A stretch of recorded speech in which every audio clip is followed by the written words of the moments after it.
everyone arrived? Everyone is already waiting inside. Well, what are we waiting for? Let's join them! Please, wait a moment.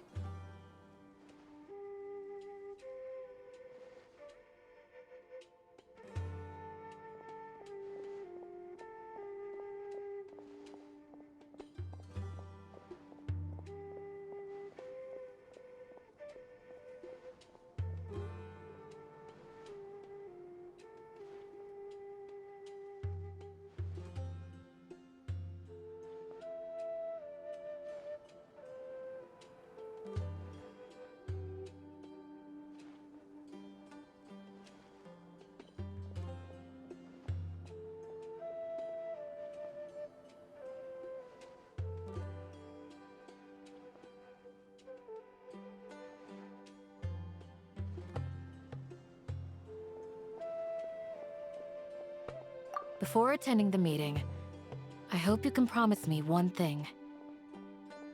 What do you need? Promise me that you won't commit to anything too reckless. What do you think? Okay.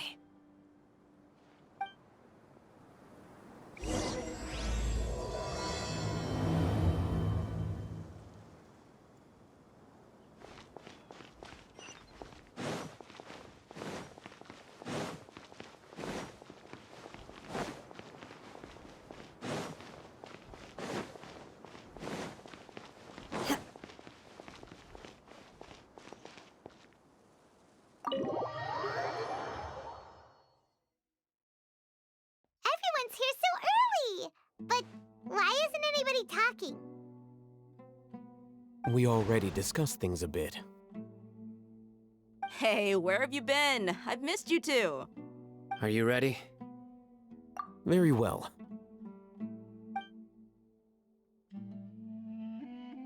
Are you sure this is gonna work? I gotta admit, it's bold. Color me impressed. It's worth a try. The point of discussion is to arrive at a solution. Let's cut the small talk and move to the next point. You're making Paimon nervous.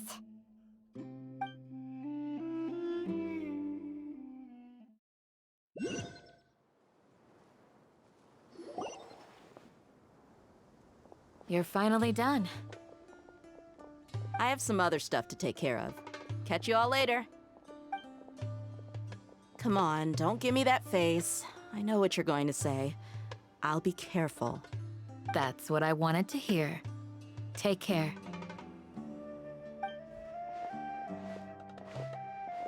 Well, Traveler, Paimon, judging from your expressions, the meeting must have been quite productive. You can tell? I'm not that good at scheming or strategy, but I can sense people's emotions. And based on your reaction, things must have gone quite well.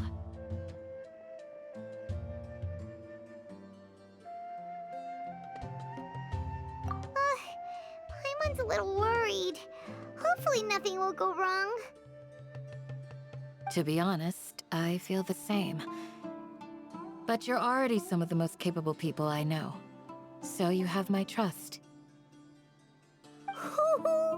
Candace gave us a compliment! Your deeds speak for themselves. Candace, we stayed behind to tell you that, although you won't be coming with us, we'll be sure to remember your words. I'm very glad to hear that. I've said the same thing to everyone here today as I said to you when you arrived. Your safety is the most important thing. Only when you're safe can the plan be successful. So please, take care. You're welcome. And thank you for taking my advice. Good luck with everything. I'll be here in the village praying for you.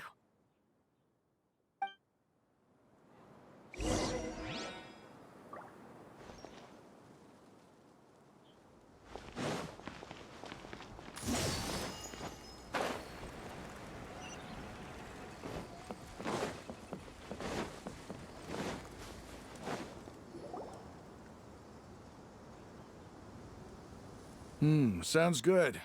I'll go make some preparations. Okay. I'll hit them! Have you finished saying your goodbyes?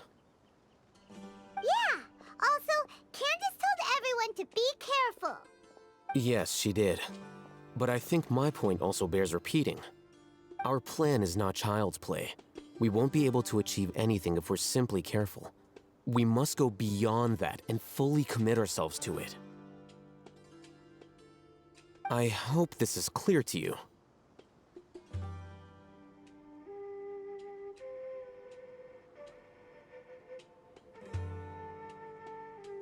Huh?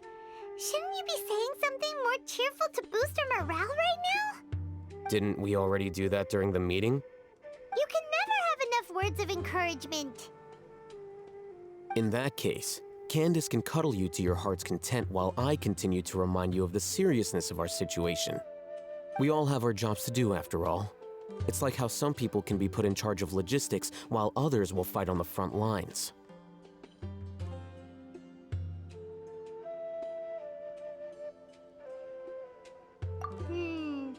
Speaking of the front lines, you don't look anything like a soldier.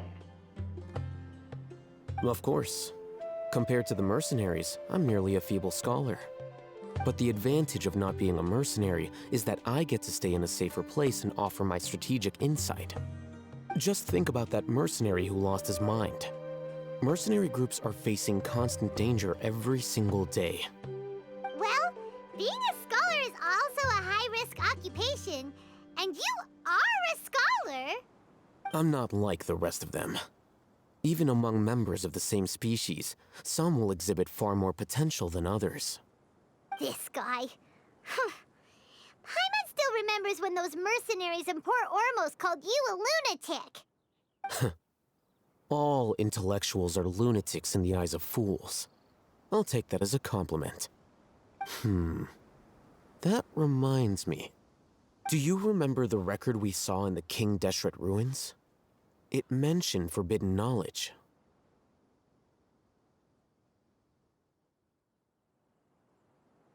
You have a good memory. Forbidden knowledge has the power to drive people insane, but this fact has never been shared with the public. Even I, who has worked in the academia for some time, was never once informed of this. I think those mad scholars and mercenaries we encountered may have all fallen victim to the corrupting qualities of forbidden knowledge. But the academia has always held a different view. They have always believed that symptoms of madness are a side effect of human contact with divine knowledge as mere mortals. Come to think of it, perhaps the academia has also never understood the true nature of forbidden knowledge, and thus always approached the issue from the wrong direction. The Withering, Elazar, and the Sandstorms. Don't you think what is happening right now across Sumeru is rather similar to the forbidden knowledge pollution that occurred in the desert thousands of years ago?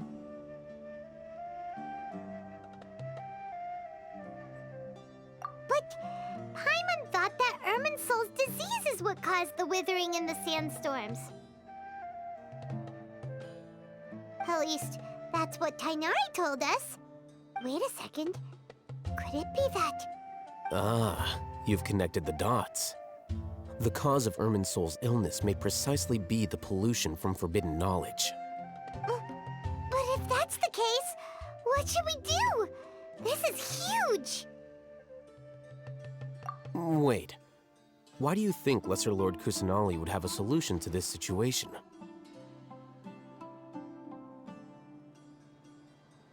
You mean, it's related to the scene you saw when you passed out in the Avidia forest? That whole, the world forget me thing? In that case, it's imperative that we rescue Lesser Lord Kusanali. Only by working with her to save Irminsul can we completely resolve the problems Sumeru currently faces. To make sure we're still on track, I would like to check on the state of some of our preparatory work. Where are we going? To an Eremite base.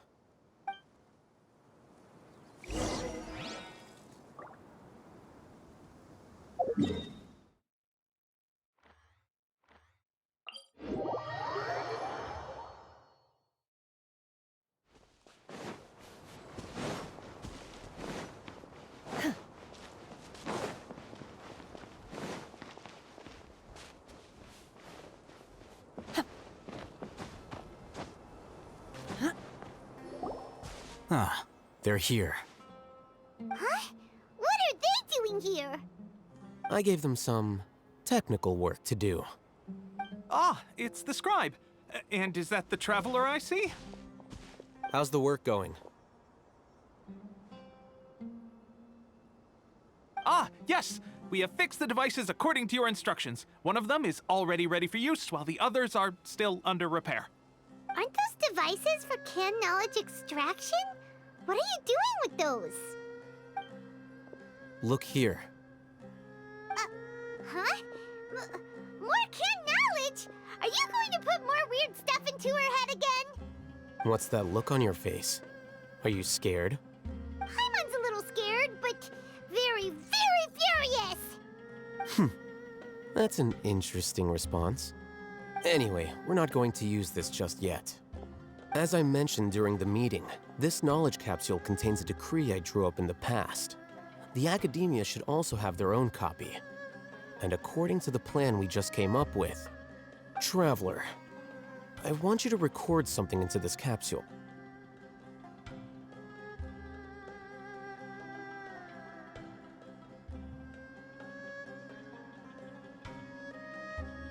Do you believe we can save Lesser Lord Kusanali?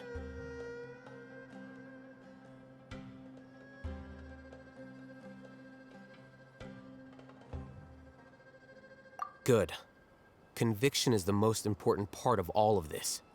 Now, please get ready and put on this device. You want us to record our conviction into the knowledge capsule? Yes. Paimon is still really worried. I understand, but trust me, Paimon, this is something we have to do. It's best if you can do as I say. Because, to achieve this impossible task, it sounds like you'll need to fool your own heart first. Although it may feel like a trick, self-encouragement may be the most important tool we have. Paimon can see the point you're trying to make.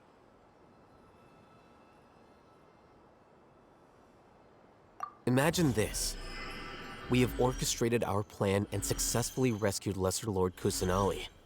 As a result, we have changed Sumeru's entire political landscape. Everything went without a hitch, and everyone recognizes and praises our achievements.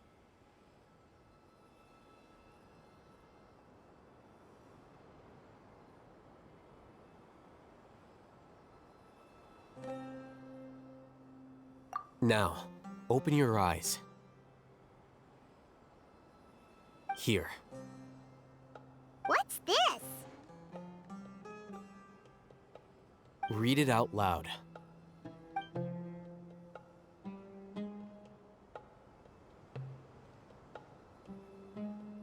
It's done.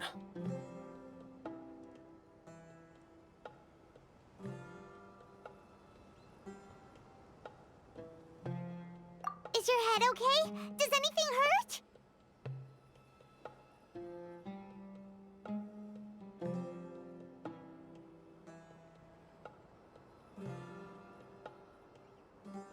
It's just a recording. There should be no negative effects. But what was the point of doing this? Paimon doesn't get it. And that's perfectly fine. In any case, these capsules aren't meant to be used by you. Huh? What do you mean? Have you forgotten? Our plan needs to account for those who have long relied on the Akasha. You may find it hard to believe, but for those people, everything the Akasha transmits to them is nothing short of absolute truth. Imagine if you've been using a device like the Akasha since the day you were born, and this device has always supported you during times of need. After all that time, what do you think you'd become? A fool? A machine? A slave to orders. And that's why rules are so important. In addition, those who understand the rules can delineate boundaries and identify gray areas. But why would you need to identify the gray areas? You could say that those kinds of ambiguous zones can be very interesting. One might even say they're advantageous in the right hands. The things you're interested in are really out there. Are all Sumeru scholars like this? Anyway, that's enough chit-chat. I'm going to take those two to work on some small projects. You can head to Caravan Rebot and start preparing for the next step. Small projects? We're going to tinker with the Akasha terminal and make a few modifications.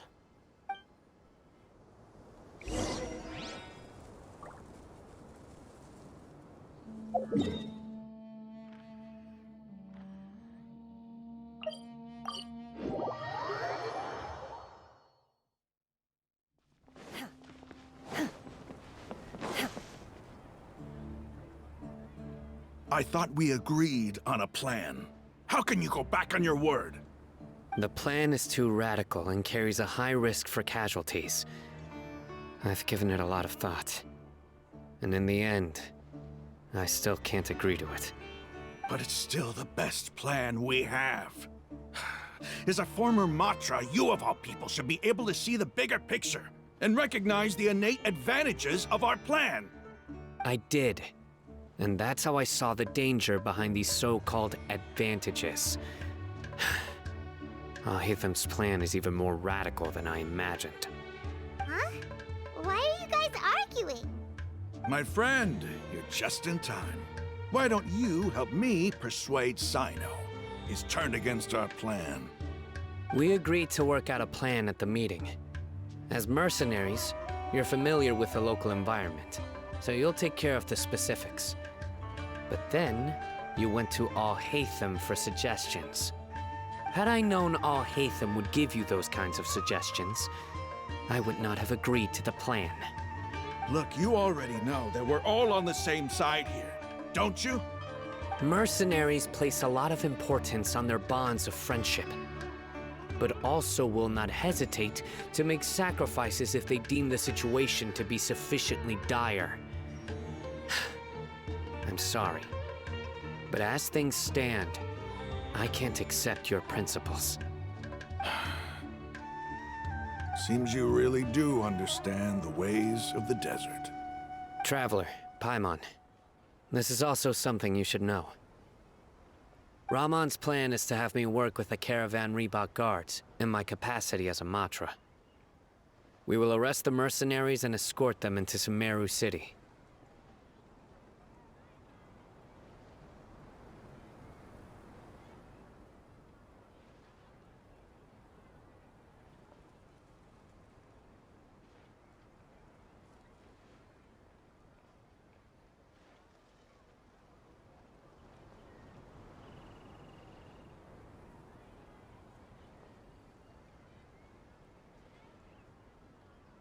Wait, how can we work with the guards?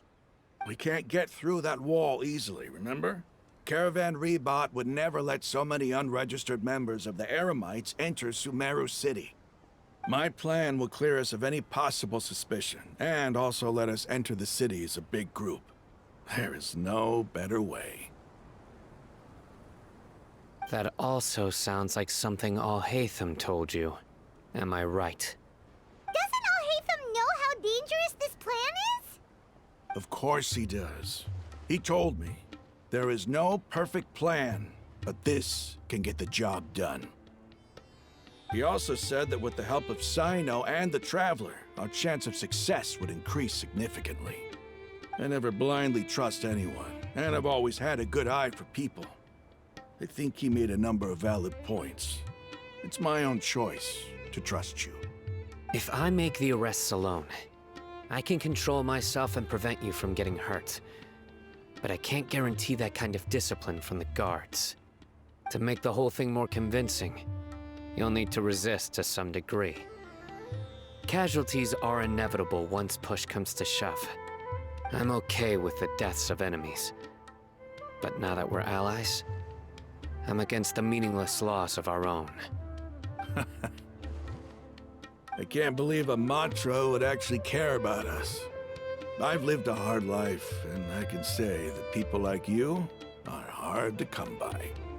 I've always treated my allies with honesty and respect. They have the right to know important things like this. Now you're making this hard for me. Hey, is there something we can do to help?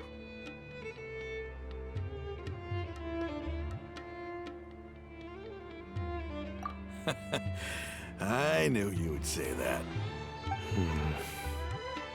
We can help fight some of the mercenaries, which should reduce the number of times you'll have to struggle directly with the guards.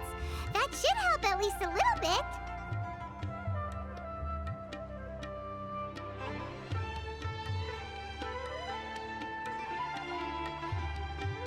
Sino, on behalf of my people, I thank you for your kindness.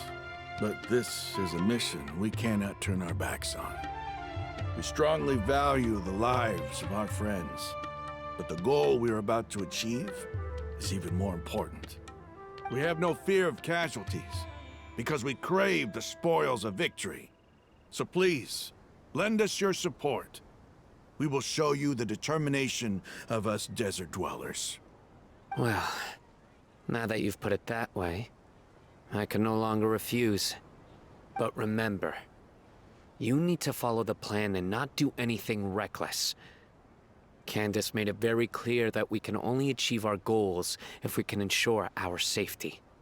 Since you and I both recognize the significance of this operation, there should be no more animosity between the followers of the Dendroarchon and those of King Deshret. Everyone's life is equally important. Okay, you have a deal. Let's do this for our shared dream.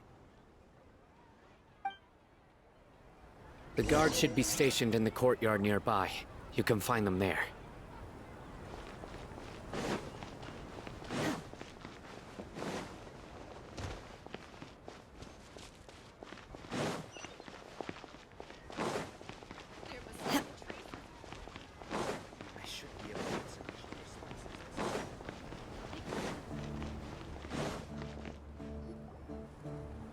Guards!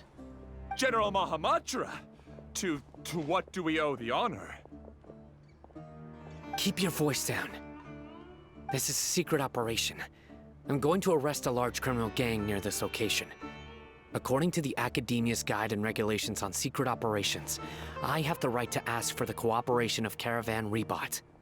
Ah, of course, of course. Mahamatra Sino's order is the Academia's order. Just let us know what you need. But who exactly are you planning to arrest, and how many people are you expecting? Depending on the scale of this operation, we may need to report it to our superiors. They're a squad of Eremites whose number is comparable to Ain el Akmar in Port Ormos. They're involved in the theft and resale of supplies from the Academia. As many as Ain al-Ahmar? This should definitely be classified as a joint operation. Then I suggest that you report this to your superiors as soon as possible, and treat it as a top priority desert operation.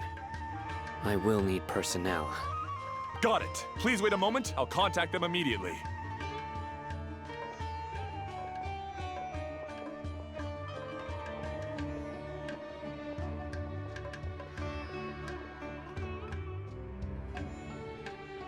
Because this is work.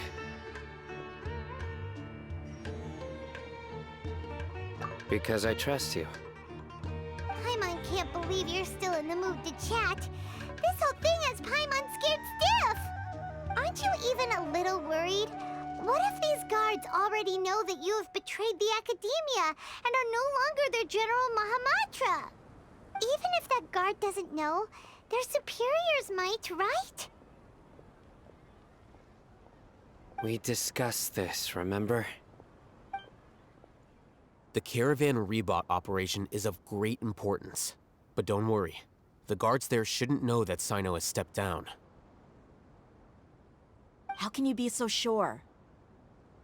First, the other Matra still don't know why Sino has left, which proves that the Academia has been covering up the matter. Second, this is a crucial moment for the Academia's God creation plan. If something were to happen to the General Mahamatra, it's bound to attract a lot of unwanted attention. No matter how you look at it, they don't seem interested in sharing the news of Sino's departure. A reasonable inference. I agree. Which brings us to our next issue. I'm sure some of you have been wondering if the prediction function of the Akasha will affect our operation. The Akasha is still in operation, so I must remain on high alert. Actually, considering the power of the Akasha, it's quite strange that it hasn't already tried to interfere with my actions. I've given that a lot of thought. For now, I don't think you'll need to worry. If you remember, when you first came to Aru Village, all your actions and routes were predicted by the Akasha.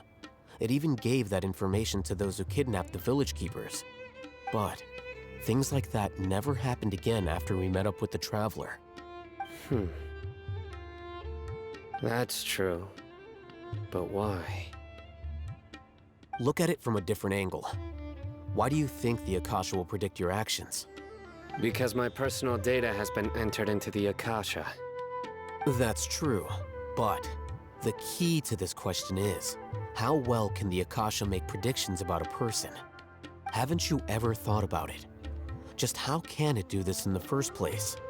Because the Akasha controls the entirety of Sumeru. The Academia firmly believes that all human actions can be explained through logic.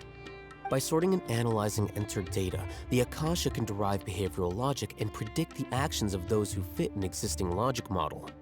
However, at the risk of sounding like an advocate for fallacies, can everyone truly be considered logical at all times? Emotions are part of our behavioral logic, but can you guarantee that every experience of the same joy or pain would be equally intense? How can our feelings and opinions be predictable down to the letter in every single instance? Sino, in the past, you've always worked alone. In the absence of another person who could sway you or your thoughts, the Akasha could produce predictions that were similar to your real-life behavioral principles. Decisive and principled, you were used to solving problems alone. That's why the Akasha could figure you out. But now, you've joined a team. And I believe the Akasha hasn't yet figured out the full composition of it. Our thoughts and logic have intermingled and weaved themselves together to become a complicated, chaotic mess. Any one of us could potentially disagree with another. The Akasha lacks data on these interactions, and it's impossible for it to predict your actions in the future based on your decisions in the past. After all, there's probably a limit to just how much we can be modeled or controlled by data. So, in my opinion, you're probably safe for now. Makes sense to me. I agree. The Akasha is not alive, and I don't think we can be completely controlled by something without a mind of its own. Is that so? I guess there are things that even the Akasha cannot calculate, and people will not be forever trapped by the past. Paimon's so glad that this is settled. Next time, pay attention during our meetings. Will do.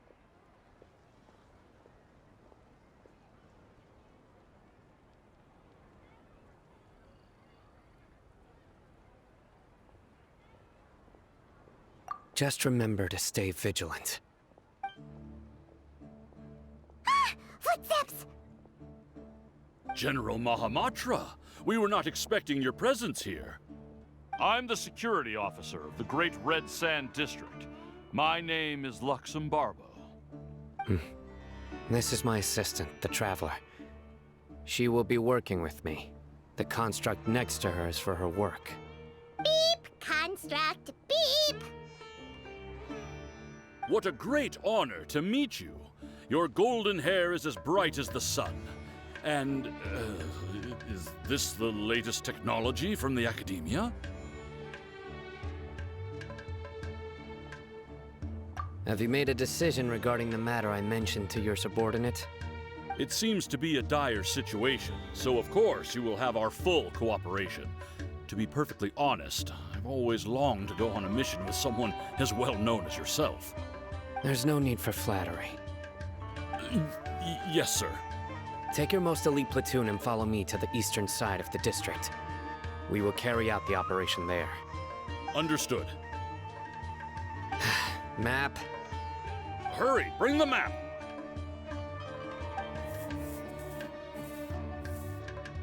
In 2 days, we will engage Rahman's Eremites and capture all of them. Any questions about the time or location? None at all, sir. Good. See you then. Yes, sir.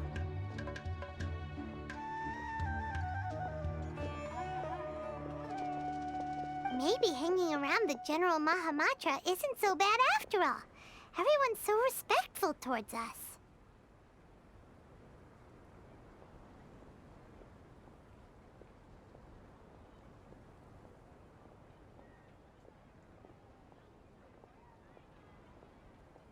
This is all due to the absolute authority of the Academia. And now, we're going to strike back against that massive pillar of power. Get ready. We will move out in 2 days.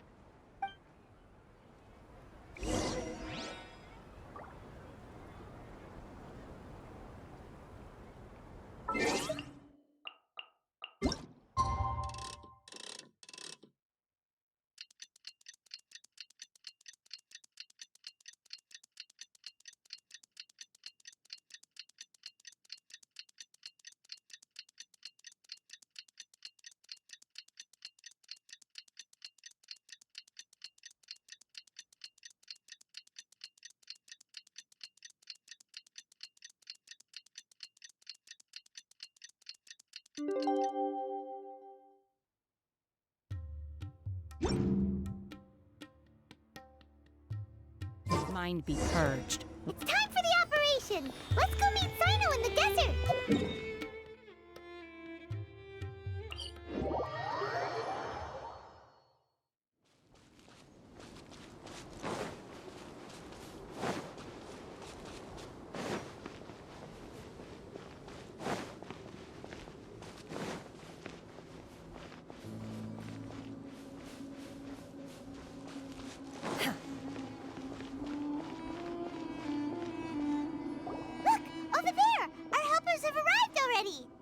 Let's hurry over! Wait a moment. Ah! Oh, it's you. You're my assistant, remember?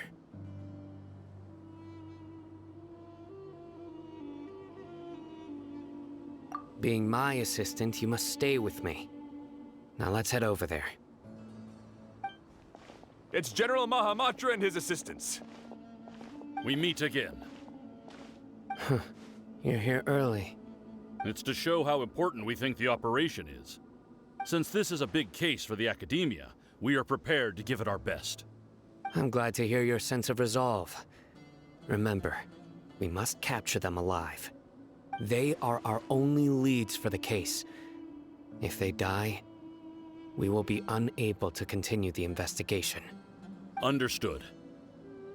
Everyone! The Eremites are approaching from the west! Make preparations and be ready for combat.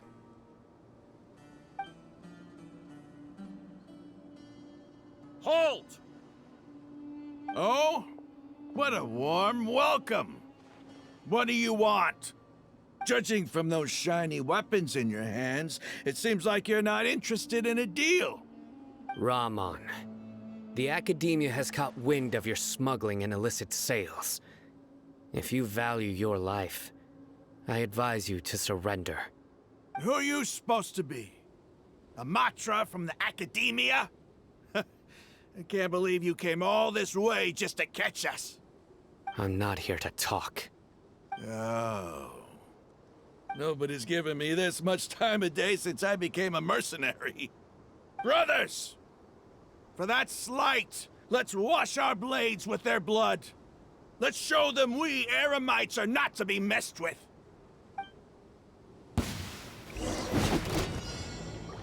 Take your true form!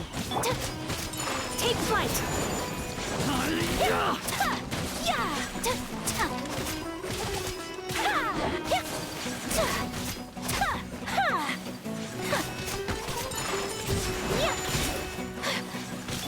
My will embodied!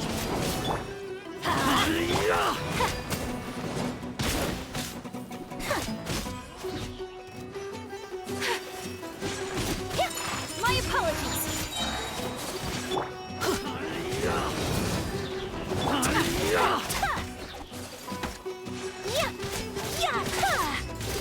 Take flight!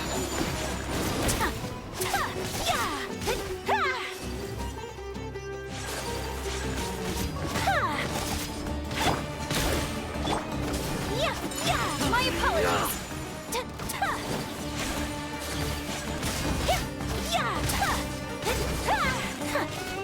As you wish, mein Fräulein.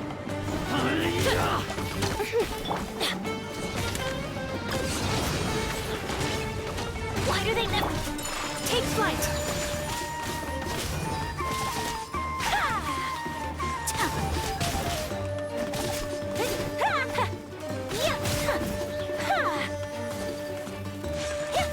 Whirling snow! By royal decree!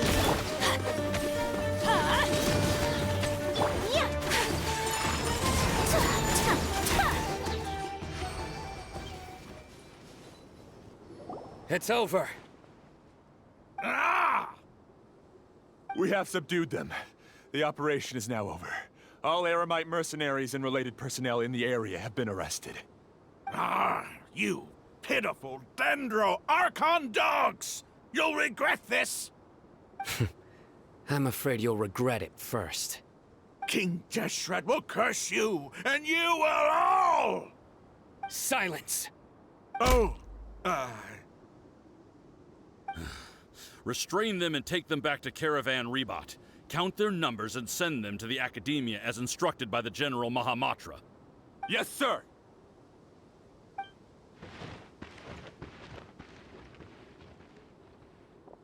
Mahamatra Sino, I will now take my leave.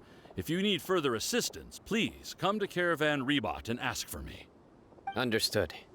You are dismissed. There they go.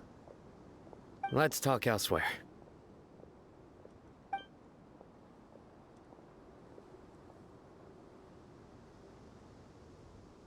This part of the plan went really well. Yes, things went perfectly. That's fantastic! And that punch you gave Rum on there sure looked convincing enough. Once we're done here, I'll return to Caravan Rebot and oversee the group's transport. I promise. I'll get everyone into Sumeru City safely.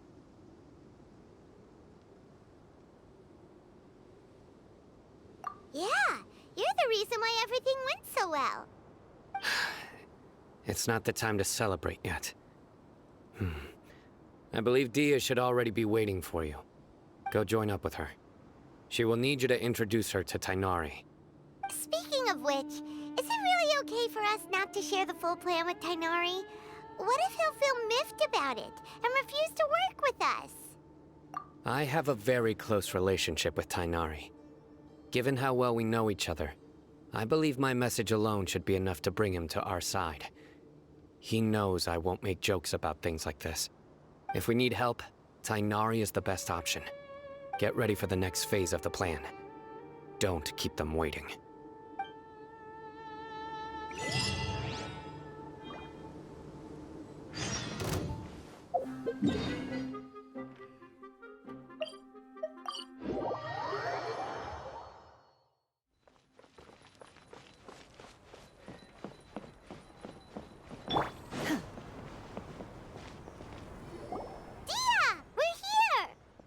It's about time. Didn't you say our part of the plan is the most important of all?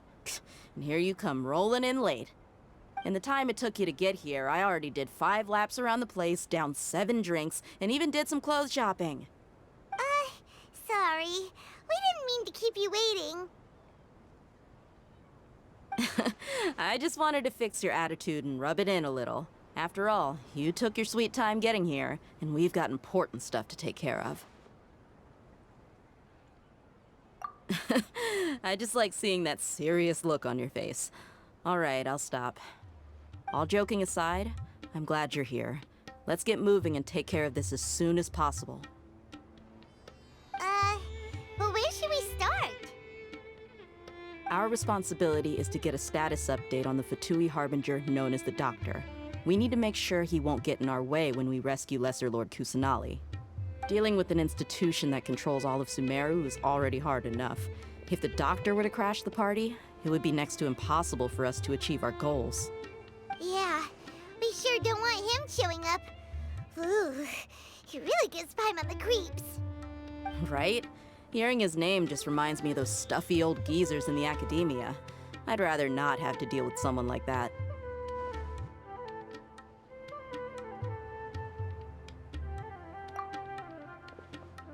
According to the plan, we should first go to Pardis DI and ask for Forest Watcher Tainari. If all Hatham and Sino's sources are solid, then we can be sure that Tainari still has the Academia's trust. So, we'll find Tainari and convince him to get us the latest intel on the Doctor. Then, depending on what we learn, we'll make any necessary adjustments to our plan. The sages have placed spies everywhere on the other side of the wall. I'll follow you as a bodyguard.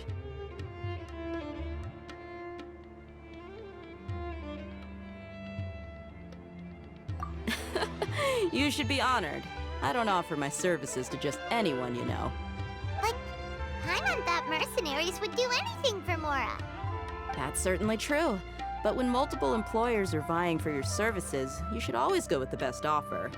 Let's see. If I were to charge you a bill, I guess I can apply a discount. How much more do you want? Paimon's not sure we can afford it. How much do I want? Hey, how about paying me with a smile? What do you say? I haven't seen you smiling much recently. If you ask me, someone like you must look lovely when they smile. Come on, give me a smile so that I can be less worried.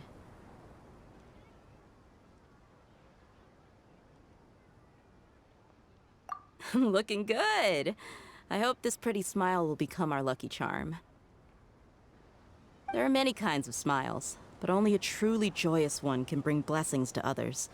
Let's consider this smile a down payment for our future victory. Let's go. It's time to pay a visit to Pardis DI.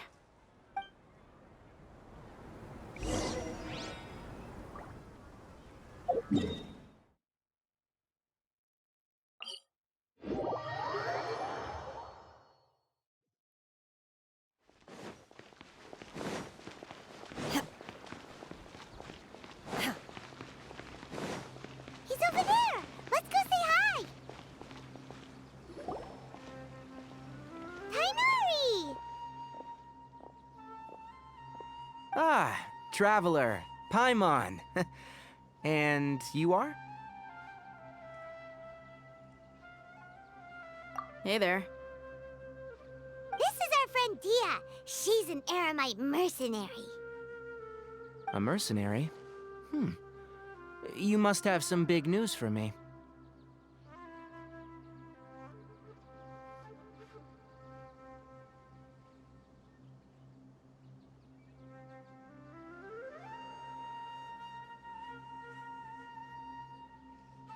It's something really important. Please help us out.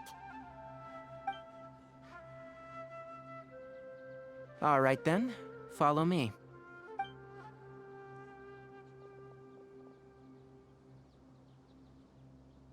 This place is better. We won't be disturbed by any passerby. Okay, what is this important thing you want to ask me?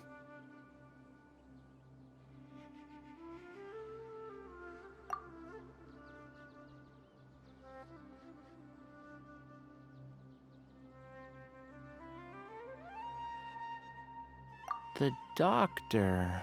He's that strange-looking Fatui Harbinger with the mask. Paimon thinks he has blue hair. Yes, I know him.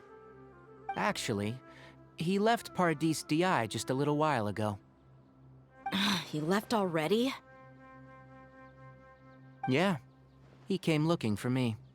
Can I ask what it was about?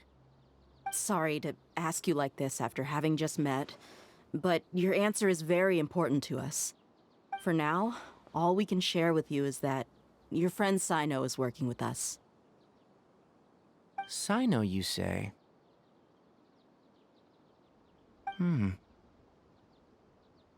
I see. So that's why he hasn't been at the academia. Okay. I'll answer your questions and will assist you any way I can.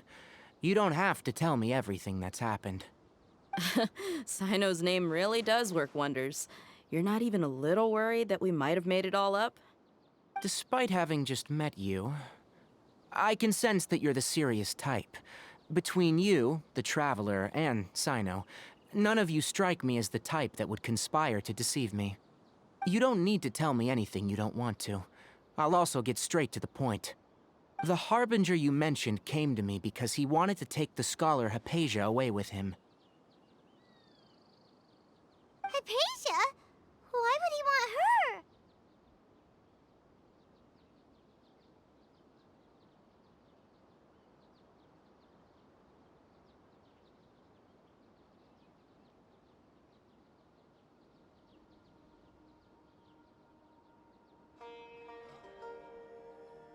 And what do you mean by take away? Is he planning to leave Sumeru?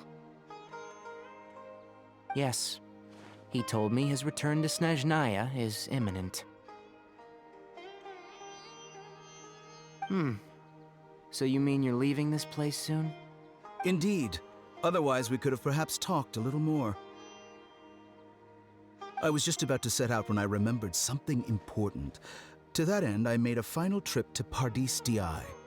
Let me ask, have you been taking care of a scholar by the name of Hypatia? Your sources are accurate. No doubt because you've recruited many informants. But you're right, Hypatia has indeed been receiving treatment from me. Forgive me for asking, but how's the treatment coming along? Given the way you're asking, I assume you have something to say. Since you asked, I'll be frank. I would like to take Hypatia to Snezhnaya. It's incredibly difficult to transfer a patient. As a scholar yourself, shouldn't you at least be aware of this? Oh? I can't believe your utter lack of faith in me, to the point of even questioning my general level of knowledge. How unbefitting. Well, you're the only one who's ever made such a request. I have my ways of keeping her safe during the journey. In addition, I can also promise that under my care, Hypatia will receive the most advanced and effective treatment. I will personally supervise her treatment and see to her recovery. Would that be agreeable to you? Hypatia was born in Sumeru and remains a scholar of the academia. Her situation has not become dire enough to necessitate her transfer to another nation. Transporting her to Snezhnaya is risky, and the potential benefits are unknown.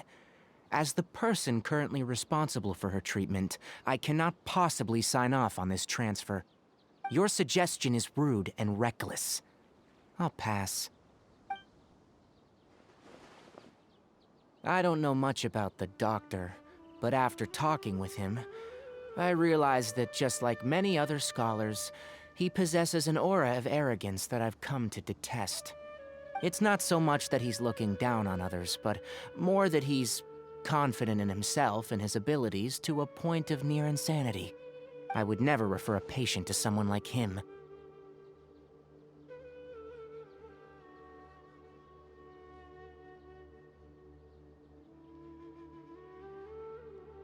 I prepared myself for a protracted battle of wits, and was really surprised to see him just give up on the topic.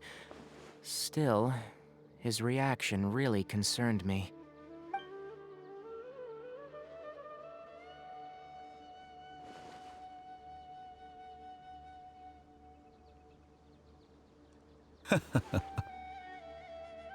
I see.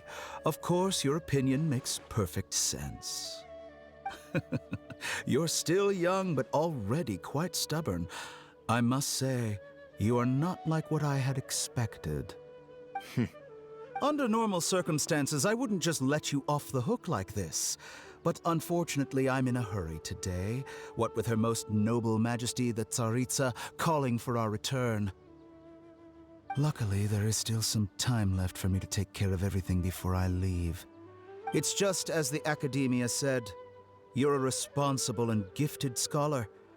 Sadly, even with all of that, you're still lacking a bit of shrewdness.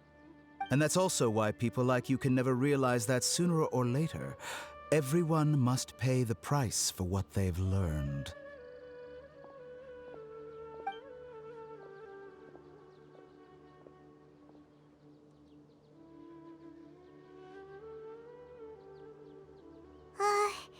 Paimon can't help but feel like he's hinting at something unpleasant. He asked a question, yet didn't care for my answer. Perhaps I'm nothing but a talking rock in his eyes. He never came off as malicious, but an utter lack of compassion permeated throughout our conversation. From his tone, I can sense that he's always looked down on others.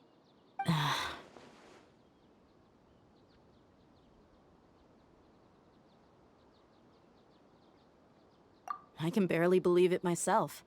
But if that's true, the situation will be in our favor. I don't think I missed any details. Frankly speaking, I don't want you to do anything too risky. Now that you know a little more, it should be easier for you to stay safe.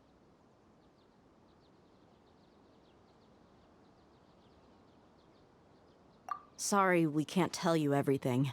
We appreciate that you helped us anyway. I won't forget your kindness. It's okay. I have an obligation to do so. To be perfectly honest, all of this may have started because of me.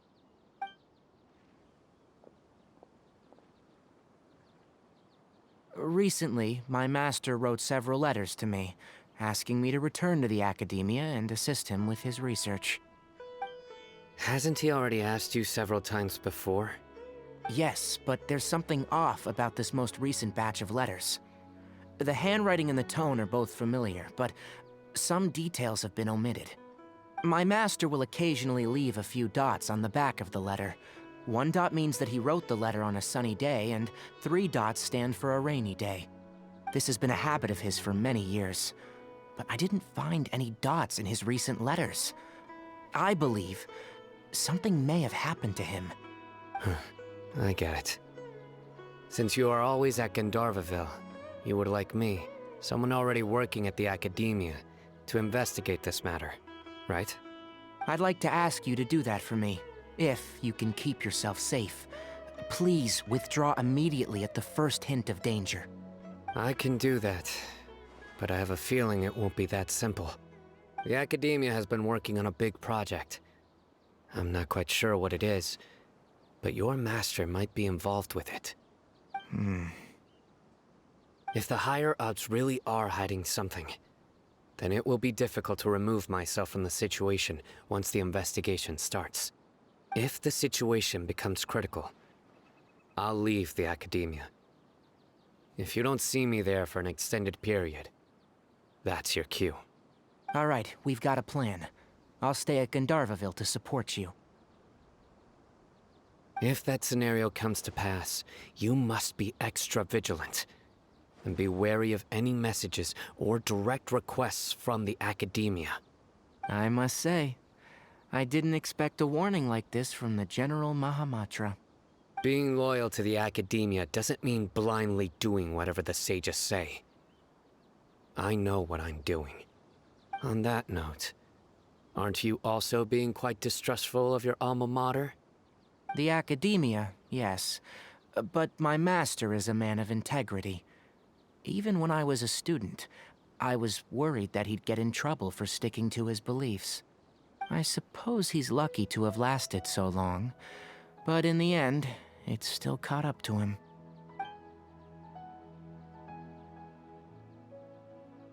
I see. So you noticed something was up with the Academia from the very beginning. This may well be how Sino became involved in all of this. In which case, I must keep my promise and help you however I can. Also, if you run into Sino again, please help me pass on a message to him. Trust your own senses and experiences. I think this may be something he needs to hear right now. Okay, we'll find a chance to tell him. Thanks. Right. Now let's go hunt down this Harbinger. Oh, by the way, which way did the doctor go when he left Pardis Di? That way. Gotcha. Thanks so much. We'll be on our way.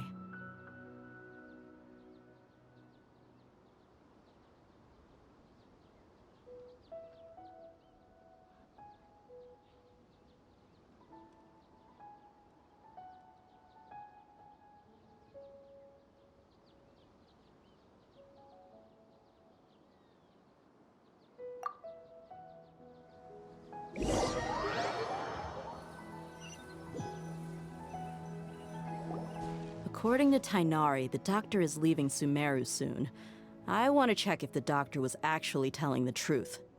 He also said that he'll take care of everything before he leaves. What did he mean by that?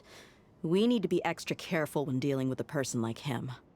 Just to be safe, let's chase him and see what we find. But we have no idea where he went! How can we start chasing him? We'll do it the mercenary way. I'll find leads as we go. All you have to do is just follow me. That Harbinger may have tried to cover his trail, but he still left some traces. Or perhaps he never even thought about concealing his whereabouts. Maybe that's just how arrogant he really is.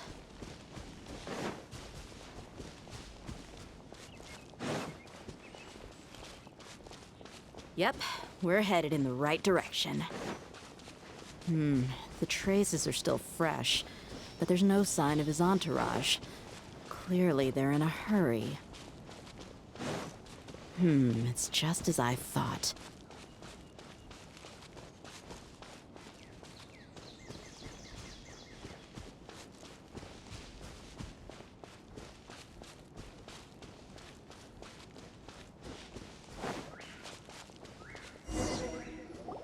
We can stop here.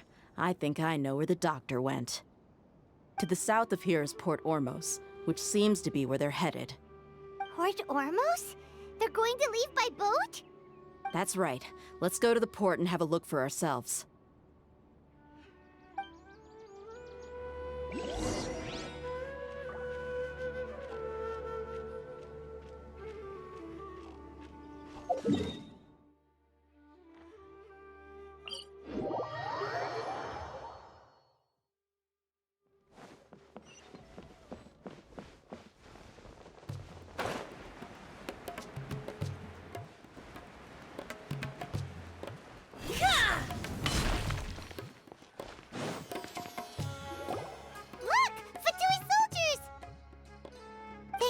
Tracking skill seems we found the right place. Shh! Don't draw their attention. The port is crawling with Fatui soldiers. Let's keep going and see what we can find. Now this is a proper farewell ceremony for a Snezhnayan Harbinger. The Lord Harbinger is leaving. I've still only seen him. Look! Fatui soldiers! Thanks to Dia's tracking skill, seems we found the right place. Shh! Don't draw their attention. The port is crawling with Fatui soldiers. Let's keep going and see what we can find. Now this is a proper farewell ceremony for a Snezhnayan Harbinger. The Lord Harbinger is leaving. I've still only seen him once or twice. I used to hold a position in our homeland, and back then, the doctor spoke in a very different way from the way he speaks now. Maybe the way people talk in Sumeru has rubbed off on him? It's always like that when you spend too long away from home. When he gets back to Snezhnaya, perhaps it will also take him some time to get used to the life there again. Huh? But, sir, that can't be right. No, I remember it like it was yesterday. Both his expressions and tones are now very different. Also, for some reason, he seems like he's all smiles now. You must be mistaken. Nobody's supposed to look happy when they're on a business trip.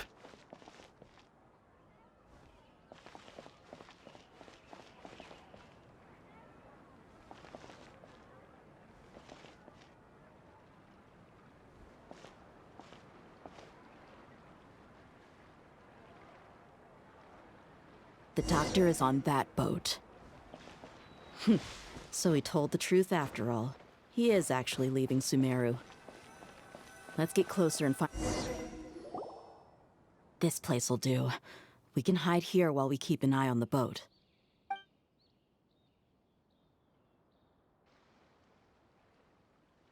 Huh?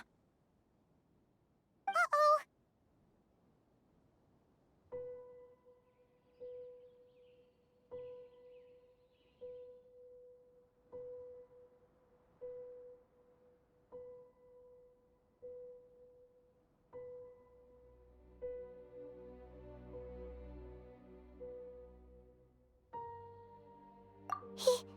He saw us.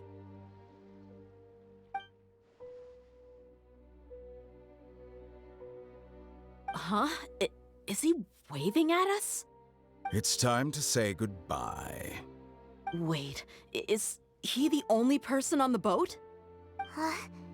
You mean there's nobody with him? And where are all the soldiers we saw on the port just now? They were all here just a few minutes ago, but now they vanished. So this was a trap.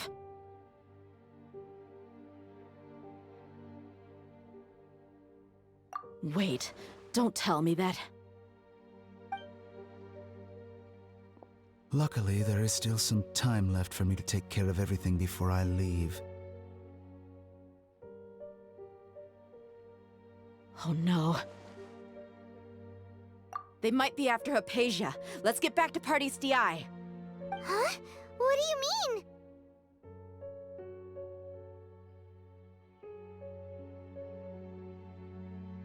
I'm afraid that she's seen something that she wasn't supposed to see. If I were the Fatui, I would also try to take her away. And if I couldn't...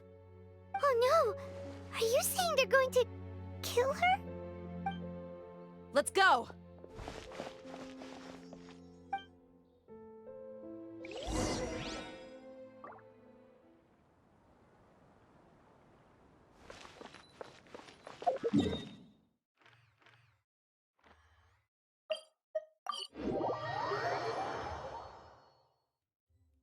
Pardis DI is not a place you Fatui can just show up and do as you please. I believe we've already made ourselves quite clear. Our superior gave us permission to search for and collect medicinal herbs in Pardis DI for research purposes. But you've been in Sumeru for some time already. I find it coincidental that you chose to only come here today. Even the Grand Sage himself may not have the right to question our research, much less an ordinary scholar like yourself. I've done my duty to inform you. Don't make things difficult for yourself. It would seem that my words have fallen on deaf ears. You can keep trying to deny it, but coming to Pardis DI now, I'm pretty sure you're not just looking for herbs. With all due respect, your baseless speculations will only lead to unnecessary trouble. Well, you only have your Harbinger to blame. He knows nothing about keeping a low profile. I may be staying at Pardis DI as a scholar, but that doesn't mean I'm no longer a forest watcher. It is still my duty to protect the peace and safety of the scholars who have contributed so much to Sumeru. Then it seems our conversation has hit an impasse. No one will lay a hand on you, Hypatia. Not on my watch.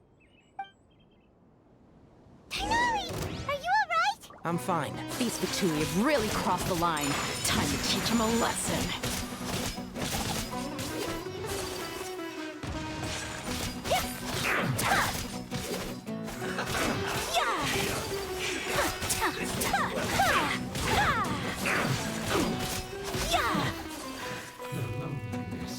You need to hurry up! My apologies. Roast and fry!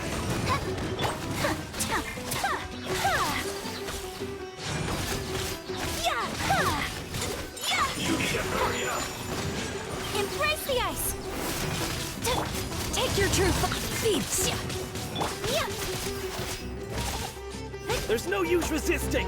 Give us Hypatia! Keep dreaming! Yes, Tighnari, beat him up!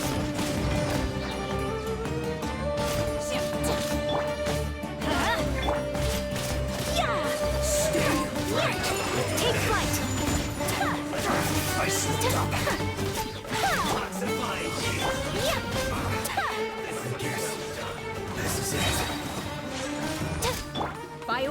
divine! Everybody stand! Sakura swirl! My apologies!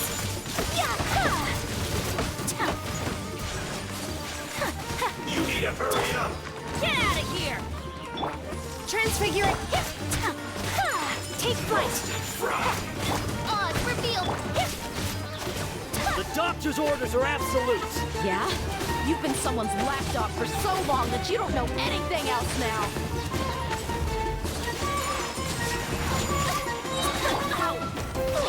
Why do they never miss? Embrace the ice! No escape! My apologies!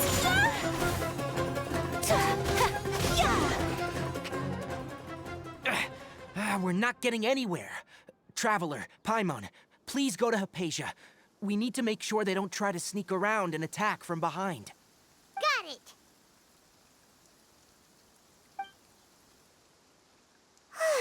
Hypatia's still here. Doesn't look like anyone's broken in.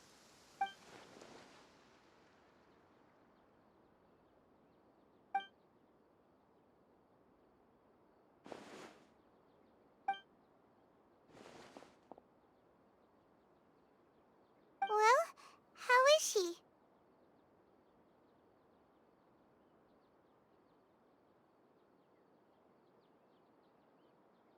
Oh, that's good.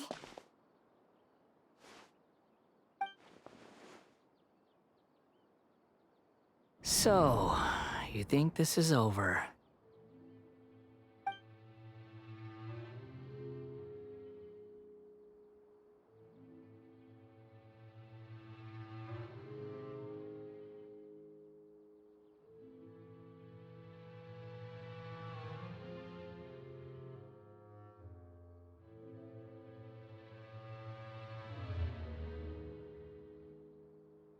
What? The Balladeer is here?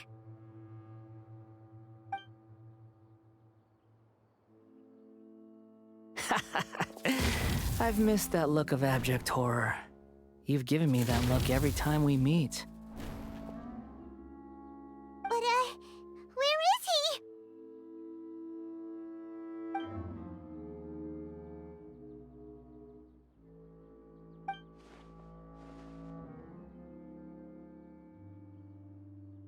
I can hear all of your thoughts, you know. Don't you remember? I already saw you the first time you came to Parties DI and made contact with Hypatia.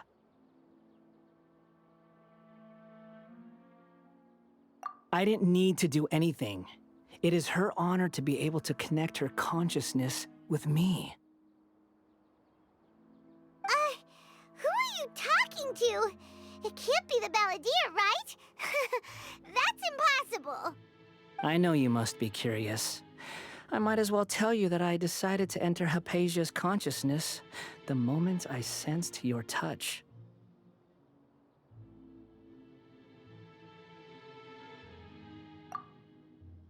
I wanted to observe you on a fool's errand. Hey, Traveler! What are you doing? My deification is nearly complete. All that's left now are just some final details. Do you understand? Even if you manage to rescue Lesser Lord Kusanali, it will be impossible for you to defeat a bona fide god like me. Is it wise to force that childlike god into a divine battle against me?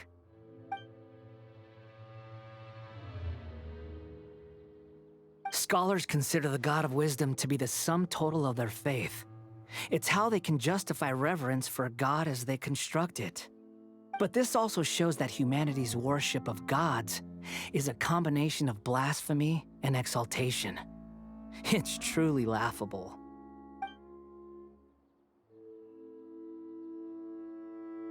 Yes. What is it?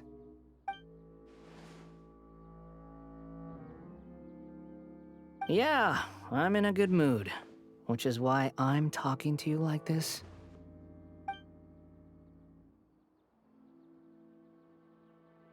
What do you mean?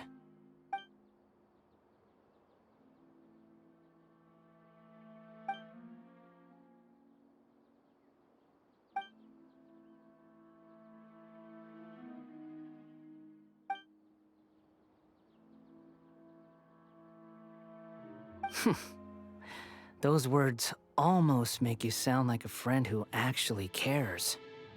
But you're wrong. I'm different from all of you. I was born to become a god. My entire life up until this point has just been a meaningless routine. Just think about a sheet of paper. By itself, it holds no meaning. The content recorded on it is what gives it value. All I had recorded down before were some painful memories and boring human feelings. Such senseless drivel should have been erased a long time ago.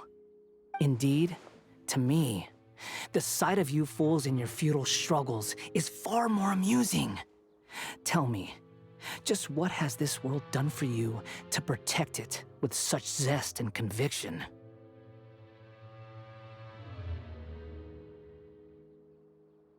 I'm connected to your consciousness, so I can hear what you're thinking and sense the depth of your determination. This is a good conversation we're having. So here's a word of advice. Let go of your misguided guardian complex. You know nothing about the truth. It'll be for your own good, as well as everyone else's. Humans are a species that can only find bliss in ignorance.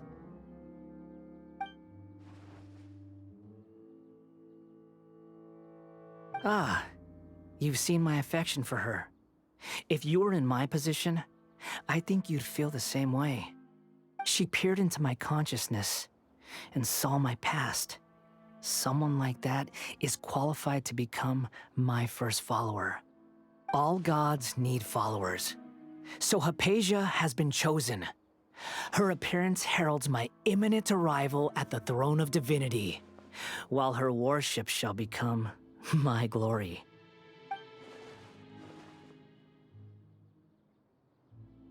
You're doubting me again? No matter. Soon, you'll know what kind of authority you're challenging.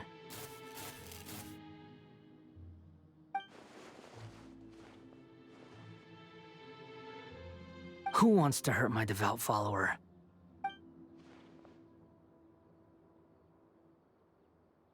The doctor wants to hurt my first follower?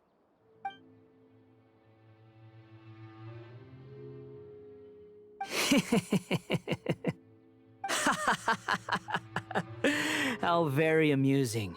Has anyone ever told you that you're not good at sowing discord? The doctor has never known his place. Even now, the puny human thinks himself capable of interfering in the business of the new god. You're still too naive if you think a few words will be enough to convince me to destroy the doctor. But I'm willing to give you a gift, just like my expression of affection towards Hypatia. It is an honor for you to be able to stand here and speak with me. As my listener, you will be rewarded.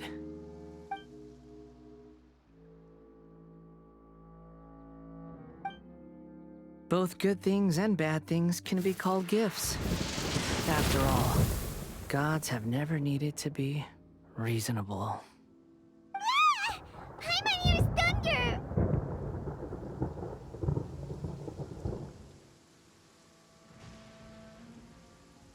That person Paimon couldn't see was the Palantir? Oh, he sure chatted with you for a while.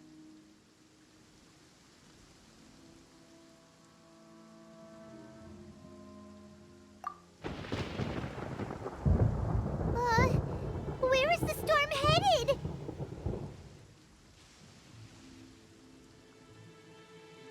That means anyone outside is in danger! Let's go! Tainari and Dia still must be fighting!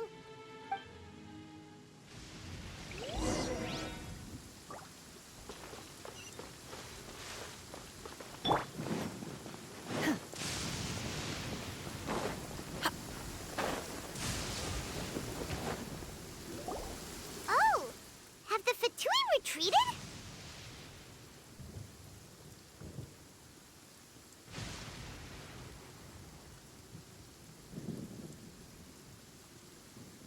Hey! What happened to you? He's hurt. I'm fine. Ow! Don't move. I've seen eremites get struck by lightning before. You need to rest. Struck by lightning? We were fighting, and just as things started looking grim, the weather suddenly became extremely strange. Lightning started attacking everyone, almost as if it were alive. Luckily, there were only two of us, and both of us were nimble enough to dodge most of the strikes. There were a lot of Fatui, though, and they were being torn to shreds by the bolts of lightning. With that, all the Fatui soldiers were forced to retreat. It's all right. My wound aside, you look like you've seen something unpleasant. Is Hypatia all right?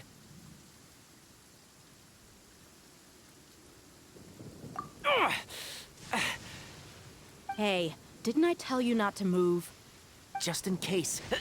Let's go to Hypatia's place and talk about things there.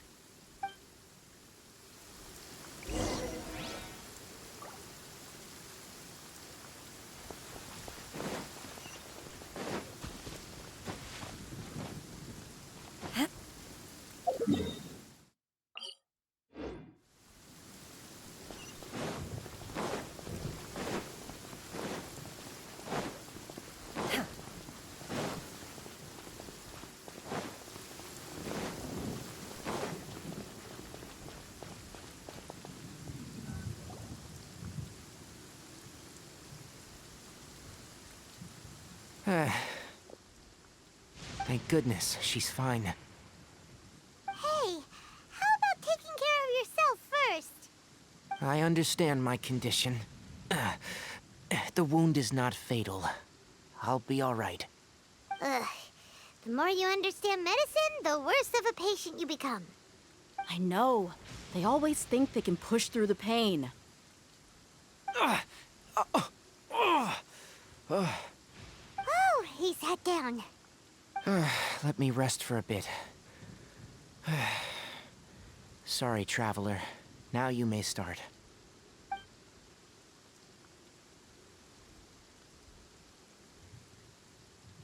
So that's what you were talking to the Balladeer about? Oh, Paimon can't believe what he's thinking. The Academia's God creation plan. How ridiculous. That sounds, ambitious, I guess? Anyway, this is all way beyond me. As long as I can enjoy every day with a drink in my hand, tasty food in my stomach, and a good night's rest, that's enough. I'll only work when I have to. I must be the least ambitious person who's ever set foot in Party's DI. Don't say that. I haven't even thanked you for your help back there. Don't mention it. Well, if nothing else, all this proves that the doctor really did have some urgent matter to attend to, and left Sumeru in a hurry.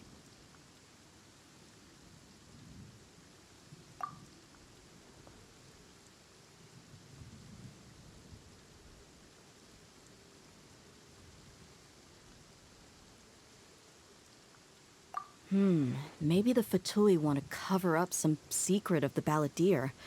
Is that why they tried to seize Hypatia? You said the Balladeer claimed that Hypatia has seen his past. So, what could be there? Have you noticed? The Balladeer is not happy with the doctor's actions. He thinks the doctor has no right to consider himself as his equal. So, if the doctor was to show up again, would the Balladeer zap him with lightning? Based on what the Traveler has said, I think he would. Having the doctor gone benefits him as well as us. In other words, we've successfully completed this stage of the plan. The doctor is out of the picture now. Yay! That's a big accomplishment! I'm also happy for you. Thank you for the help, Tainari. Make sure you rest up for now.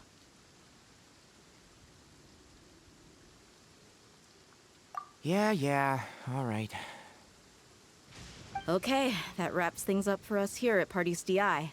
Traveler, it's about time we rendezvous with the others at the Grand Bazaar.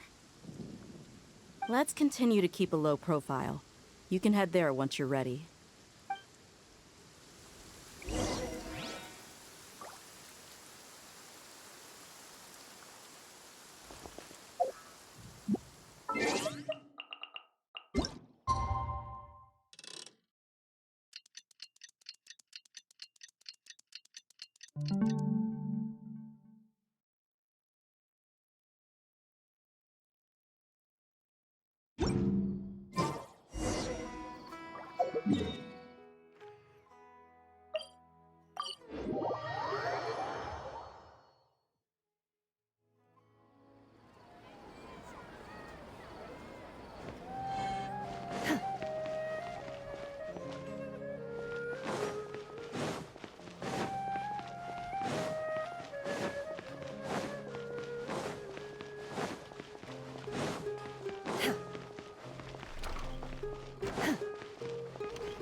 All right, everyone is here.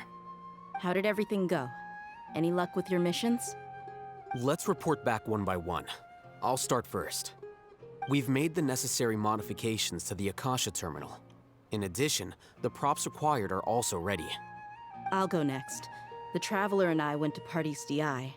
The situation was a bit complicated, but we found Tainari. Unfortunately, he was wounded during a fight. Who was behind it? Well, that's the tough part. What should I say, Traveler? The Fatui or the Balladeer?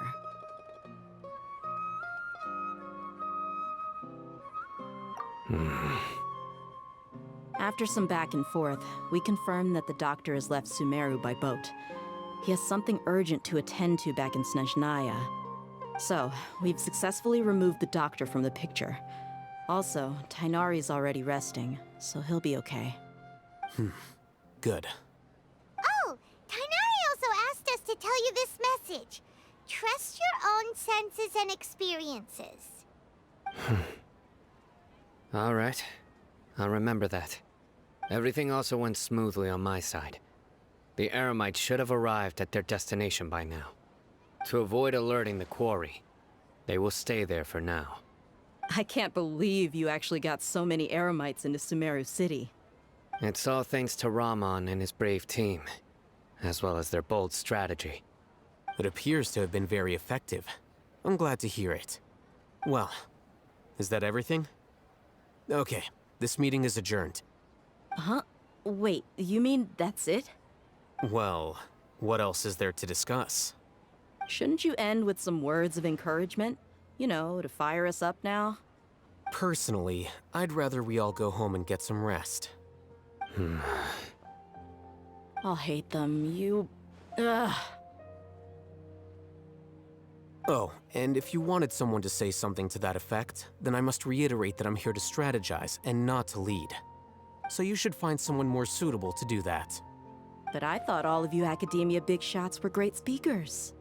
Then I should remind you that I'm the scribe. I know that. So what?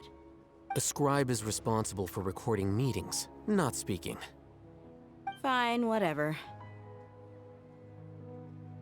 Well, Cyno doesn't seem to be much of a talker either. I guess that leaves it to my employer. Employer?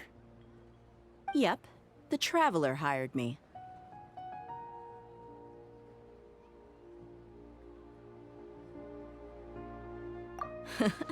That's right. So come on, boss. What do you have to say for the team? Yeah, say something to boost morale. Huh? What are you all doing here? Oh, it's Nilu! Hey, everyone. I'm not disturbing you, am I? Not at all. I was actually just about to go find you. Judging from the group and all your serious faces, you were discussing something important, weren't you? But you also look like you're up to no good.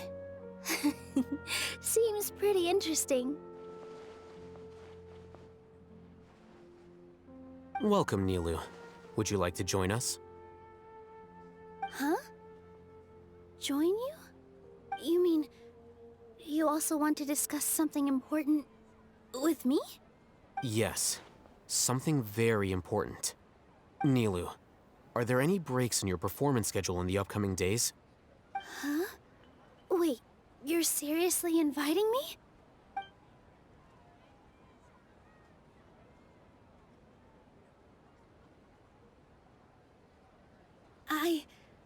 I can't believe my ears. You are truly the bravest and most passionate people of Sumeru, well, that I've ever met. Ahem. Oh, right. The Traveler and Paimon are not from Sumeru, but you are awesome as well. That's right.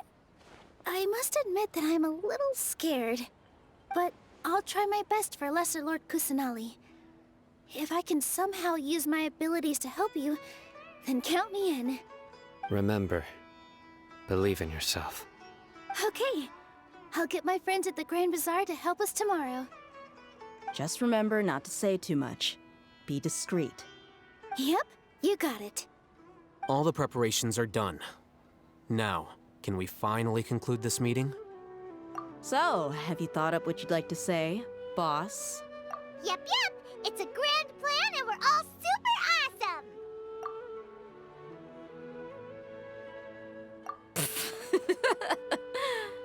Well said. A good night's rest before an operation can be the difference between success and failure. Thankfully, I've had my place to myself recently. It's been nice and quiet. Huh? Oh, nothing. Alright, let's all go home and get a good night's sleep so we can be up early tomorrow. Okay. So I guess that means it's time to say goodnight now. Yep, good night, everyone!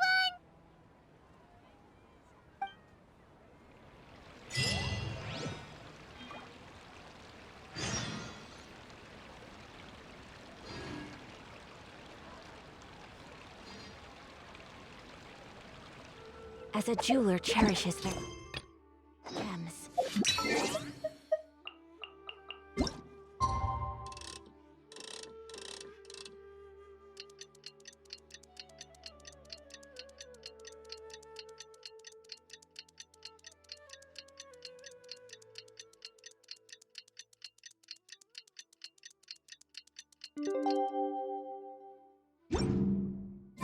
Today is the Academia's Nia Garbaha Day. We can find...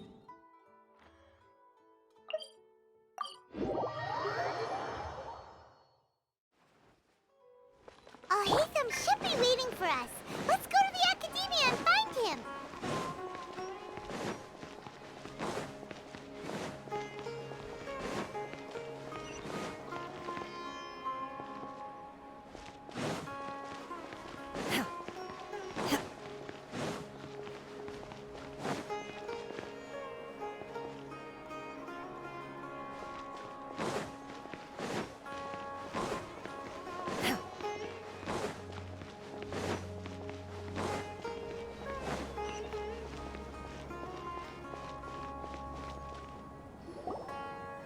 Hello, you two.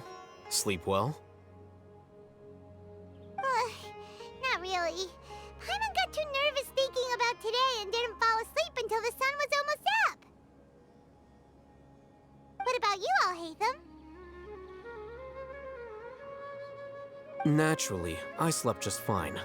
After all, a good rest should be considered part of the plan, since energy is an important resource. You just want to show off how calm you are. It's crucial to dissipate any tension before we execute our plan. The only thing you're doing is being annoying. Anyway, do you need me to go over the game plan again?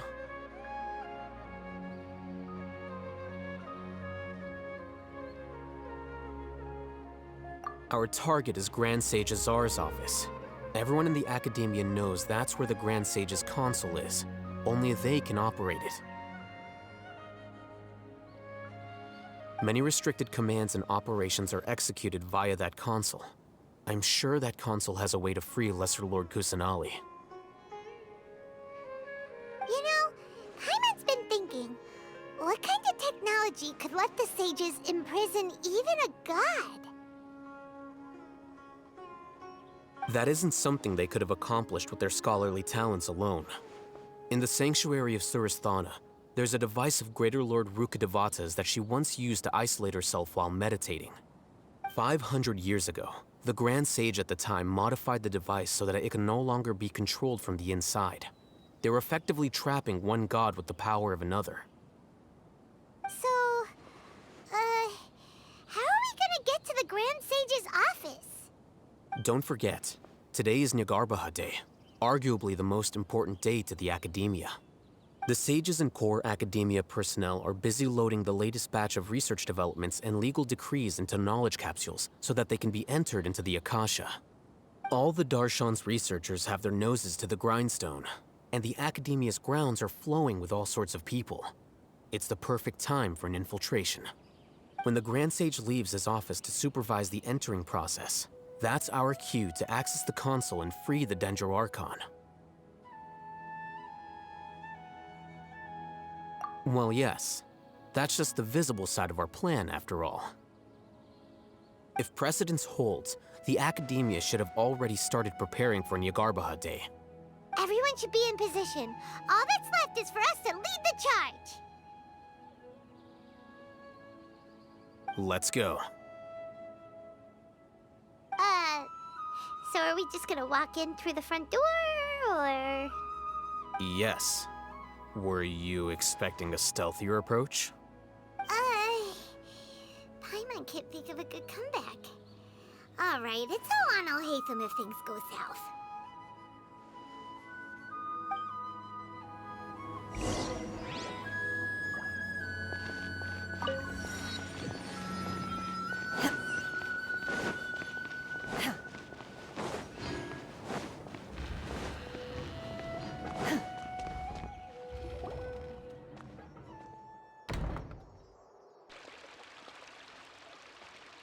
Scribe? Please, wait. Are you Scribe Alhaitham?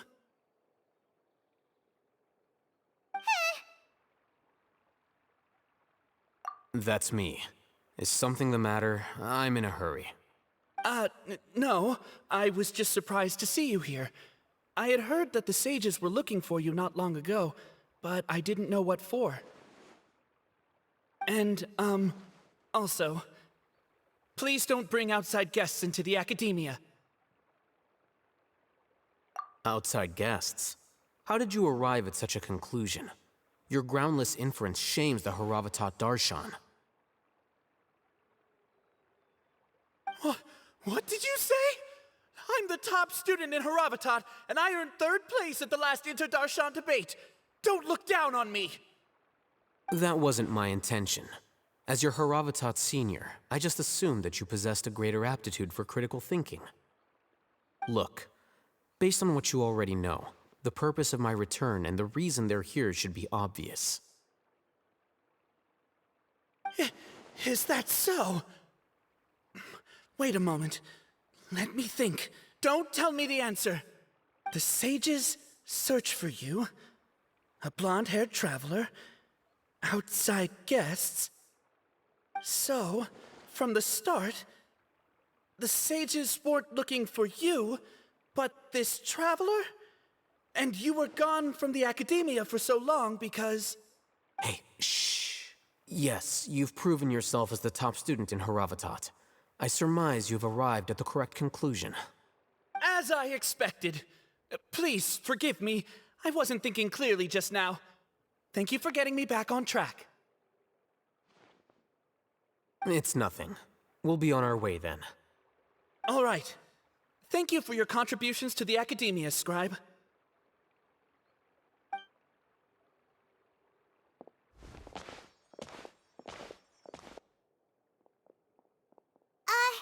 What the heck just happened now? What did he just guess? I'm afraid I don't know either. You have no idea? Mm-hmm. He convinced himself of whatever truth he came up with. That is the so-called pride of a scholar. If someone questions their academic facility, they will instantly feign understanding to keep up appearances. Nowadays, the Academia is rampant with this type of scholar. Their obvious farces of intellect only serve to highlight themselves as fools. Wow, so there are special ways to deal with smart people. We don't even need to make up our own excuses. We shouldn't waste any more time.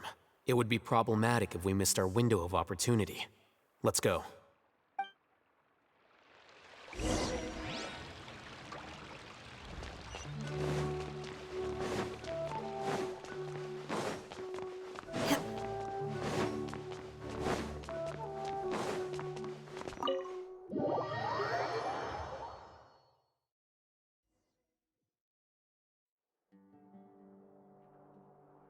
Is this the Academia's library?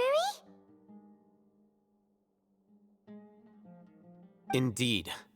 Known as the House of Dana, it is quite possibly the most extensive special collections library in Teyvat. There are a lot of students going through here. Is it really okay just to waltz right in? The Academia marches to a fast beat, especially since it's Nagarbaha Day.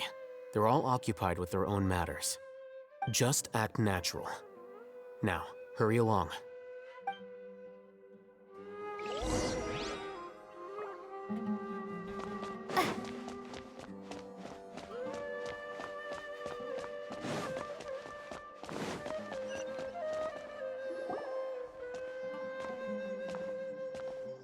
What's this platform for? It's a lift that Academia personnel use to access higher floors.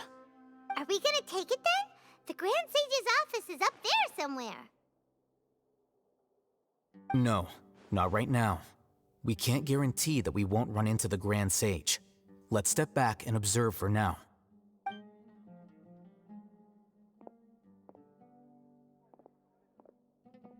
You think the Grand Sage will exit from there?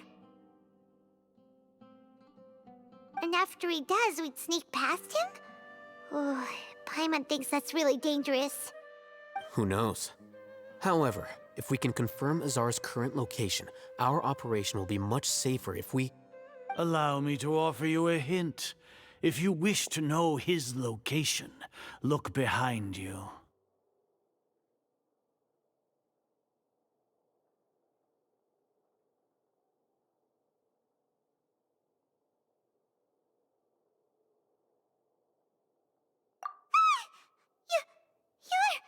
What's Grand Sage Azar doing here?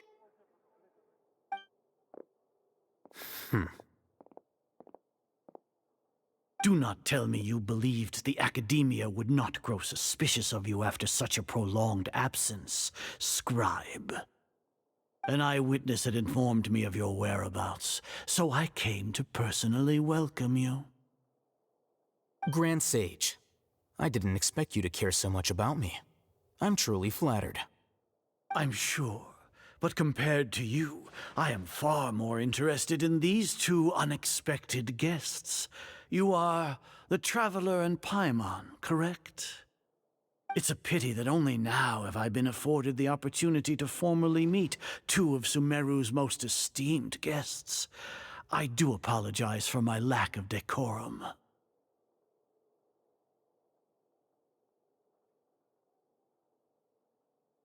Excellent. You immediately initiated discussion instead of attempting to prepare some perfunctory excuse. You clearly understand the situation at hand, and have no intention of making a reckless stand. The foot traffic here renders this place unsuitable for discussion. Please, follow me to my office.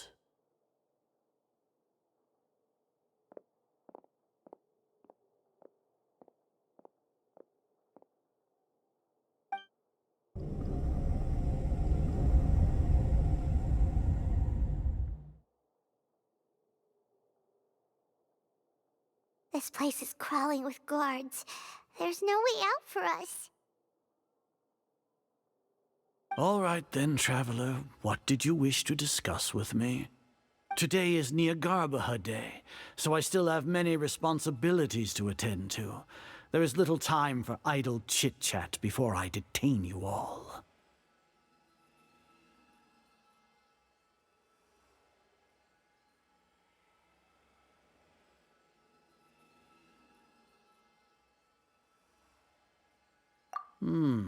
You seem to know quite a bit about our endeavors. If that is so, then you should be praising our great work, rather than using your trivial misgivings in a futile attempt to sway me. Trivial? Then tell me, what do the Fatui want from me?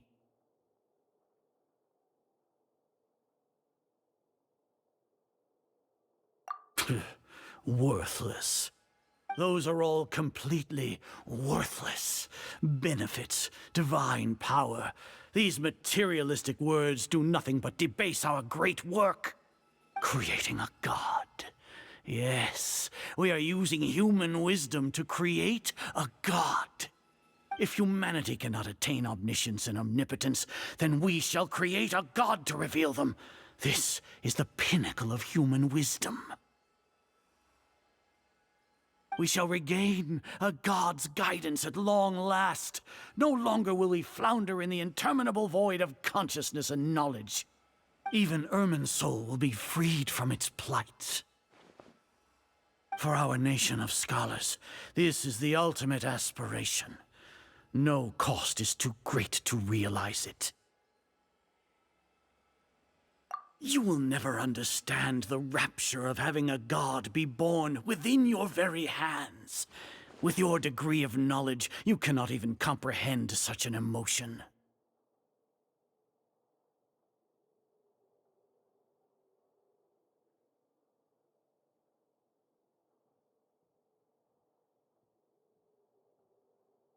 Gods exist on a plane that far eclipses humanity's. Lesser Lord Kusanali, what can she even do? Care for the people? Fend off sandstorms? Fabricate silly fairy tales? These are but child's play for the academia. Does that make us equal to the gods? We are a people favored by Greater Lord Rukadevata.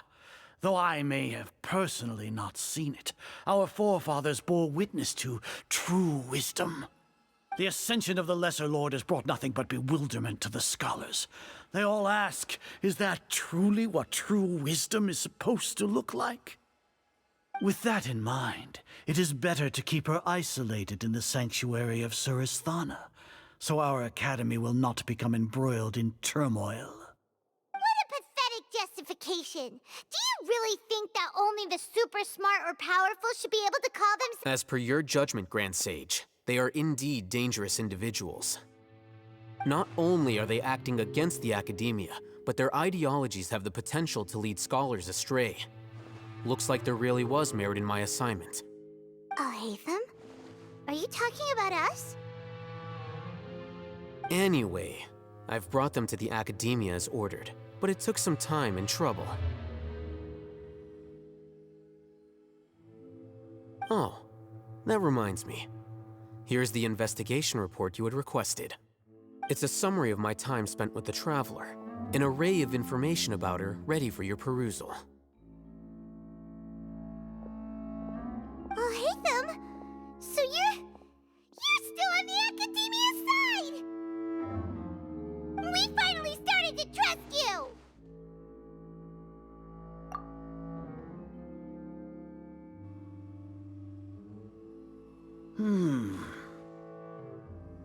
Excellent. Detailed contents with no errors. I would expect nothing less than an immaculate report from the scribe. As it is Niagarbaha Day, I'll enter the information on you into the Akasha. Surely you know what that means. We'll be monitored, just like Sino. With the Akasha's calculation prowess, all of your actions will be predicted with an accuracy of at least 98%. Furthermore, your data will be updated in real time whenever new information presents itself. To put it into words you can understand, wherever you go, you will be walking under an invisible leash. This is Sumeru's greatest penalty for dishonest persons.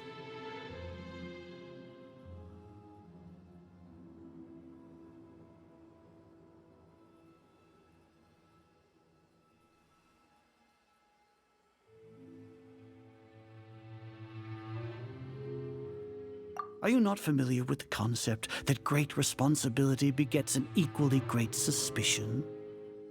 In any case, you are Sumeru's most concerning external variable. Locking you down will greatly decrease the chance of any undesirable outcomes coming to pass. You're despicable! Despicable?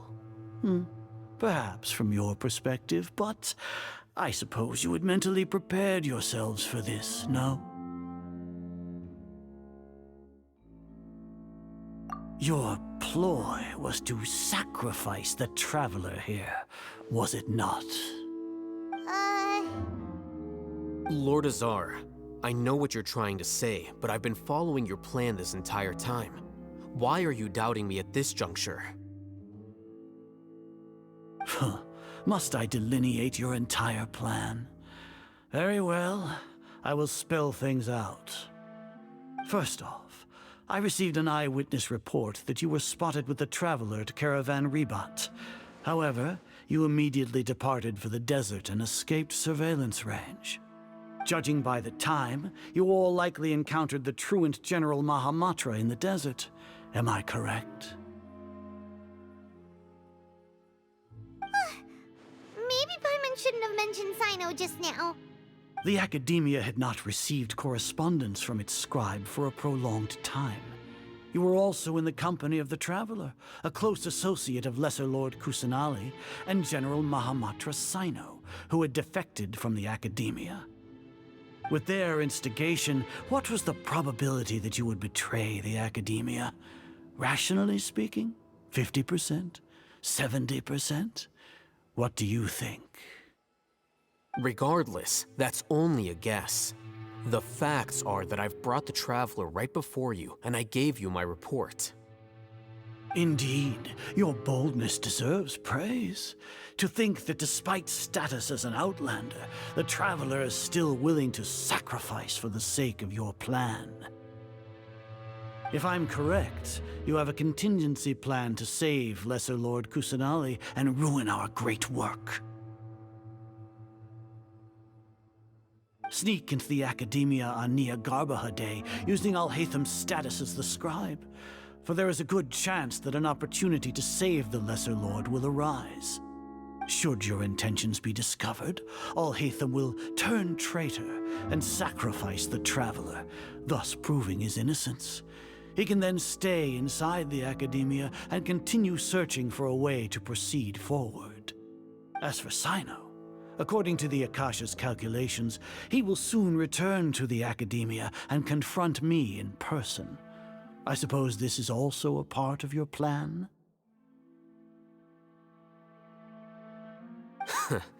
You'll see me as a traitor regardless of what I say, no?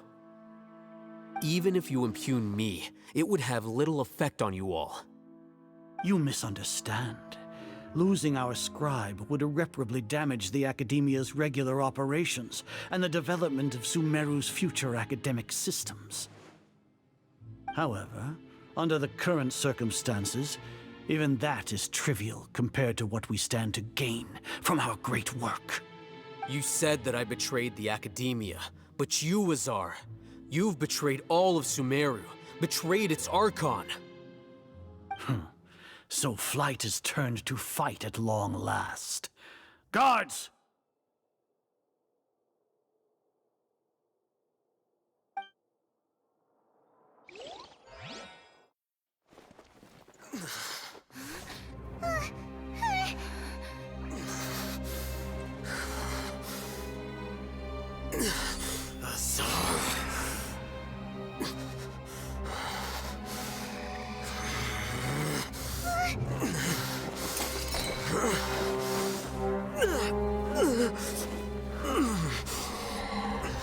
Well, what do we have here? So you stole that divine knowledge capsule. Traitor! You traitor! Even the most rational scholar will yearn for the power of a god in a moment of desperation. Aren't you doing the exact same thing as me, Alhaitham? Unfortunately for you, no god will lend you their power. Azar!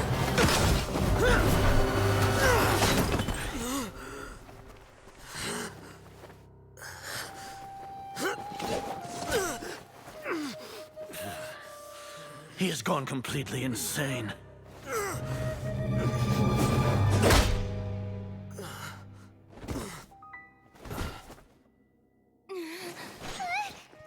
Take him to the Matra and exile him to Aru village. Then find someone to take these two to the confinement room. I'll deal with them later. Grand Sage, we've finished all required preparations for Nyagarbahade. We may begin to enter the capsules now. Excellent. You may begin.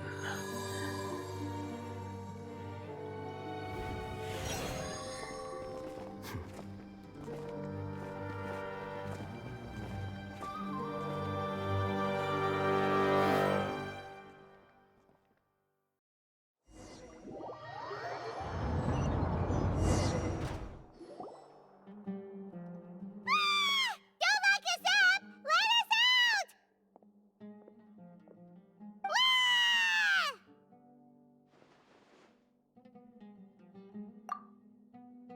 Oh, yeah. Paimon got a bit carried away there. How was Paimon acting just now? Great, huh?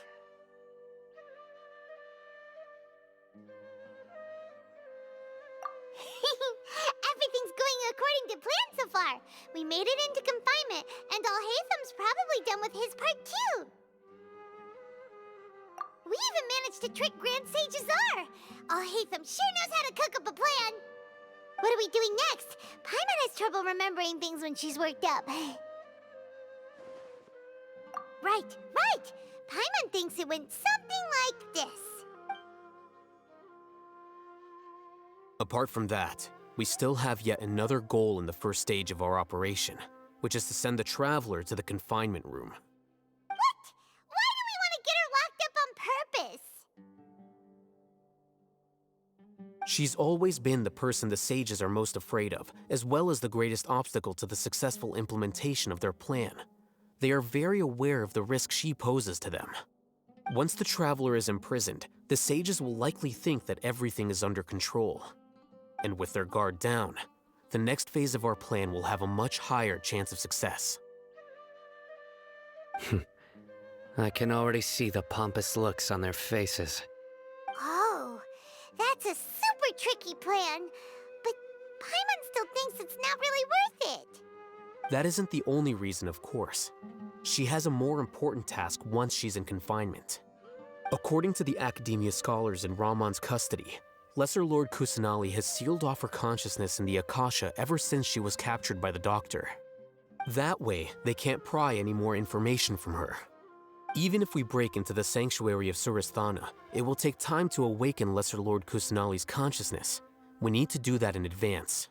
So our job is to wake up Nahida! Okay, totally worth getting thrown in jail for. The confinement room is inside the Academia, close to the sanctuary of Surasthana. It's a completely enclosed space, and you won't be receiving any visitors. I'll work with Ramon's scholars to make some modifications to your Akasha terminal. Once you're in, get as close as you can to Lesser Lord Kusanali and try to connect to her consciousness.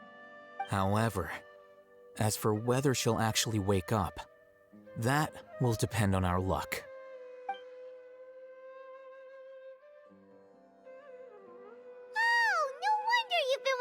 Akasha terminal today. It's the one that Alhaitham modified. Paimon thought they'd take our Akasha terminals when they locked us up in here. Were they being careless? Alright, so what now?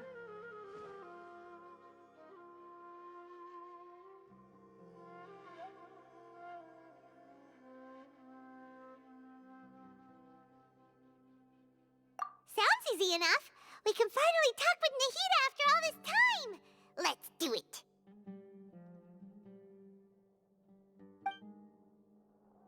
There's a light flashing on your Akasha terminal. It's almost like... the faster it blinks, the better the signal.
signal again.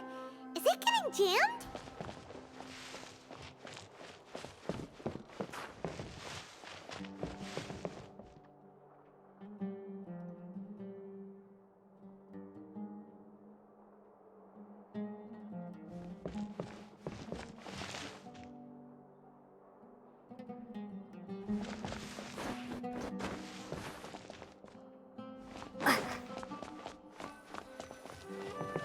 Whoa, it's Mora!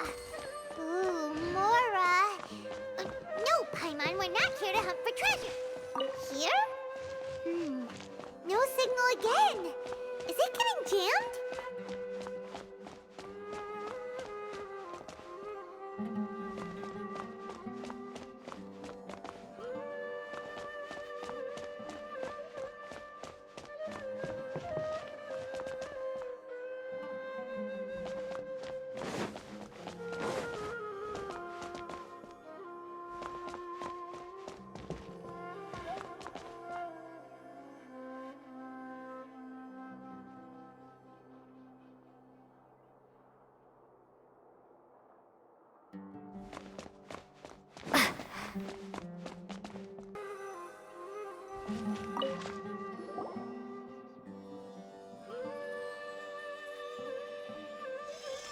Eh?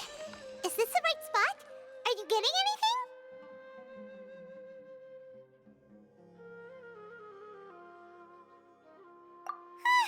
Please work.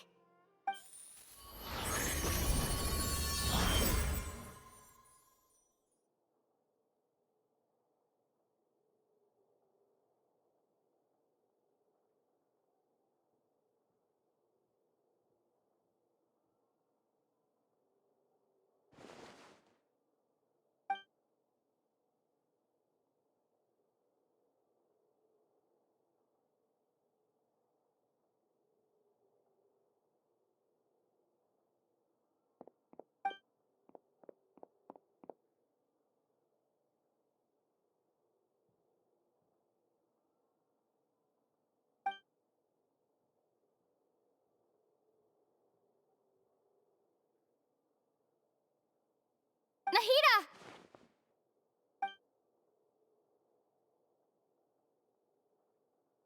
Hey, Nahida!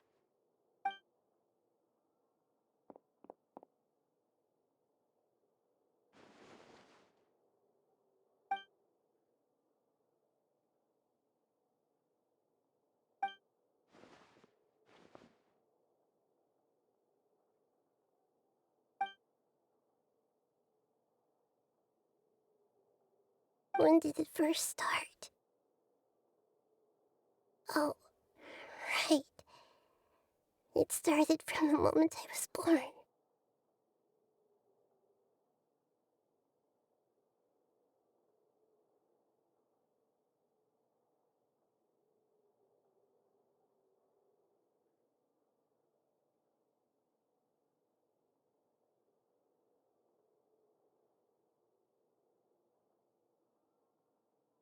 I want to become a worthy Archon. So I've kept studying, kept listening to my people and their hearts, kept looking for a way to save Irminsul. So I can catch up. Catch up to Greater Lord Rukkhadevata. But I'm stuck in the sanctuary of Surasthana. The sages are creating a god to replace me. And I'm forced to lock my consciousness in this boundless darkness.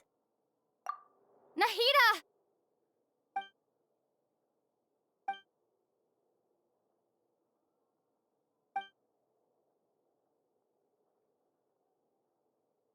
Nahida!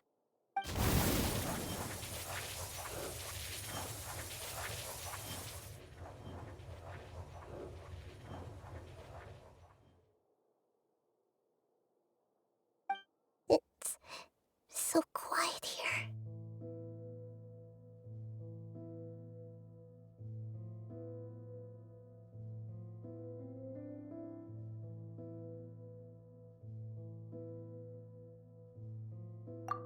Now that I think of it, I don't think I've ever actually listened to my own inner voice.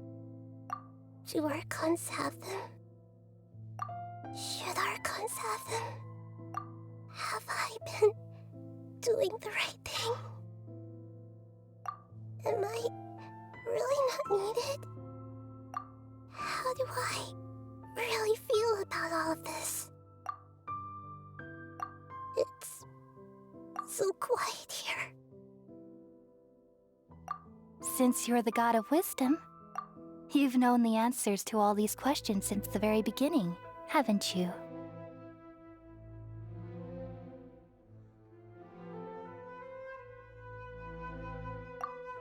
Who are you? Whose voice is that? It sounds familiar.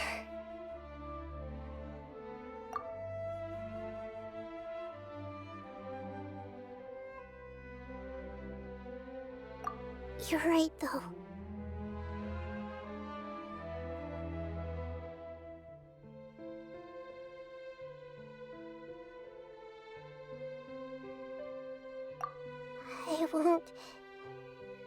I won't ignore my own voice anymore.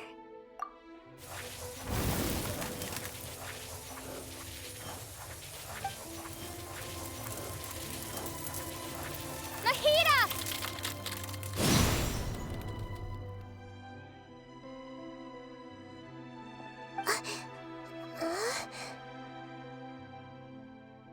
Nahida? Did you wake me up? Thank you. Why are you here? We're here to rescue you. Are you alright? I'm fine. It's just... when I think of everything that's happened to me, I feel really angry now.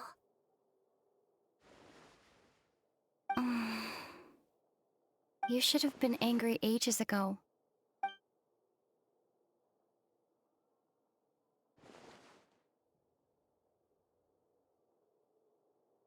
Huh? Oh, you're back! How's everything? That's wonderful news! Great! We weren't locked up for nothing!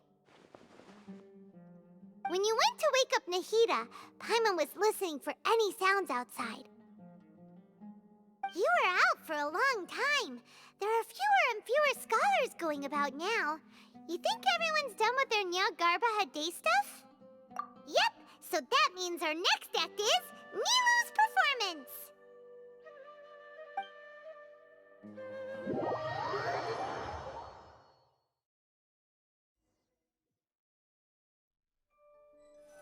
Nilu, are you sure about this? You're taking such a great risk for them. I'm sure, and I'm going. You know that I don't like to pass up any opportunity to dance, and this one is especially important. All right.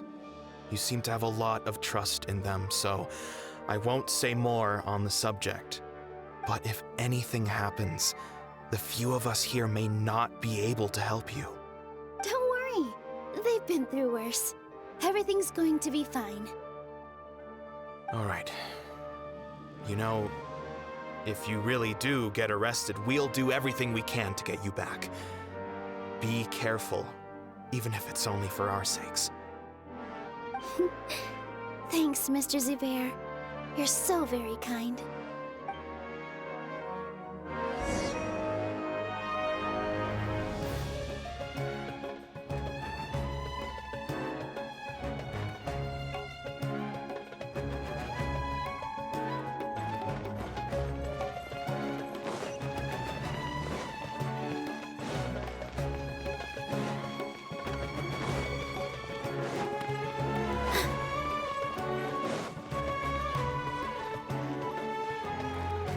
Nilu, how's it going?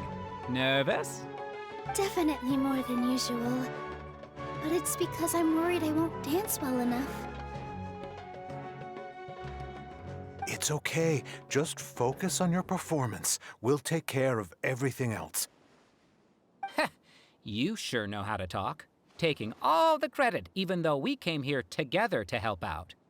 Well, thank you both. I'll have to treat you to a meal after all this ends. I really, really appreciate all of your help.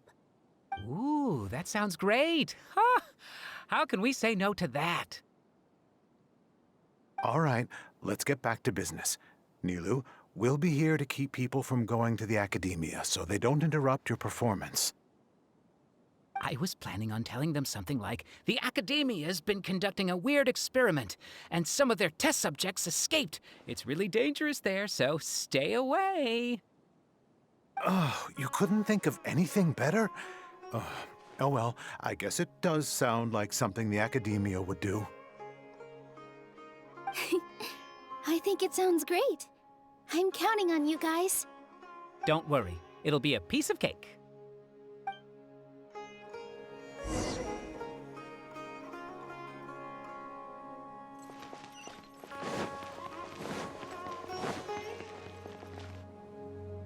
Hey, Nilu! Sorry, it's great to see you, but I'm really busy right now. Our Bait People Away with Yalda Candies plan is working beautifully. Do you want some candy? We have more than we can give out. Vihar, thank you so much for doing all of this. And even dressed up as the Knight of Flowers, no less. I'll pass on the candy, though. I cut back on sweets in the period leading up to a performance, and I'm about to start one. You have a point. The stage is cleared and everything's ready, so you can start your performance at any time. Yeah, thanks to you. I'm really grateful. All right, time to hit the stage. You're welcome. The honor's all mine, since I'll have such a great view of the show.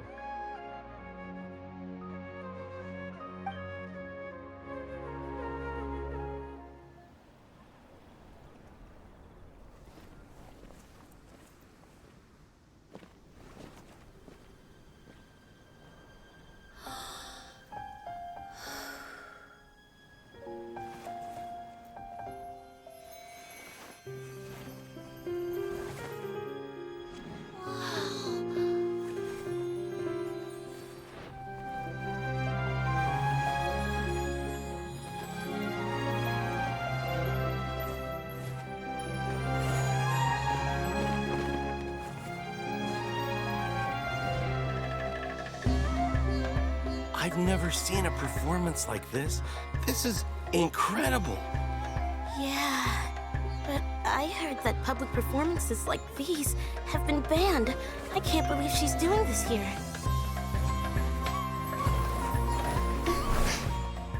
Grand Sage, there's some commotion outside.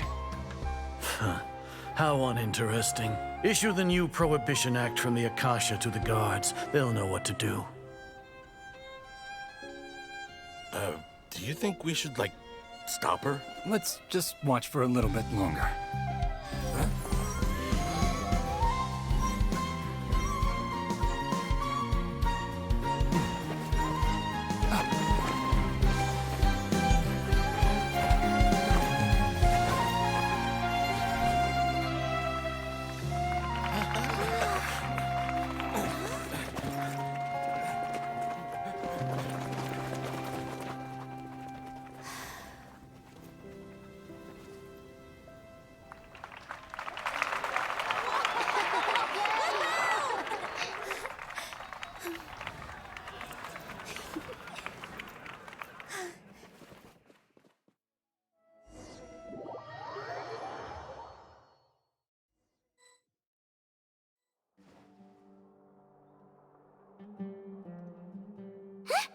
Did you hear that? It sounds like a lot of guards just ran by. Does this mean the plan has moved on to the next stage? Yep. It's great that everything seems to be going well. Come to think of it, when did Alhaitham replace the knowledge capsule that was about to be entered into the Akasha? Oh, so that's when he did it! Paimon was too nervous to notice. Speaking of, didn't Alhaitham also yoink the divine knowledge capsule from that mercenary leader in Port Ormos when everyone else was distracted? It's a time-tested trick of his. Why are we complimenting him. Yeah, he's smart and all, but he still makes Paimon's blood boil. Let's review our plan for this stage again. It's not like we have anything else to do right now anyway, and it'll help us feel more confident. Paimon remembers that Nilu's task was supposed to go a bit like this. Now that Lesser Lord Kusanali's consciousness has been forcefully sealed, the core figures of the Academia and their guards have started to wear their Akasha terminals again. With the Doctor's technological support, they think they have nothing to fear. How despicable of them to rely on such a person. But this is also our chance. I was originally asked to draft the knowledge capsule for the Artistic Performances Prohibition Act when I was still at the Academia. It should be on the Grand Sage's desk right now, and will be entered into the Akasha during the next Nyagarbha Day. Are they really going to stop all artistic performances? That's horrible! I'll make an identical knowledge capsule, but this time, I'll smuggle some misleading information into it. We only need to find an opportunity to switch the capsules. Once it's been entered into the Akasha on Nyagarbha Day, if someone were to be seen performing in public, the sages would definitely use that opportunity to announce the ban, and so the misleading information will be disseminated amongst the guards. Sure sounds complicated, but it seems like if everything goes well, we'll be able to get rid of all the guards in the Academia without any effort. That's pretty clever, getting right into their heads. I just have one question. Even if we manage to get the misleading info out to the guards, how can we be sure that they'll believe it? People who are used to relying on the Akasha become less inquisitive, and their ability to distinguish truth from misinformation is significantly reduced. They will view everything the Akasha releases to them as the unequivocal truth. The Akasha will turn humans into machines. I've seen it happen many times. Yikes. Good thing I didn't wear it for long when I was working in Sumeru City.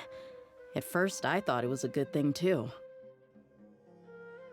By the way, this plan still requires a performer, right? Do you have someone in mind? Nilu of Zubair Theater. I know her really well. We can trust her. I'm kinda hesitant to ask her to participate in a dangerous plan like this, but we can ask her in person. All right. After the guards in the Academia are gone,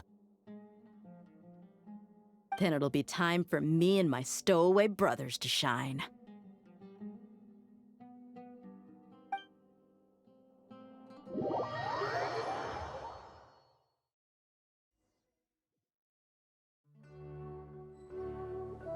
Here they come.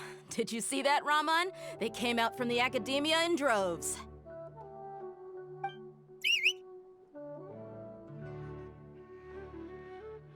After laying low in the city for so long, this is the moment we've been waiting for. My brothers have already sprung into action. We couldn't do anything to them inside their coop, but outside the Academia, this is our hunting ground. With a lioness like you, the prey sure won't be able to run far. We still need to eliminate the guards as soon as possible. If we give the sages enough time to realize what's happening, the plan's doomed. All they've done is to sit on their cushy salaries and twiddle their thumbs all day while we fought and struggled every day in the desert. The only advantage they might have is their numbers. Speaking of which, most of the guards who report directly to the 6 sages belong to the Corps of 30, but they have a completely different reputation. Following those blasted sages every whim, throwing away all the principles of being a mercenary. As someone in the same profession, I'm obligated to teach them a good lesson today. Indeed, the trap has been set. All we need to do is lead them there. All right, let's each take a road and herd those scattered guards back into one place. Make sure to attract their attention. Isak will be the key. You gave such an important task to that child. Will he be okay? It'll be fine. Isak was so determined to help, so let's put our faith in him. Besides, even if he's caught, the guards would be too scared to do anything to him. They've never seen Lesser Lord Kusanali in person, after all. You've got a point. Anyway, I think I see them coming. Let's head out. Good luck.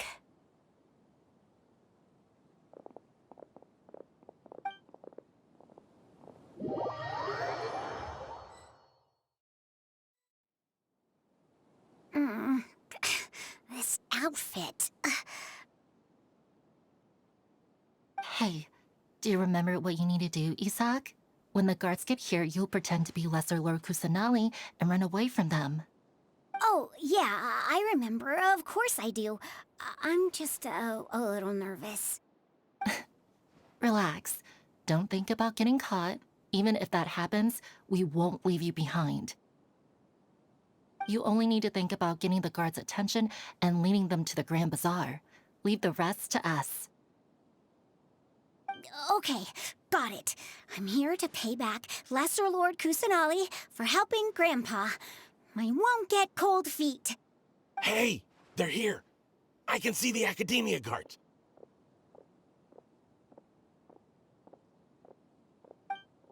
All right, it's time, Isaac. Take a deep breath and go. You can do this.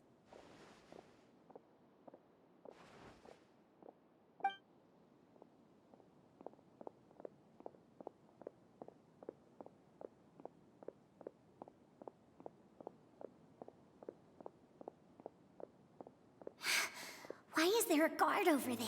Did he already run ahead of me? This is different from our plan.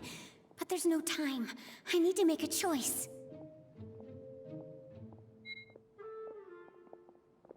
Huh? Did I just see something dart by? I'd better go have a look.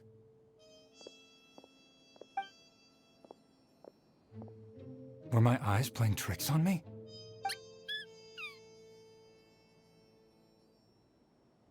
I should go check to see if someone's hiding over there.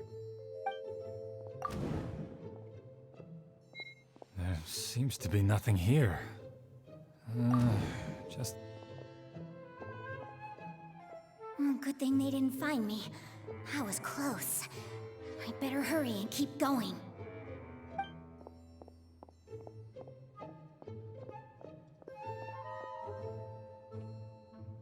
Hey! Lesser Lord Kusanali's over there! Stop! What? Lesser Lord Kusanali? How did I not see anything just now? Oh no, they found me. Where should I go?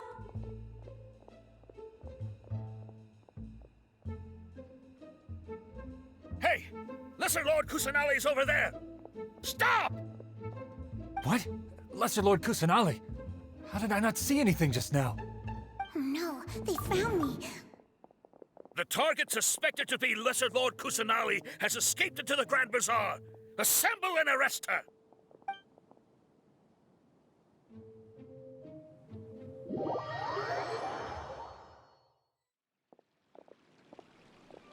Where did she go?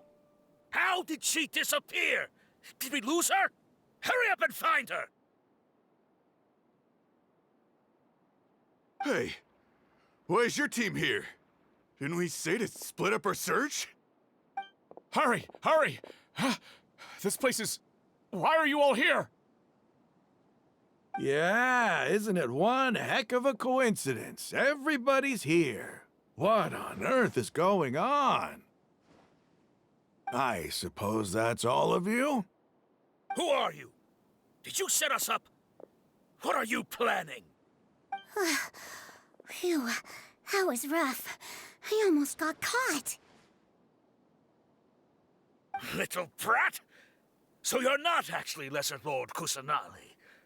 Who exactly are you all? Eremites from the desert? Just some colleagues. Think of this as a business competition, or a personal grudge. After stepping into our traps, stop thinking of yourselves as hunters. Behave like the prey you are.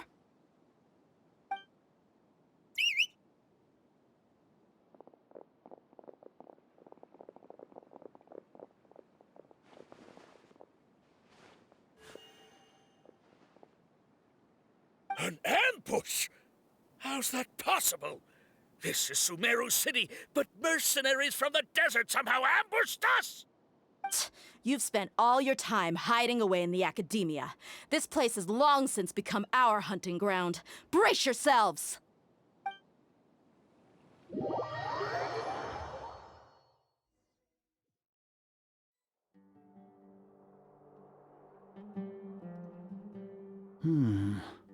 This is odd. The academia has quieted down after the conclusion of the Niagarbaha Day ceremonies, but it's much quieter than usual. Where are the guards? Why have I not seen a single one? Guards? Guards! Grand Sage, how may I be of assistance? I called for the guards. Why did you come? My apologies, Grand Sage. Right now, all Academia guards have entered the city to perform the ordered arrest. I thought you knew. Arrest? Who is there to arrest? I have an ominous feeling.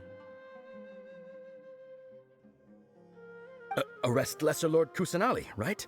Is that not what the order was? Lesser Lord Kusanali? You mean she has disappeared?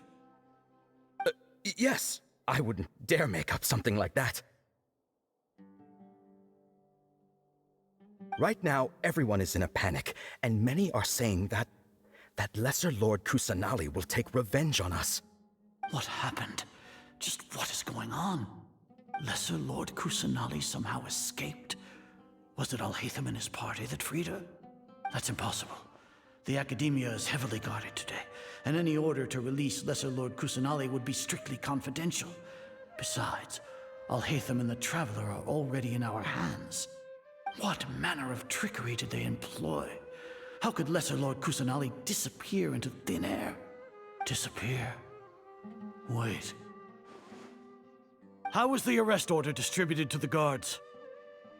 It was issued by the Akasha earlier today. Only you have the authority to send messages like that, so I thought it was your order. Let me check.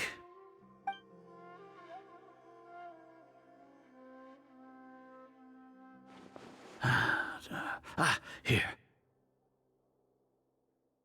Lesser Lord Kusanali has escaped from the sanctuary of Suristhana. Go to the city and arrest the escapee immediately. The Akasha indeed contains this information, and it clearly appeared in my mind. How did they bypass my permissions to issue this kind of message? Was it the report about the Traveler that Alhaitham submitted? No. I specifically checked that knowledge capsule before entering it into the Akasha. Could that have been a red herring? Well, even if I figure it out now, it won't make any difference. The important thing now is to confirm Lesser Lord Kusanali's status. Have you been to the sanctuary of Suristhana to confirm that Lesser Lord Kusanali has indeed escaped? Confirm? No, I haven't. It may be a bit offensive to say this, but Grand Sage, what you're saying doesn't make any sense. How can the information in the Akasha be inaccurate? What the Akasha decrees is fact. That is common knowledge to all of us. If we have to confirm the information and knowledge from the Akasha ourselves, then how is that any different from us learning that information ourselves? Wouldn't Greater Lord Rukkhadevata's legacy lose its meaning that way? In the beginning, it was I who asked you to believe in the Akasha, to believe in the legacy left by Greater Lord Rukkhadevata. Are you trying to use my words against me? No, Grand Sage. I'm merely confused because I believe in you. I never meant to refute you. Stay here and see if there are any suspicious people around. I'll go to the sanctuary of Suristhana on my own. Yes, Grand Sage.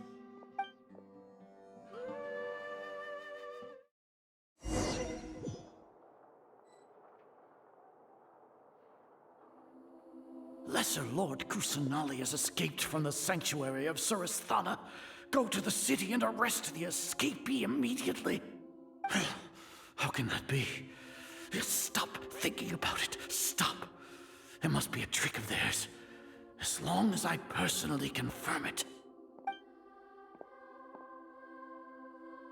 Ah! Impossible. That's impossible. There must be something wrong with my eyes. Huh? She really appeared again?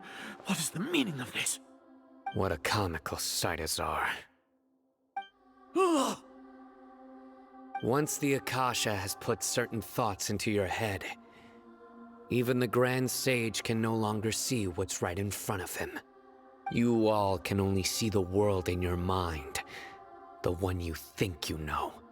And precisely because of this, you disregarded Lesser Lord Kusanali's existence. She has been a wise and worthy Archon. Sino, have you been waiting for a chance like this? The Akasha predicted that you would return to the Academia to confront me, but I didn't expect it to turn out like this. I was careless. No, you were blinded. Your faults stem from your reliance on the Akasha. You're still the same as always. I truly did not expect a proud person like you to cooperate with Alhaitham and the Traveler. People change, Azar. Admit it. The Akasha can't predict my actions anymore. Then tell me, what have you found during your investigation? You want to buy time? This is the sanctuary of Suristhana. Under your own regulations, even Academia staff are forbidden to come here. No one will come to save you. As for the investigation, I've at least confirmed that you are guilty of insurgency against the Archon. A serious crime. So what? Did you do all of this so I would plead guilty in front of you, General Mahamatra? No. I want you to plead guilty in front of the Archon herself. You once said that I had no standing to judge you. So now, how about judgment in the name of a god?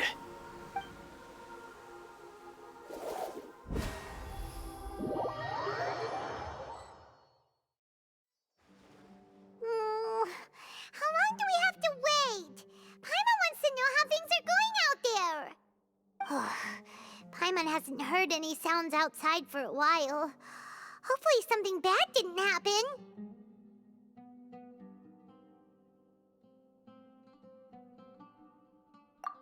Yeah, but aren't you scared that we might be locked up in here for the rest of our lives?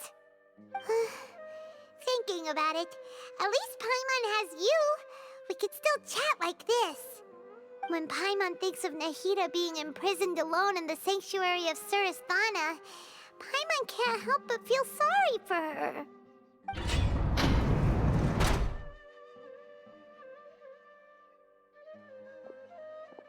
Here comes your savior. Dia! Paimon just knew you would come to rescue us!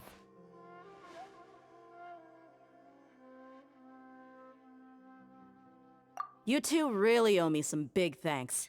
I had to search through who knows how many guards to find the key here. It felt even more tiring than whacking them. I'm exhausted. Thanks a lot. Need Paimon to rub your shoulders? No, that's, I'll pass. What are you afraid of? Oh, are you ticklish? Now isn't the time to talk about being ticklish. Things in the city and on Sino's side are both going well. The guards that stormed out of the Academia are all taken care of. The Corps of 30 is in charge of the city's defenses, but we already talked to Asfand. They've been fed up with the sages bossing them around. As long as it doesn't break their employment contracts, they'll turn a blind eye. That's probably because you've been super great friends with them for a long time. So, how's Sino doing? The Grand Sage is in his custody. Even I know how terrible it is to fall into Sino's hands, so he probably does too. Sino forced him to release Lesser Lord Kusanali. He has no choice but to obey. So, hurry to the sanctuary of Suristhana. Assuming nothing weird happened, We should have already rescued our Archon.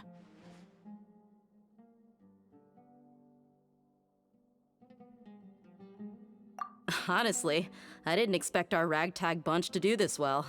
We just came together last minute to save the Archon, you know? Alright, you two better go. I still have to clean up some messes in the city. See you around.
Should I say it's nice to meet you?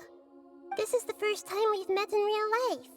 Before, we've only met in dreams, consciousness, or when I was in someone else's body. Thank you so much for coming to rescue me, but I also need to apologize. During this time, I did some self-reflection. My sense of inferiority and yielding to the academia led to all of this, and created so much trouble for you all. Exactly! We're here because you're a good Archon and one of our friends! Thanks, you too. Amazing. So this is how it feels to walk out of that cage with my own body. It's like I just had an endlessly long dream. I can't even tell if I just woke up or was only now born into this world. My concept of self has become so clear. But now doesn't seem to be the time to indulge in this feeling.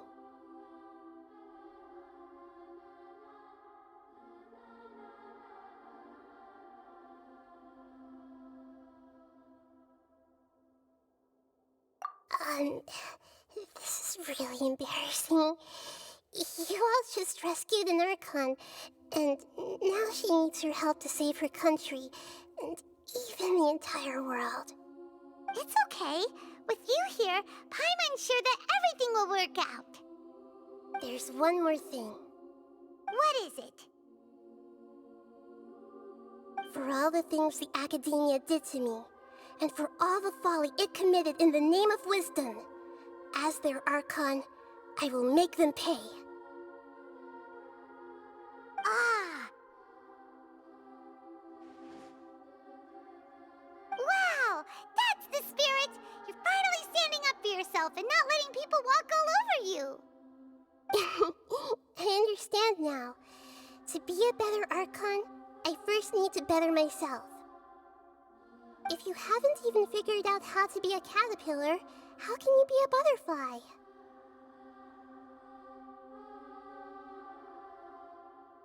Yes, true.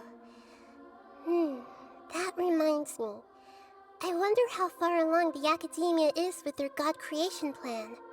We need to hurry and prevent the birth of that false god. I need to make some preparations. Since I'm now free, I can establish a direct link to the Akasha and control it. First things first, I need to remove the restrictions that the doctor put on me in the Akasha. After that, I'll make some adjustments and revoke the sage's permissions. The Akasha will then be like how it originally was, only operable by the Archon. After all, the Academia betrayed Greater Lord Rukkhadevata's trust. This might take some time. In the meantime, you should also work on your own preparations. If we don't stop the God creation plan in time, we'll be in for a tough fight.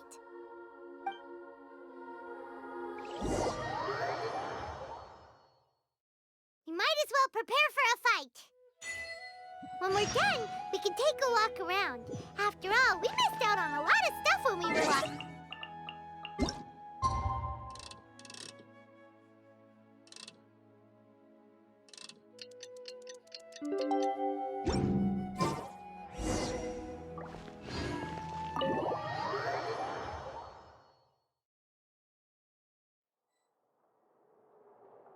How's it going, Nahida? I'm done with the parts that needed my involvement to complete. Although it's my first time working with the Akasha like this, its internal structure and operation procedures are easy for me to understand. Greater Lord Rukkhadevata's design is truly brilliant. Oh, also, this is for you. Huh? What's this little floaty thingy? It's a small device I put together just now. You can think of it as an upgraded Akasha terminal. You may not need it right now, but it should be helpful in certain situations. Wait! This thing has the same characteristics as Paimon! We're both small things that float!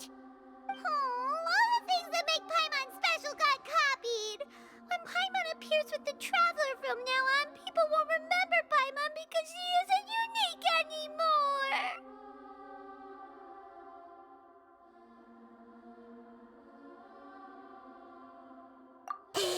It's alright, Paimon. It can't replace you. It's only a flying device, but you're the Traveler's irreplaceable friend. You're so good at comforting people, Nahida. If only the Traveler was as smart as you. I was simply telling you what I feel to be the truth. I wasn't trying to comfort you. Nahida, you're a natural at this. What you just said made Paimon even happier. By the way, there's something I need to confess. Even though I'm the Archon and in control of myself again, I'm not very good at fighting. You may have heard that an Archon's power is derived from their people's faith. However, I'm not as well loved as Greater Lord Rukkhadevata. If we get into a situation where combat is our only option, I'll have to count on you, and I'll do my best to provide support.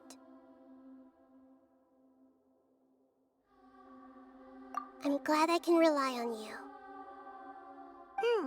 So the God of Wisdom isn't good at fighting? That actually sounds about right.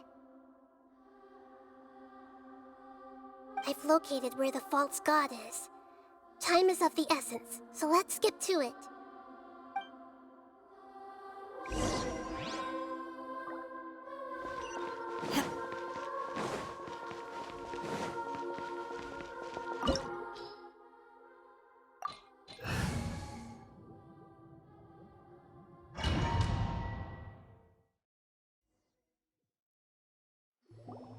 What is this place? Is this really the way we need to go? Wow. Who would have thought there'd be a place like this hidden right slap bang in the middle of the city? The sages wanted to realize their god creation plan without being discovered. The safest and most convenient way would be to build within the academia itself. That's true. They were already hiding one god, so why not two? Judging from the structure here, the project is a huge undertaking. The sages really saw the god creation plan as their ultimate goal. But this place doesn't look like it could have been constructed by the academia alone. The Fatui under the Doctor sure didn't hold back. They provided a lot of technological support. Yeah, or else they wouldn't have been that generous. Is that it, though? I've always felt that this Doctor is different from the academia sages. He doesn't seem to share their sense of urgency. Instead of being interested in the end product, it's like he's enjoying the experimental process. The Fatui Harbingers are all such weirdos. So, The doctor being weird is actually normal. So, this Fatui that they're trying to turn into a god is called the Balladeer? We had previously come into contact with his consciousness. He harbors particularly strong obsessions. One is the desire for a gnosis, since he was created to be the vessel for one. The other obsession is probably related to his past. I can't quite explain it. Paimon knows that he was a prototype puppet for the Raiden Shogun before he became a Fatui Harbinger. That's why he wants a gnosis so badly. There's no way he'd willingly be a test subject, not with that temper and ego of his. It sounds like you know the Balladeer quite well. I see. Tell me more about him and what he's like. The more we know now, the better we can plan for and react to any future situation.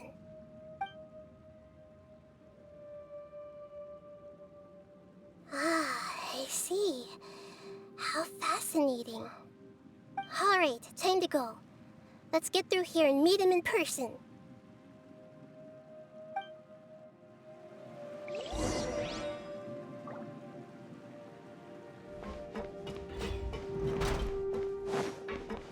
Time to work! My will is... Let's begin! Work time! No excuse for slacking! I will not stand for that. Everybody stand back!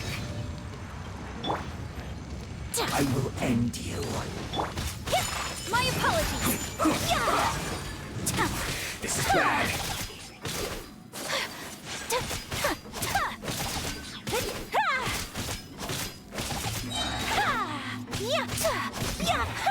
This isn't good.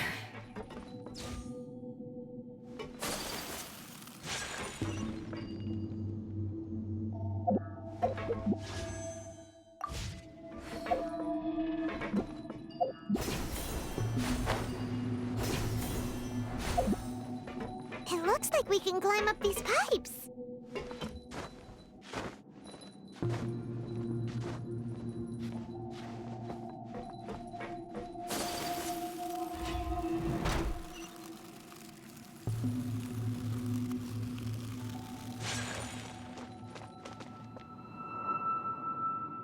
The pattern on the ground seems all messed up. Let's go around and see if there's a way to fix it.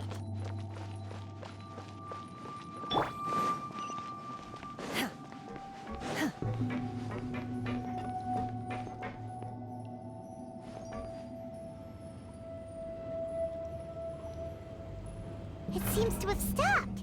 Let's continue.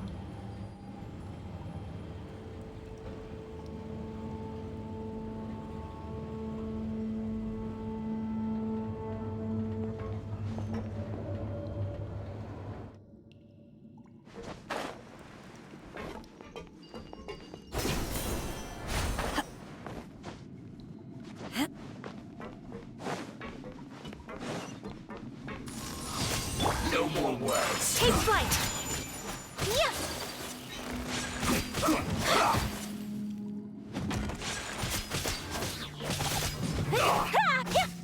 Whirling snow! This isn't good.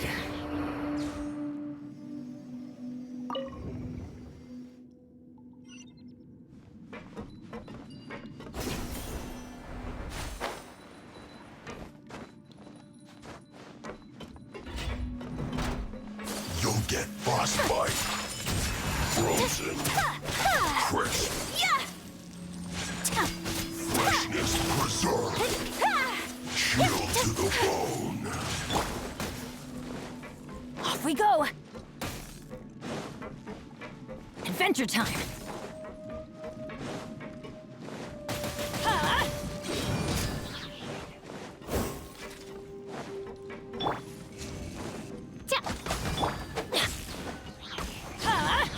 Out of the way!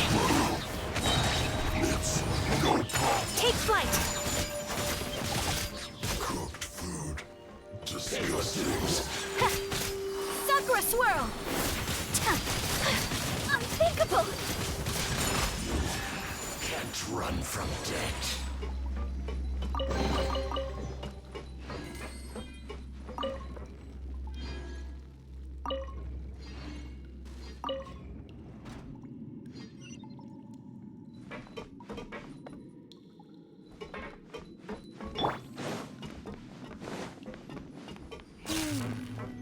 data stuck. Maybe there's something wrong with the tracks. Let's try adjusting the direction of the device to clear the tracks.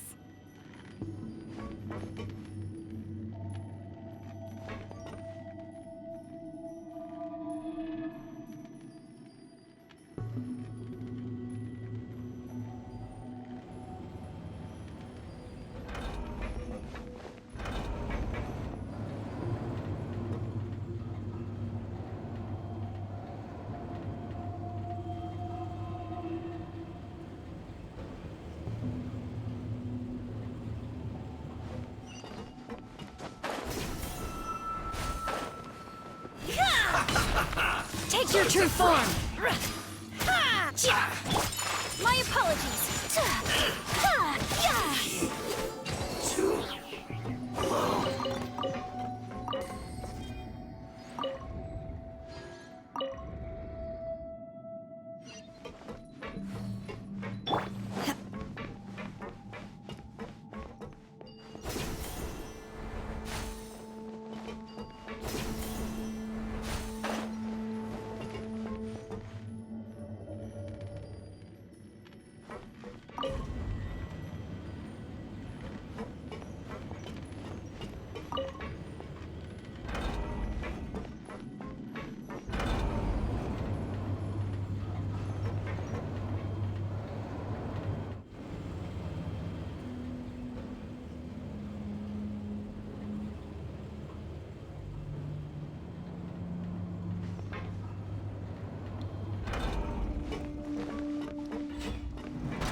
No more words. Take flight! Embrace the ice! Yes. This is it. Get out of here! My apologies!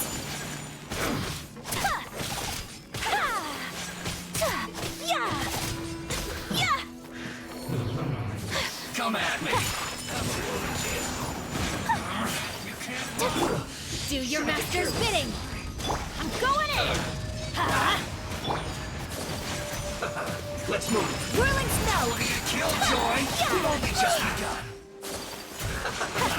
I see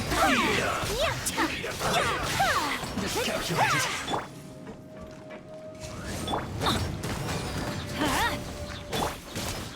My will embodied.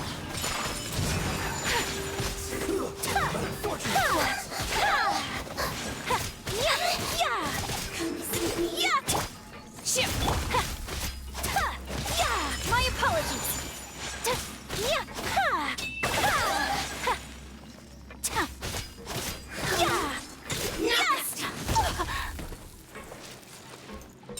Take flight. Everybody stand back. That's gonna hurt in the morning. Take your whirling snow.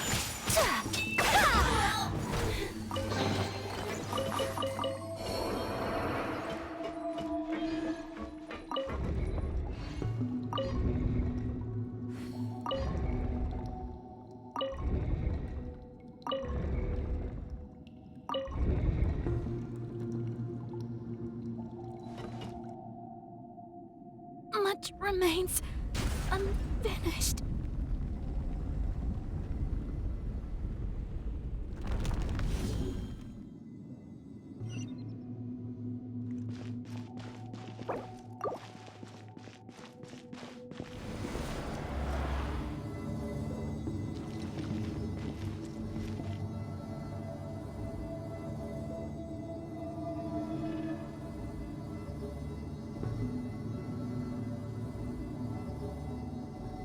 Benny's adventure team, assemble!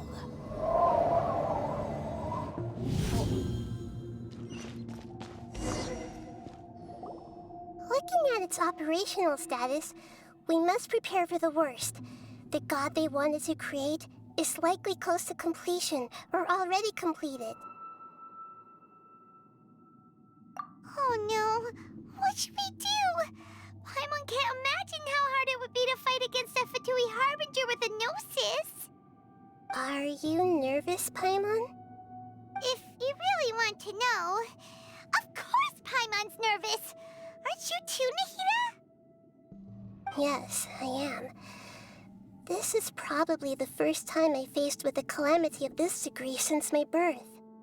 I feel not just nervous, but curious as well. Curious? Curious about what? Curious about our fate. To me, everything we perceive in this world, everything we learn, and everything that happens to us is considered knowledge. And if it's a form of knowledge, then it can be understood. However, only fate is about that which has yet to occur, so it has always drawn my curiosity. So to me, fate is the ultimate knowledge. That's also why I love observing humans and all the things that happen to them. It all brings me great satisfaction. And now, at long last, I'm not just an observer anymore. I will personally experience my own fate with you by my side. Isn't this such a wonderfully exciting thing? Ah, so that's what you mean. Paimon thinks she understands what you're feeling.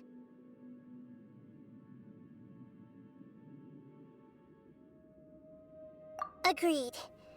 Okay, let's continue on. I can sense his aura from here.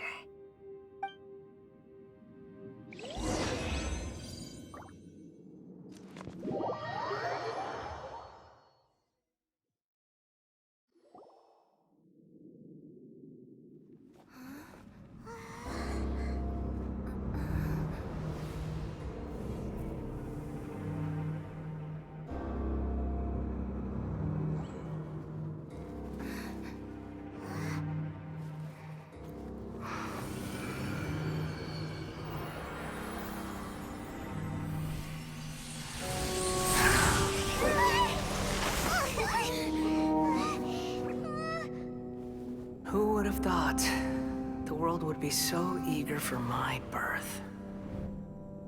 I remember you, Booer, the god of wisdom, and standing beside you, the traveler. Is he all-knowing and powerful now like Greater Lord Rukkhadevata? No, I can't feel the same kind of divinity I felt from the Greater Lord. It seems that the sages didn't get the chance to infuse the divine knowledge capsules into him. But even still, he has undoubtedly become a true god now. So we're too late? The Balladeer has already become a god? The Balladeer. A long bygone title. When my spirit ascended to divinity, I felt as if I had existed for the same number of epochs as heaven and earth. Looking back, the existence of what once called itself Kunikazushi appears infinitely small and ugly.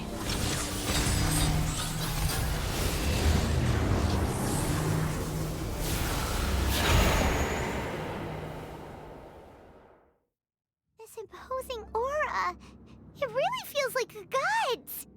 A body that capitalizes on the Balladeer's original construction as a mechanical puppet, with the Gnosis serving as a constant power supply. How much effort and resources did the sages put into this?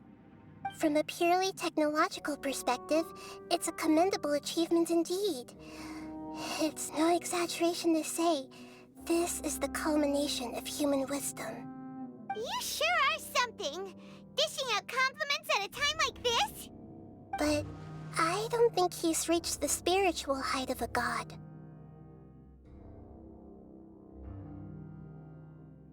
Strife is engraved upon every god and every gnosis brought forth into this world. Can you feel it? The exhilaration of such power, and the thrill of anticipation for our contention. Nahida wouldn't feel the same things as you! Do you not realize that you are interrupting a conversation between gods? Lowly creature, know your place!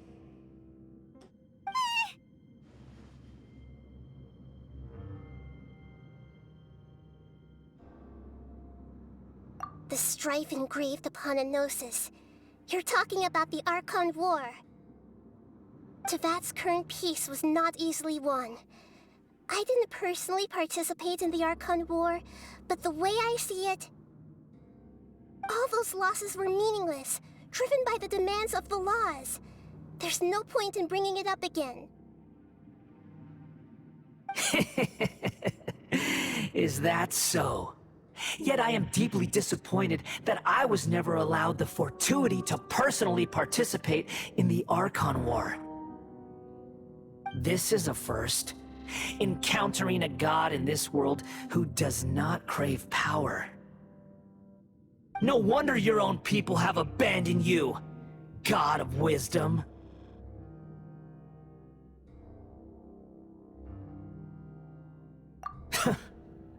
Your judgment is as your existence, unsubstantial. This is where everything ends, Booer, the God of Wisdom. You should know that wisdom cannot solve every problem. Like now, where your only option is to face me in combat.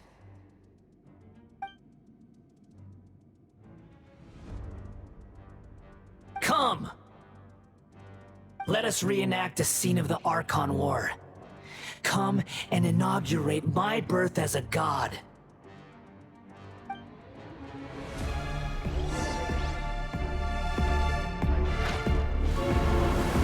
Churn!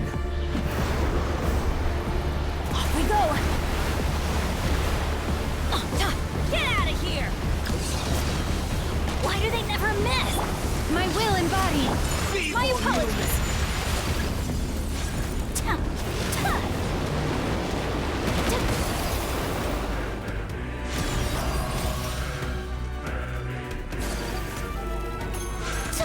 Take flight.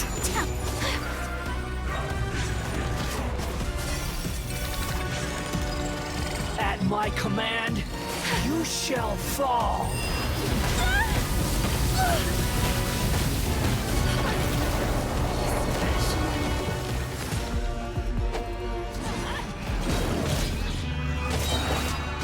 Transfiguration. Feeble human.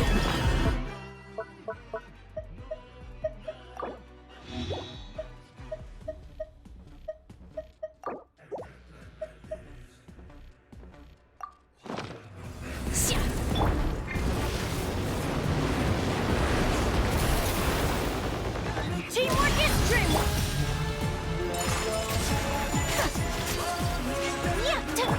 By ordinance divine. My will and body. Insignificant past. Midnight.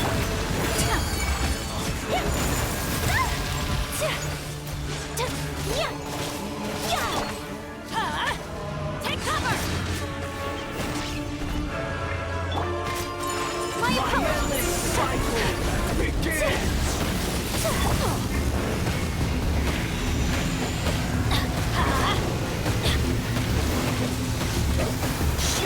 Take your true form.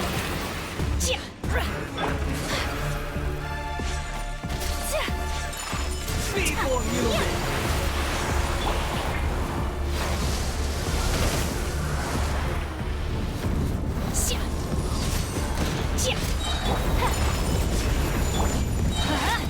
Everybody stand back. Kamisato art. So that's it.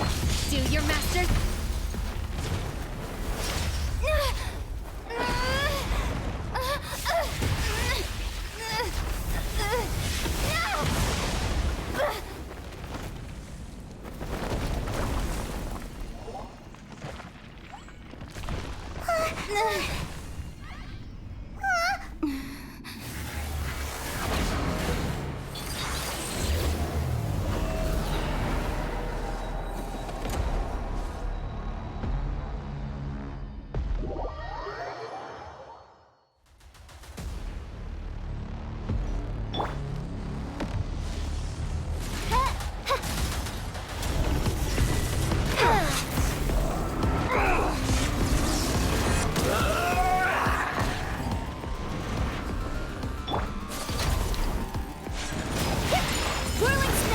To oblivion!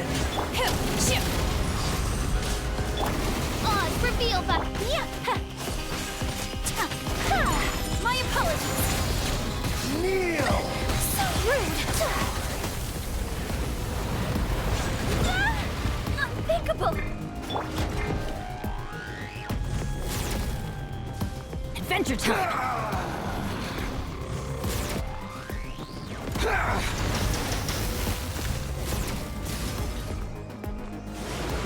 Tremble! That's gonna hurt in the morning.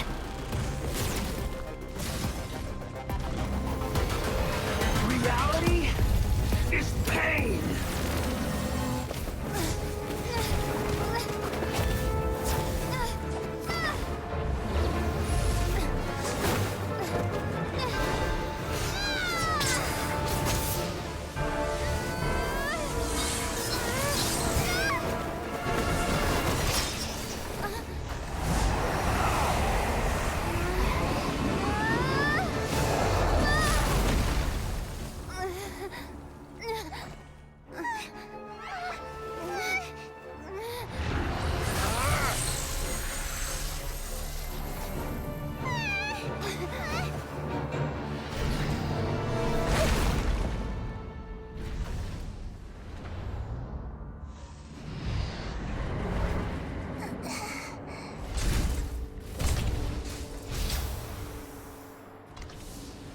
This is supposed to be a battle between gods, yet you choose to hide behind a mortal.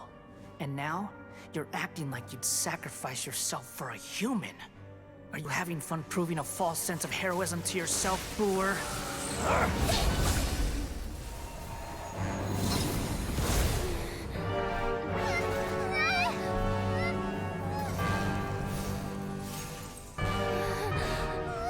The data collection is almost complete. Do you even know how many times you've tried to take my gnosis from me?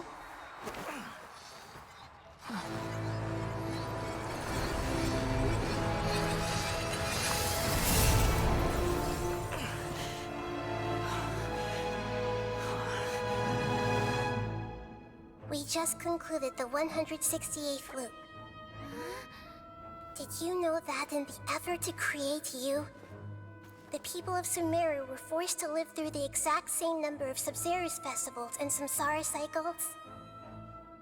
The power of dreams. When did you use it on me?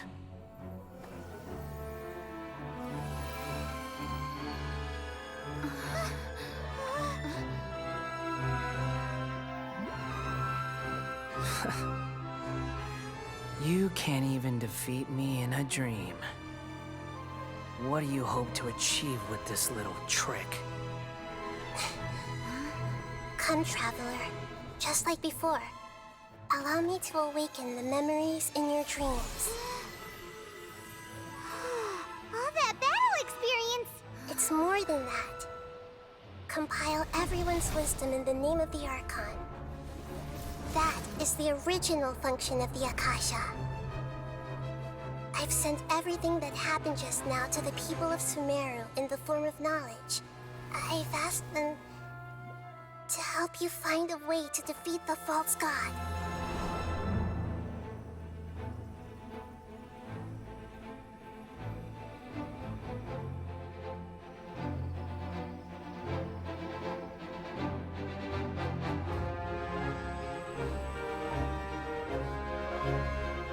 Now, all of Sumeru's wisdom is at your disposal. Meaningless tricks won't save you.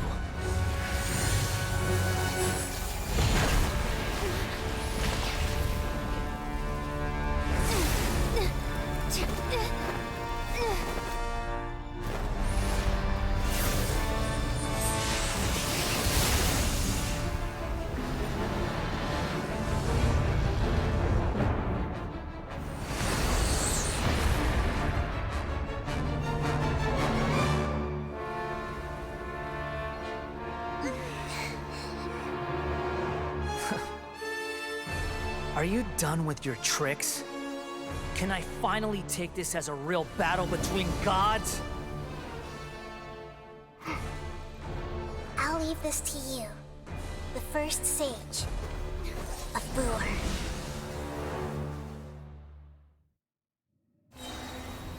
I am the all-knowing God!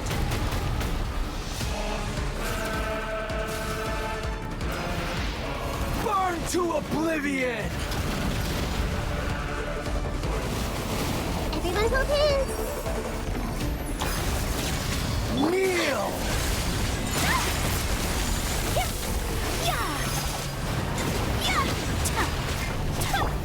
As you wish, main Fräulein. Share my knowledge!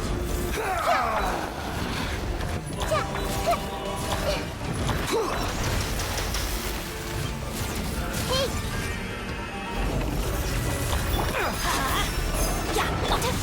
Whirling snow!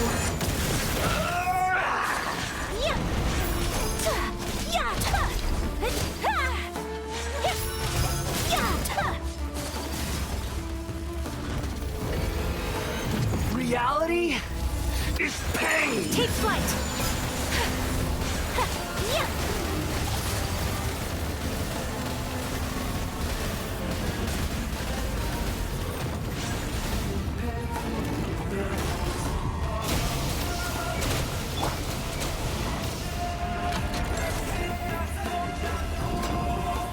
Everyone hold hands! Kneel!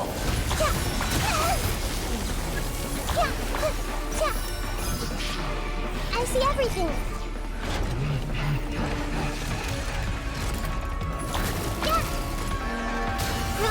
Good riddance, cruel world.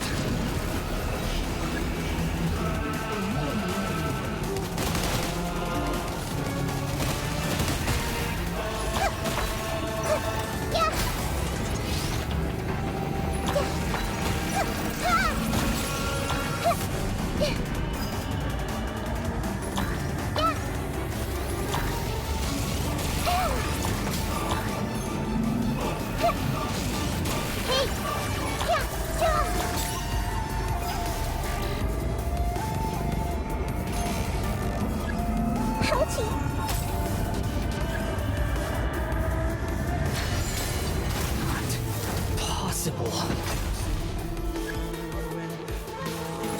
I see everything!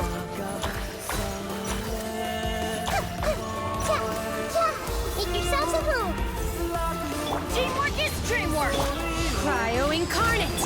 Embrace the ice! Whirling snow!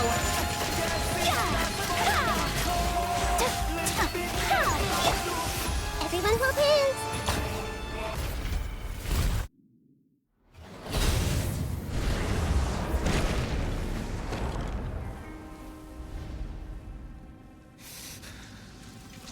Humans. Filthy humans.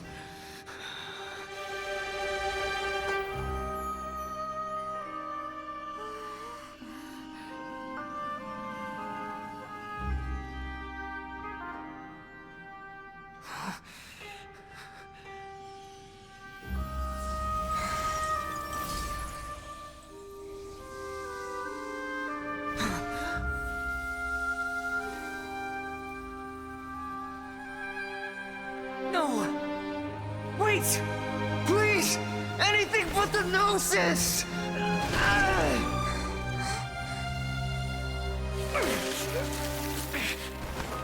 That's mine! Don't even try! I'll never go back!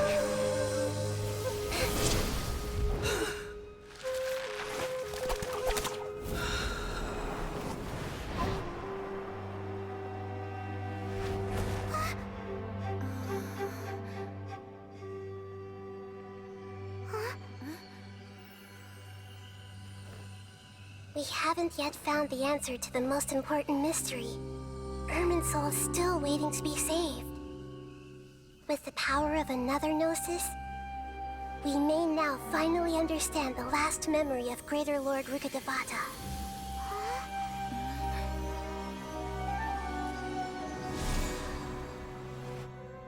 This is... That's right.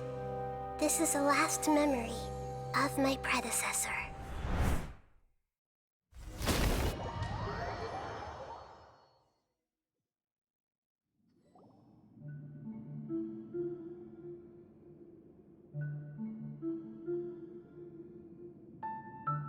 Huh. This sure seems seems very different from what Paimon imagined. Shouldn't Irminsul be in this realm of consciousness? Yes, that is our destination. But I didn't expect the remaining consciousness of Greater Lord Rukkhadevata to be as polluted as this. Forbidden knowledge? It seems you know about a concept that even I don't completely understand. Could you tell me what you know?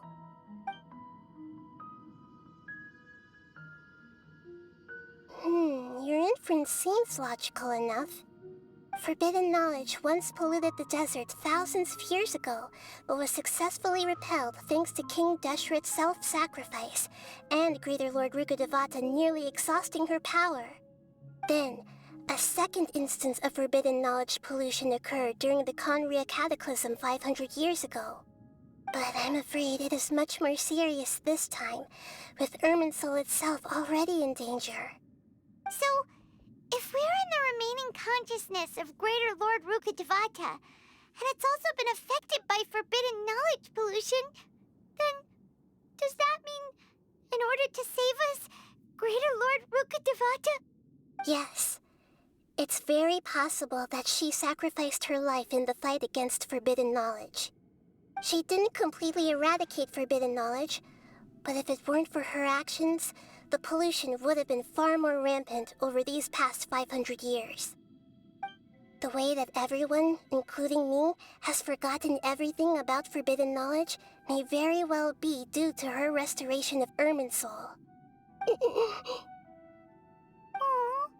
Do you feel sad, Nahida?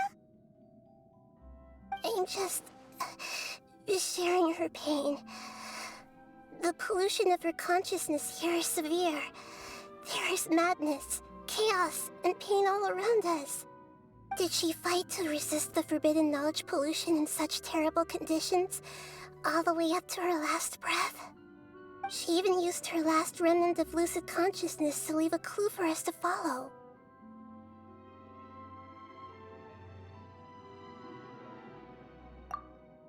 Yes, her words were distorted by forbidden knowledge, so that's all we could hear. But now, we have a chance to find the answer to this mystery. We can cross the polluted consciousness until we found the right path to meet with her lucid consciousness. And then, we'll let Greater Lord Rukkhadevata tell us the truth in person. Each of us need to be mindful of the state of our own consciousness while we are here. Even with the Gnosis's protection, we must always keep a clear mind. Otherwise, we could go mad at any moment. That's so scary. Don't worry. It should be easy enough for you to keep that mind of yours clear, Paimon. Let's go.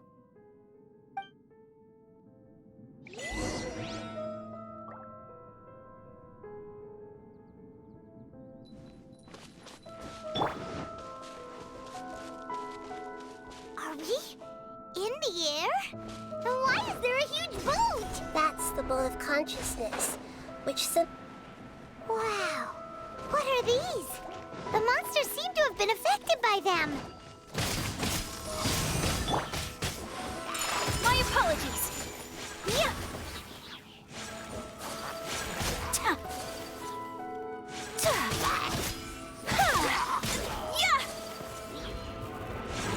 Unthinkable.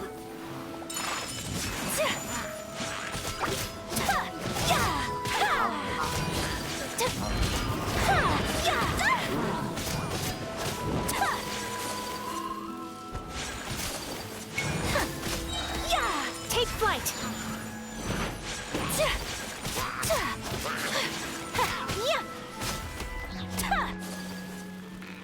No. Whirling snow. Let's light it up. My will embodied.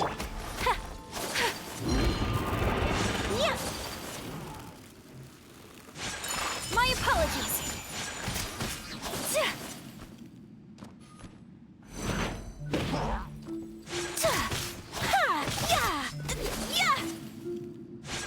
Take flight. Transfiguration. Oh!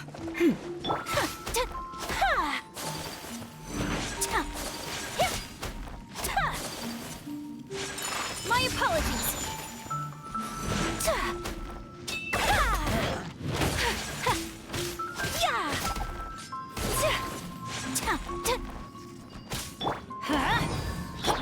Take your true form. Midnight Phantasmagoria.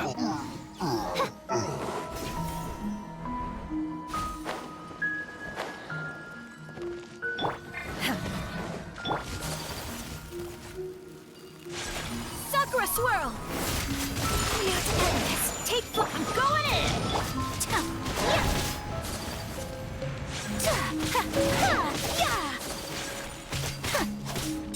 Whirling snow.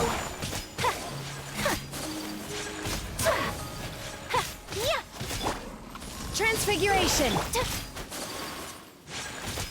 Take flight.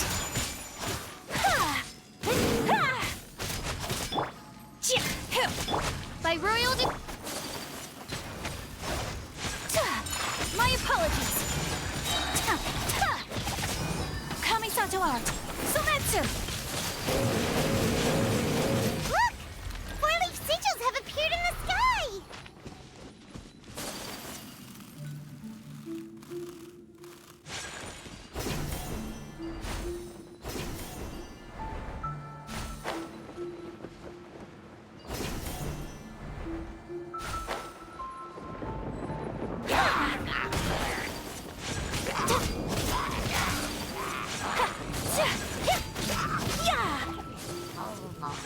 Take flight.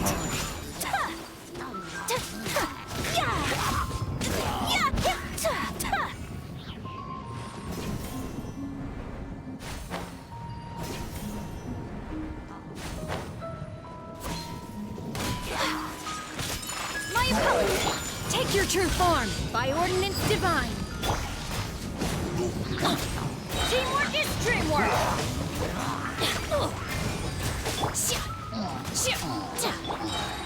Take flight. You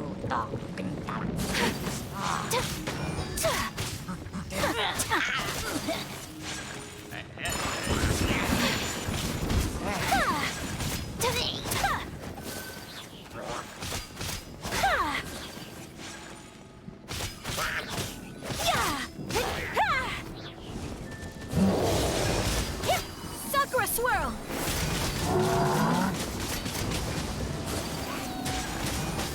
So I have dishonored.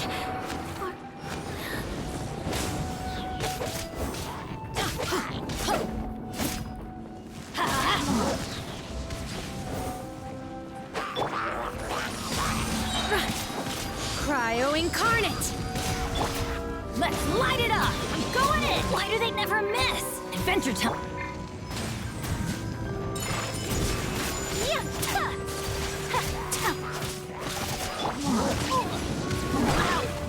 Off we let's light it.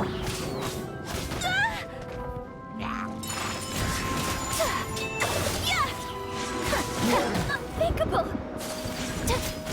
To control the boat of consciousness, we need to find the helm first.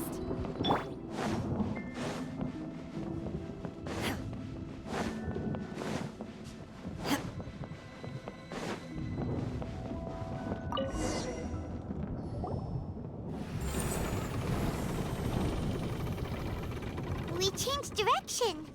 Are we still going the right way, Nahida? Judging from the current route, the boat of consciousness will soon take us out of here.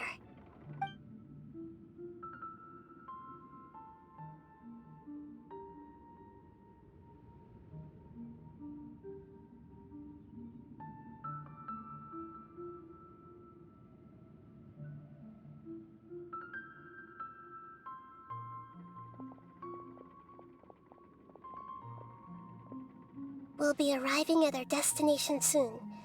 How are you feeling? Are your minds still intact? Huh? But everything's been completely normal for Paimon.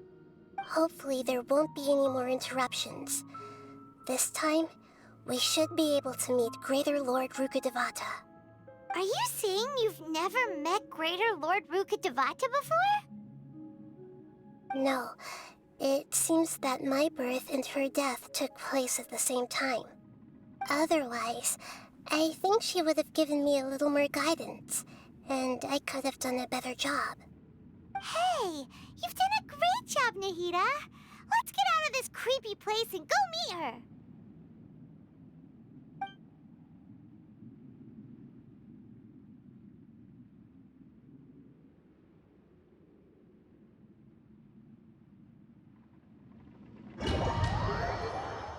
So, is this the place you were talking about? The base of Irminsul?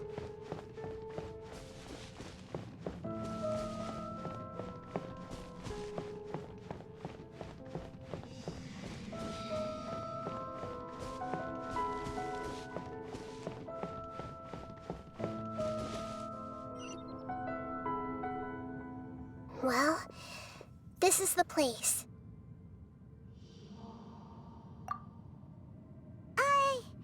We're here to find Greater Lord Rukkhadevata, right? But the one standing over there is... Is that... me? She looks exactly like me. Are you Greater Lord Rukkhadevata? Yes, that's me. Are you surprised by my appearance? Irminsul and the surrounding lands have been reproduced here as they were years ago. But this is just a realm of consciousness. We are manifestations of the same nature. Hence why we would appear exactly the same. We're of the same nature? Why? Because you are me, and I am you. You are me in the new samsara. The new samsara? As Greater Lord Rukkhadevata, I'm the avatar of Irminsul. And you are the purest branch snapped from Irminsul. Imagine it this way. Even if a tree dies, its branches will eventually take root and grow, continuing the tree's life in another form. I'm merely the remaining consciousness of Greater Lord Rukkhadevata. The real me has presumably died a long time ago.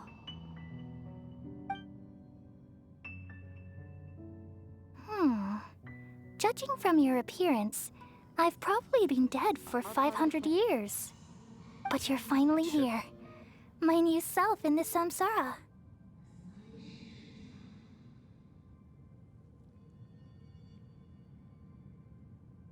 If this is true, then am I going to be a great Archon like you someday? Though we share the same nature, our fates are bound to be different. All things have their own fate.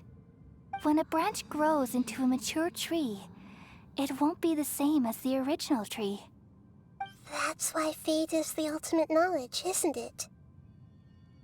That's a great insight. Yes, very good. It's also precisely why you won't become like me. Really?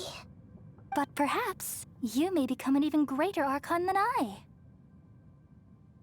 I already see a determination in you that I didn't possess in my time, and the future that it leads you to will be yours alone.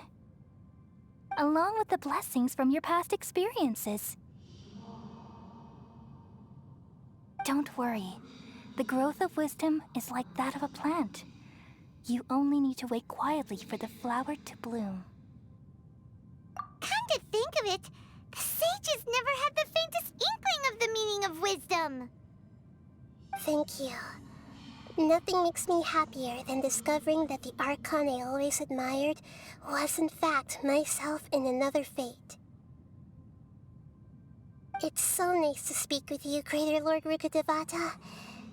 I've always wanted to meet you.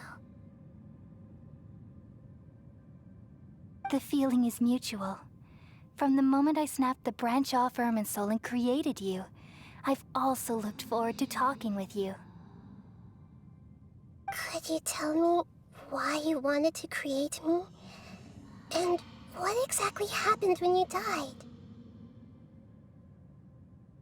Ah, I see. You're here seeking answers, right? Everything that day, even the sky itself, changed into a color like this.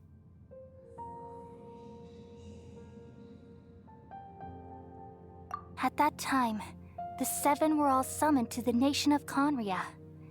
Except for me. I had a more important task to attend to. I had to protect Irminsul. The disaster occurred together with the pollution of forbidden knowledge. At that very moment, with my consciousness connected to Irminsul, I sensed something was wrong. The pain started to torment my mind. By the time I reached Irminsul, it was already displaying signs of corruption. Had I not repelled the pollution of forbidden knowledge with King Deshret thousands of years ago, I might have felt even more hopeless and lost. So what exactly is forbidden knowledge? It's a kind of knowledge that doesn't belong to this world, and a form of truth that can't be understood. It came from the very bottom of the abyss. Even I could never understand it. The world is constantly rejecting it, leading to all kinds of bad phenomena. If we allow forbidden knowledge to pollute Irminsul, I'm afraid the entirety of Teyvat could fall apart. So, there's knowledge that even the God of Wisdom can't understand? At that time, I knew I couldn't repel the forbidden knowledge with my strength alone. Which is why I created a device that compiled human wisdom and named it the Akasha. It's truly the world's most amazing invention. Thank you. For a long time, I thought dreams were the fruit of human wisdom. Though it was selfish to do so, I borrowed people's dreams using the Akasha. Then I compiled their wisdom and all of my own power. Well, did it work? Thanks to the wisdom of the people of Sumeru, almost all the forbidden knowledge was cleared from Irminsul. But things didn't go as smoothly as I thought. I had a terrible headache, which gave me an uneasy feeling.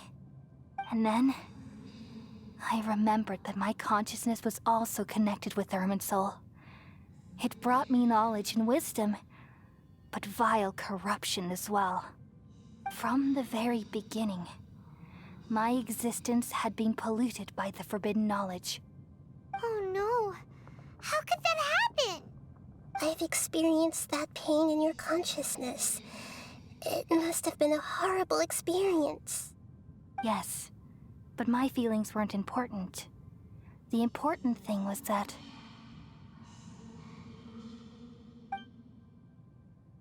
even if I died, my existence and everything related to me would continue to exist in Irminsul as memories and knowledge, meaning that the forbidden knowledge couldn't ever be permanently eradicated. And there's no way for me to eliminate myself. It would be a sort of paradox. So, I took the purest branch of Irminsul as my incarnation in the next samsara, and left a trail of clues, all in hopes that you would come here and remove me and my pollution from Irminsul forever. Wait, no, I can't.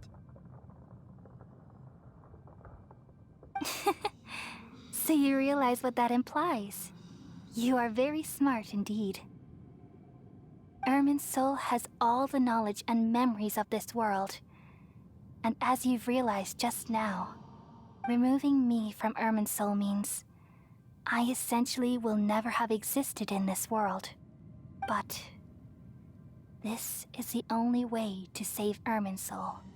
People love you so much, and they've missed you so much over the past 500 years. I am exactly the same. So how can we just forget you like this? Is there really no other way? There must be something else I can do. You're the god of wisdom, Booer. You should know that there is no other way. But this is so cruel. I don't want to forget you. No need to feel so sad, Booer. As someone who delights in wisdom, you should feel joy at finally finding the answer. These are the words in their entirety. The answer you've been seeking all along. Let the world completely forget me. We all nestle under the great tree of wisdom, peering out to perceive the world. From the earth and from the rain, we perceive its wonders, until we become a white bird to perch atop a branch, and finally snap off the most important leaf. Once upon a time, I alone dreamed in this world. In my dreams, everybody would also dream after they fell asleep. Wild and wonderful thoughts would emerge from their minds. Some tumbled to the ground, and others floated to the sky, connecting all things in the world into one dazzling net. Among a plethora of worlds were numerous smaller worlds, all of fate, finding within the tapestry their brilliant glow. I gradually understood that these indescribable and constantly changing things are the most profound things in the world. Only they can completely repel the madness. Only dreams can awaken consciousness from the deepest darkness.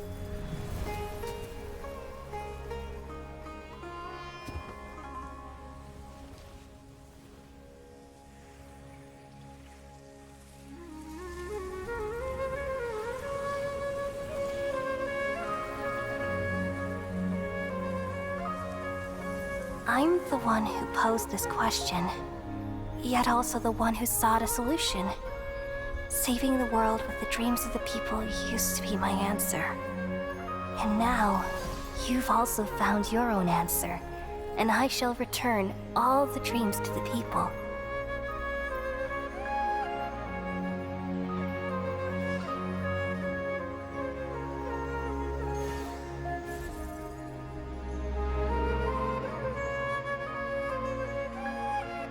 Goodbye, people of Sumeru. May you be blessed tonight with the sweetest of dreams.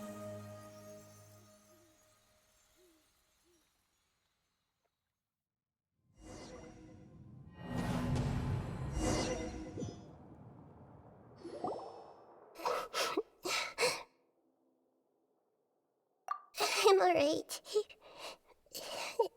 I'm just a little confused.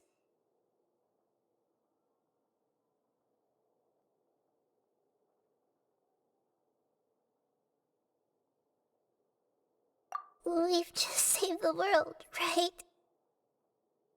So why am I crying?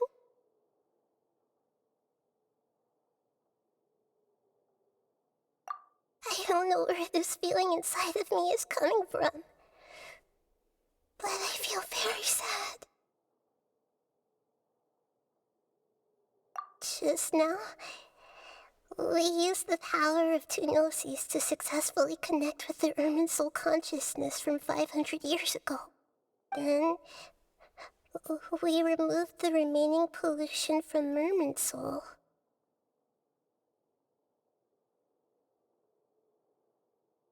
Yeah, what's wrong? Weren't you there just now?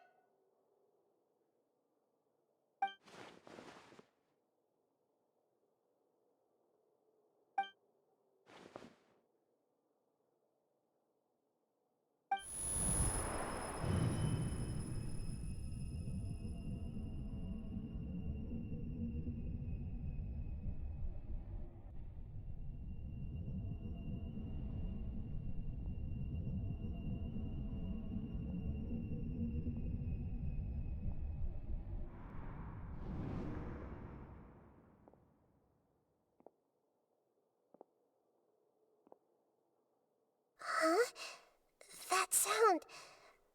Traveler, Paimon! I've been waiting here far too long. But finally I have the chance to be alone with you. All the precious time I wasted has finally paid off. The doctor! What have you done? Just a type of sound wave that can quickly put defenseless people into a dream. As I expected, it doesn't have any effect on gods. This is the only thing of interest I found among the sage's research. I thought I'd take it for a little spin.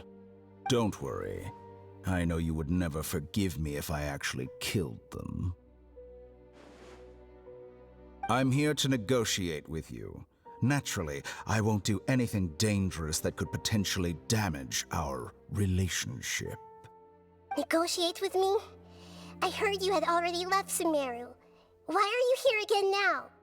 I left Sumeru, but I also stayed in Sumeru. Even the God of Wisdom is restricted by the habits of cognition. How disappointing.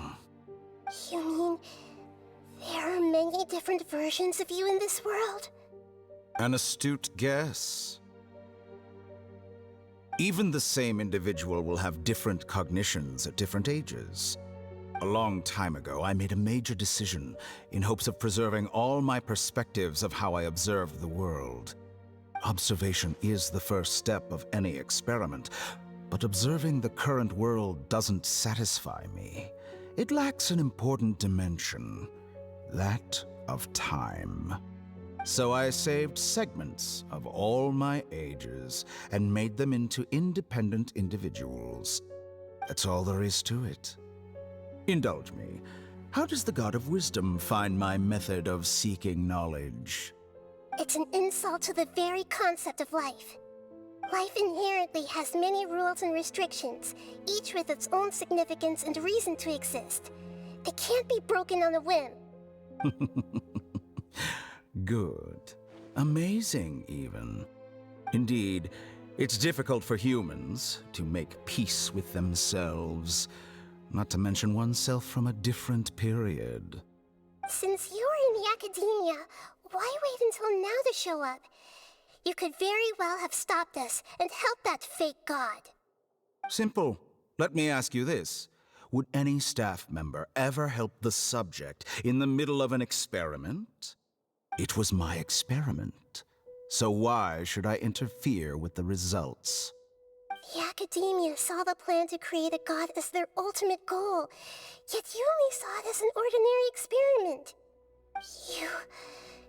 You really are crazy. If the experiment succeeded, you would have had a new god on your hands. How would you have faced your own god then? Would you still take the same stance? Would you still hold the same view of yourself? I'm first and foremost a scholar. These results should be left to the judgment of the hypothetical me confronted with that outcome. But you're right. And that's exactly why I'm disappointed with the conclusion of this experiment. As an individual, you don't have any sense of belonging. You seem to have even fewer convictions than a typical scholar. Oh no, I certainly have my own convictions. They just don't fit your standards, that's all. All right, that's enough conversation for today. The experiment is over, and it's time to tidy up the equipment and reclaim any useful materials. For example, the Gnosis. Lesser Lord Kusanali, you're an intelligent Archon. I'm sure you understand the disparity in our combat abilities at this time. Besides, you have no way to use that Electro-Gnosis in battle. Didn't you say you were here to negotiate with me? Somehow, it's starting to seem like you intend to take it by force now. I'm merely stating a fact.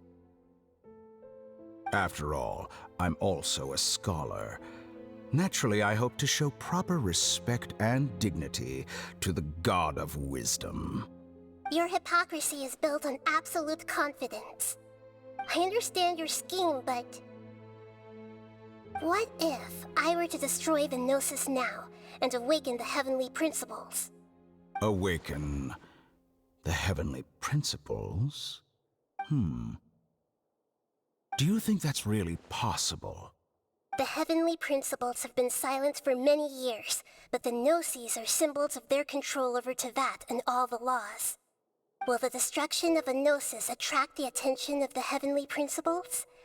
And if so, how do the Fatui plan to deal with the consequences? Do you dare to gamble such a possibility with me? Gamble?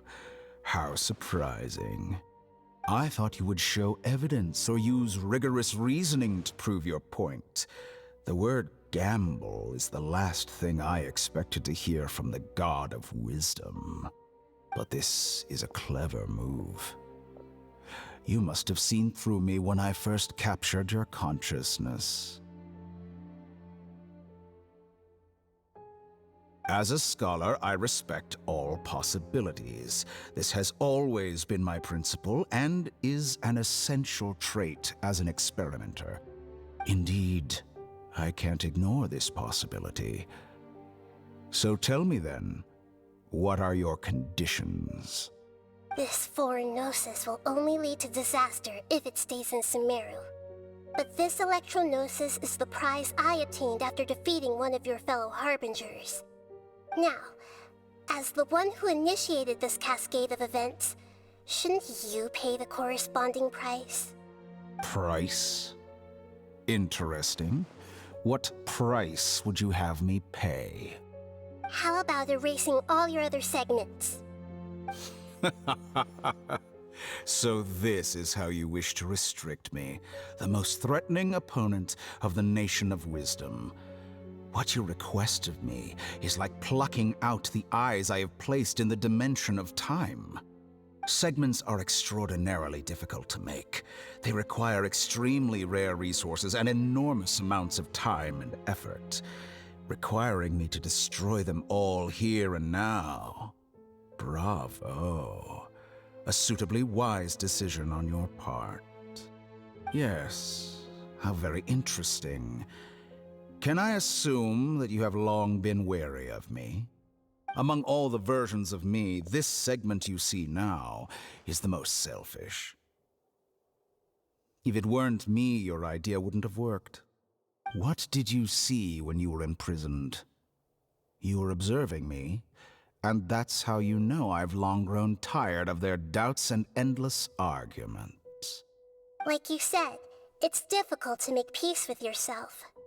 Being as smart as you are, have you managed to do that? I see. If you think all those versions of me are worth a gnosis, then deal. You sure didn't hesitate much. Is the relationship between all the versions of you really that bad? I don't think there's any need to dwell on that. The surplus versions of me can be exchanged for a gnosis. Do you think anyone can offer themselves at a higher price? Besides, with my abilities, it's only a matter of time until I find better perspectives. Perhaps it's best to say, you're just temporarily ahead.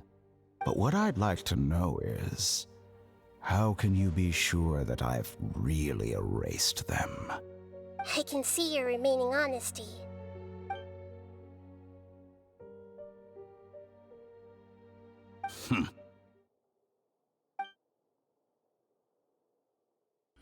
What a ridiculous decision! Sheer You can't be foolishness. serious! How could I have been so short-sighted? You think this is the end? Wait, I'll have my revenge! You'll make Good this riddance. moment count. You will regret this! Well, have you confirmed that it's complete? Here, take it. The future of Sumeru City will be in my hands alone. I will shut down the Akasha and let curiosity and the thirst for knowledge drive the realm of academics once again. There won't be any further gaps for you to exploit. It truly pains me that my academic achievements have never been appreciated in my homeland. Of course, I have no interest in being rejected by this city for a third time. Another chess piece. And where is your dendronosis? Don't be greedy, Harbinger of Snezhnaya. No, this is a different transaction. If you intend to turn off the Akasha anyway, then there's no further use for the Gnosis of Sumeru, is there? Besides, isn't it the Archon's duty to deliver what's desired of the Seeker? Oh, judging from your expression, you don't seem to find the idea very agreeable. Then let's think of it this way. Since you're the god of wisdom, how about I exchange some knowledge with you?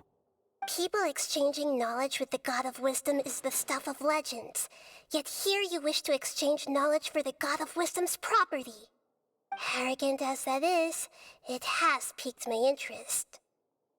Let me ask you, have you in all your mighty knowledge ever heard the rumor that the skies of Tevat are fake? Huh? That's the secret hidden by Irminsul concerning the truth of this world.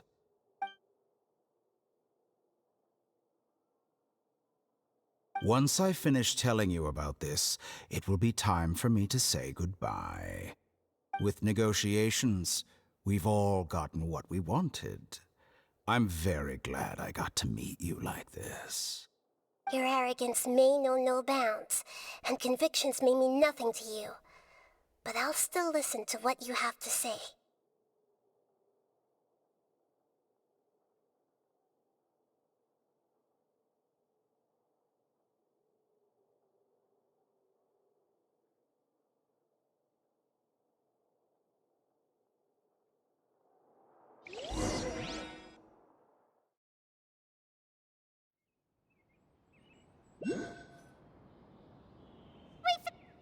Together!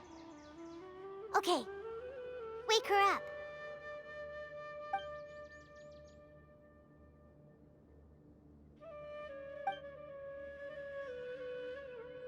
Are you awake?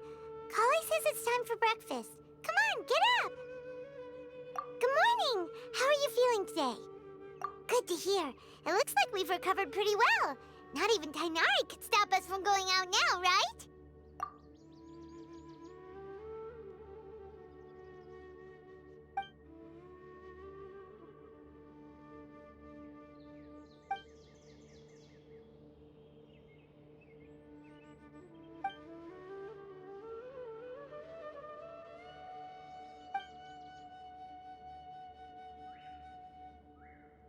Come on, Traveler, let's go!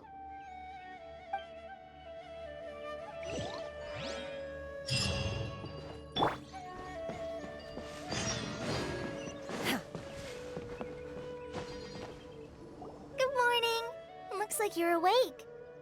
Yep. I prepared some breakfast today. Please have a taste. I hope you'll like it. It's nice to have you here so we can eat something yummy. Well, now that I've recovered from Alizar, I'm feeling better than ever. I can even prepare 4 or 5 meals a day now. And Paimon bets they're all delicious. Oh, by the way, someone brought a letter for you after you went to sleep last night.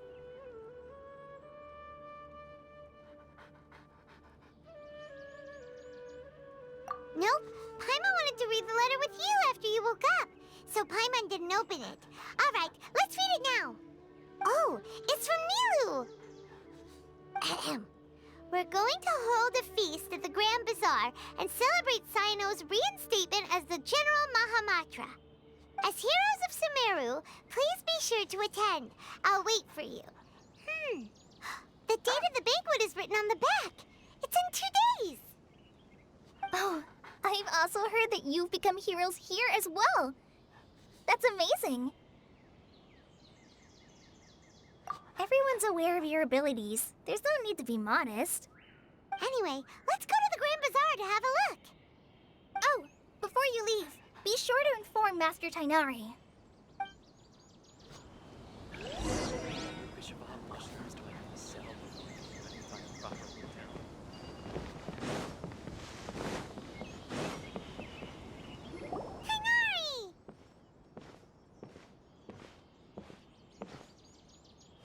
Ah, good morning.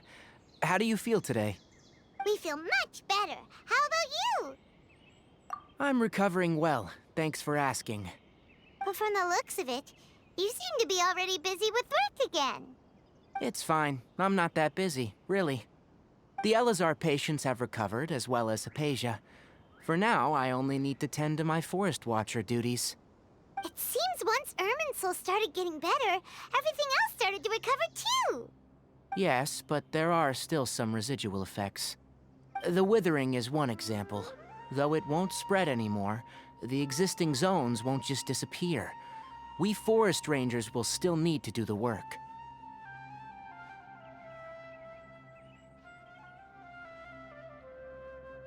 By the way, we have some good news. Sino got his position back. This news is hardly new. He had already mentioned it to me before. Huh? You mean he was already here? Why didn't he come to say hi to us? He visited once, but he was afraid of disturbing you while you were resting. He just asked me a few questions and left. Then you probably already know all about the celebration feast. Celebration feast? No, I haven't heard anything about that. Huh? But didn't Nilu say in her letter that they would celebrate Sino? He didn't tell you? Perhaps. Or, alternatively, he doesn't know about it either. Come to think of it, Sino doesn't seem like the type who'd enjoy a celebration feast. You and Kale are both Sino's close friends. Why don't you come to the feast with us? Kale has taken over some of my tasks these days. I don't think she'll have time for it, not to mention me.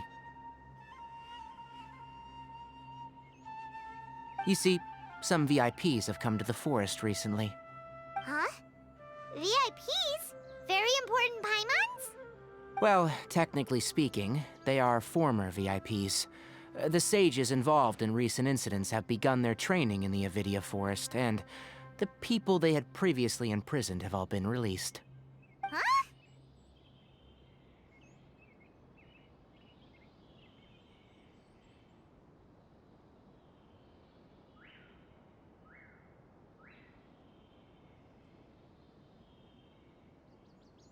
Yes, he's a little weak, but he isn't injured and his condition is stable. Lesser Lord Kusanali, in her boundless mercy, has decided to spare Azar and the other wrongdoers. Supposedly, they were ashamed of their shallow ideologies, and have decided to dedicate the rest of their lives to cultivating wisdom in the Avidia Forest. When they learned that Lesser Lord Kusanali had defeated the Balladeer and saved Irminsul, they were shocked at first, but also became happy, feeling that the sacred light guiding them on the path of discovering wisdom had begun to shine once again. As a result, work has increased for the forest rangers. That sounds really exhausting. There's nothing we can do, really. But that's another topic. Back to the matter at hand. Are you two planning to head out? Ah, right! We're here to request permission to head out. Would that be okay? You've recovered well. You may go. But be careful. Yay! Will do!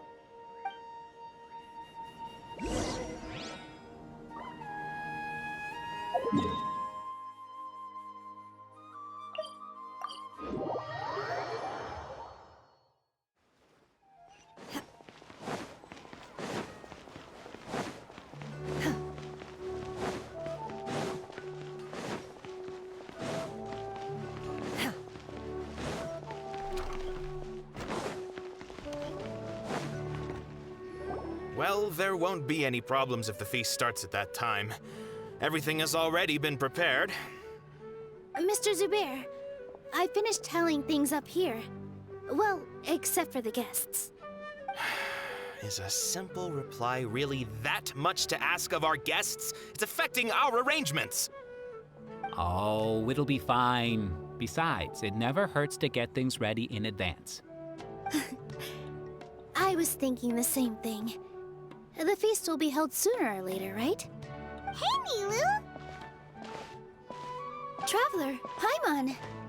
We got your letters, so here we are! They're the best. The other guests haven't even replied yet. Huh? Are we the only ones that have arrived? Yeah. I had someone deliver letters to all of our guests. But maybe everyone is still busy with other things. Look, I get it. Sumeru is in an extremely important period of transition right now, but even if your friends are important figures, they shouldn't just ignore your request like this. Nilou is Sumeru's #1 celebrity, after all.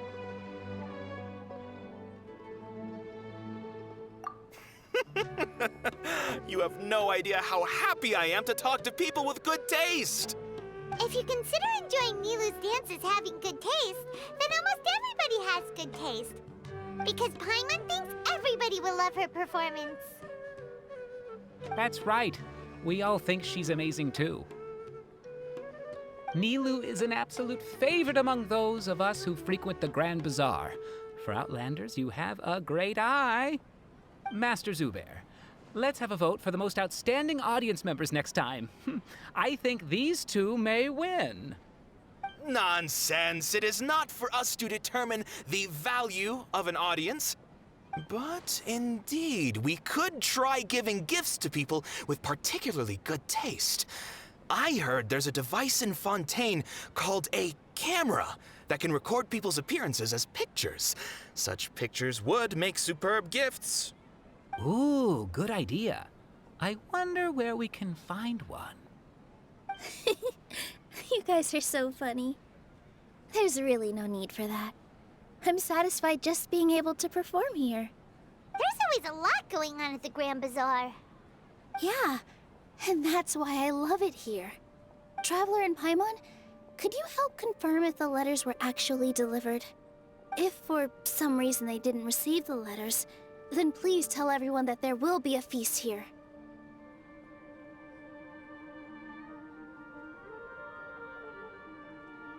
Yeah, we can also check out how everything in Sumeru is going now.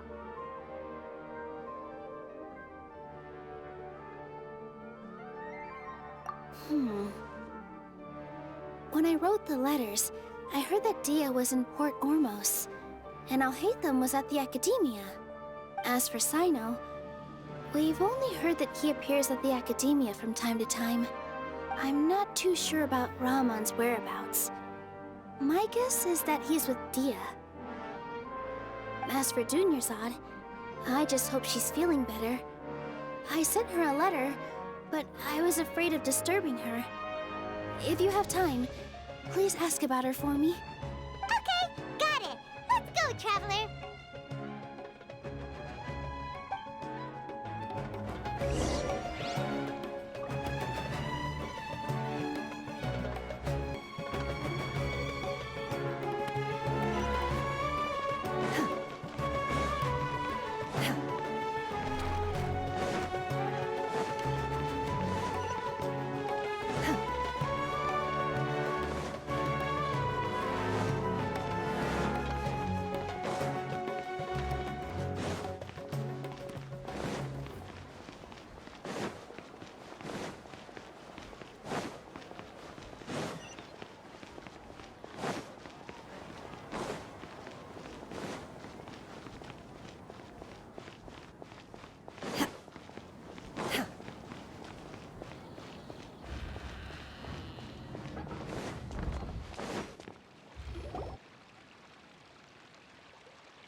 We haven't seen Alhaitham anywhere.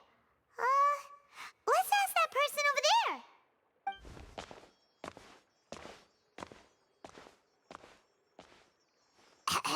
Hey there, have you seen Alhaitham around? Yes, it seems Scribe Alhaitham has gone to the House of Dana. You should be able to find him there. But you're already the second group of people I've seen looking for him today. He must be quite the busy man. Oh? Who else was looking for him? Mr. Cavey was just here asking about him. You wouldn't believe how terrible their relationship is. And now you two are here. Don't tell me everyone's here looking for gossip about the sages.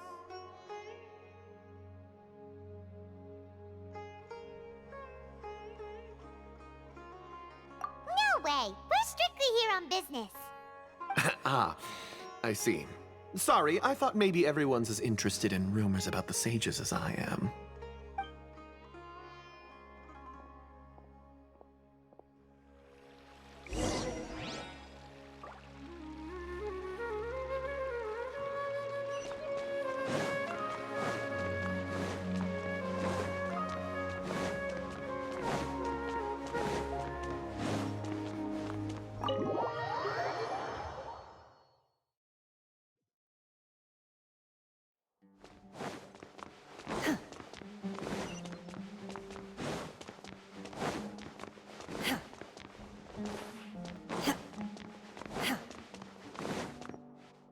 Oh, Hatham should be around here somewhere, right?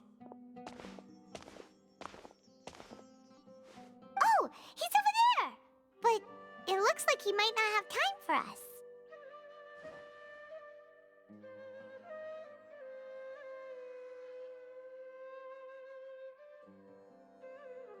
Just put down that worthless book and tell me what happened in the academia. This is not just some worthless book. Do you have any idea how difficult it is to find a physical book like this in Sumeru? It doesn't matter. It's probably just another thing that you used your authority to get your hands on anyway. Just put it aside. Listen, I came back today only to hear that the sages have disappeared. Oh? You sound surprised. I thought you would already know the inside story. Would I be here asking you if I knew? You're the scribe, not me. So just tell me what you know already. Well, I almost became a sage. Huh? Oh, don't sound too surprised now. You're the renowned Kaveh, light of the Ksharawar. Besides, as a master builder and craftsman, chances are you'll be appointed as a sage too. Why do I feel like you don't really mean it? Huh. What makes you say that?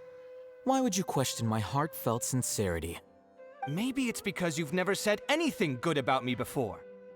Yeah, well, I share a similar sentiment, and anyone who knows you as well as I do would surely do the same. Ugh, you... See? This is why I hate discussing anything with you. Your ridiculous and arrogant attitude always gets in the way. It seems that you really can't stand my personality. Ha! What was your first clue? Well, then you might as well move out of my house. Are you threatening me? Stooping to a new low, I see. Ugh, and don't change the subject. You, a sage? What a joke. The academia might as well just close tomorrow. Are they having a fight?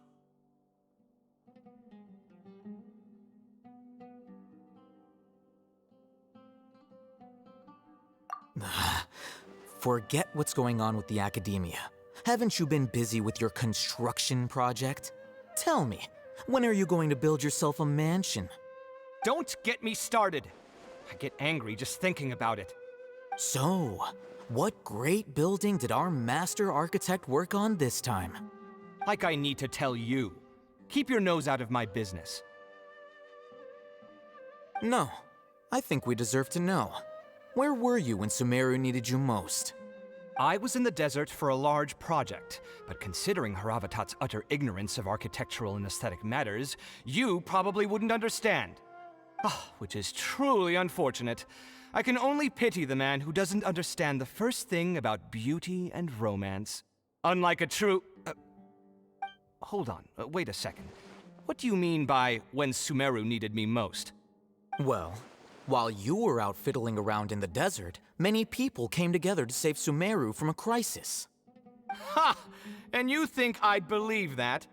Look, all you really need to know is that Azar and all his accomplices have all been overthrown. Huh? What nonsense are you talking about? It's no skin off my nose if you don't believe me. It's not like my Darshan was the one trying to apply for funding from the Grand Sage. Yours, though, on the other hand... You know what? I'll ask around. I'm sure someone knows what's going on here. You're dead if I find out you're lying to me.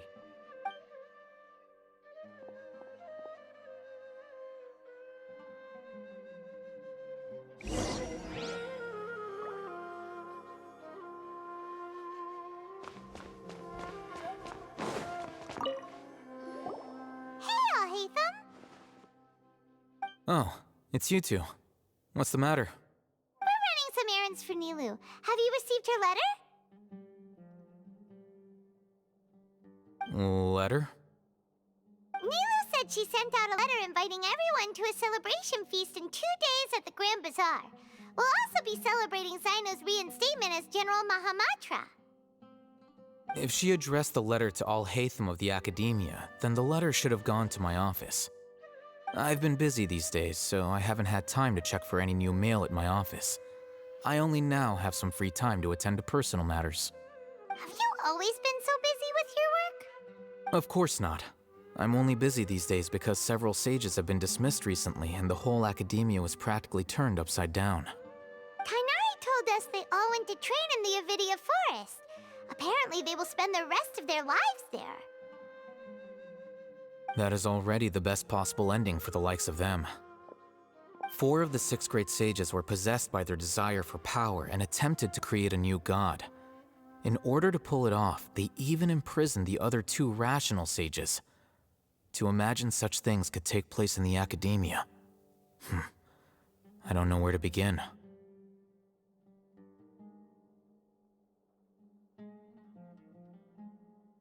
Yeah, you're right. Huh. Feels kinda strange to hear them called that after all this time. But then again, the 6 great schools sounded pretty impressive too. Yes, at least that's how they're supposed to sound. It's said that when the Academia was first founded, the Dendro Archon herself established the 6 great schools, each representing one of the 6 different types of wisdom. Numerous Darshans have sprung up and faded. Only the 6 Darshans attaching themselves to the 6 great schools have stood the test of time and obtained permanent seats in the Academia. Now, the 6 Darshans are nearly synonymous with the 6 great schools, and the leaders selected for the schools are the 6 great sages. Among the 6 great sages, there is one central leader, the Grand Sage. Unfortunately, only the sages from Vahumana and Amorta remain now. They were imprisoned for opposing Azar and were only rescued after Azar's downfall. So who's managing things in the other 4 schools now? Do they need to find someone new? Yes. Normally, new sages are selected based on a strict set of criteria. Oh, didn't you just say something about becoming a sage? If they pick you, then we'd have a huge connection in Sumeru.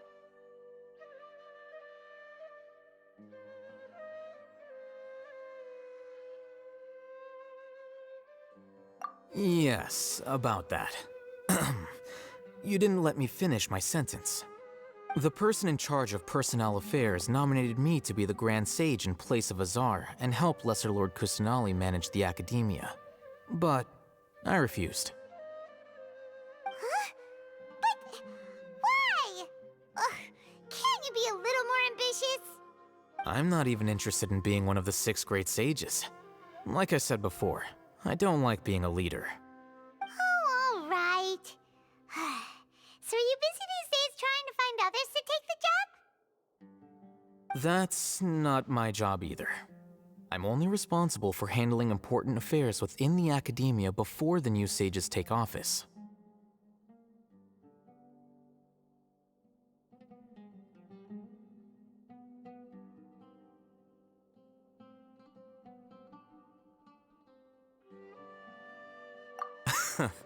And the first thing I'll do is reject Kasharawar's application for funding. By the way, who was that other person just now? Is he your friend? Do we look like friends? Paimon doesn't know. That's why Paimon's asking. His name is Kaveh, my roommate. You could say he's the representative for Ksharawar scholars.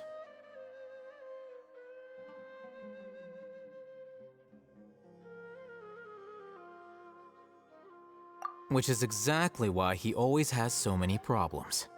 So everything that's happened recently must be a huge change for the people of Sumeru. Such is the work of the Academia Scribe. Well, anyway, no matter how busy you are, since you are our planner, remember to attend the celebration feast in 2 days. All right, I'll see you there.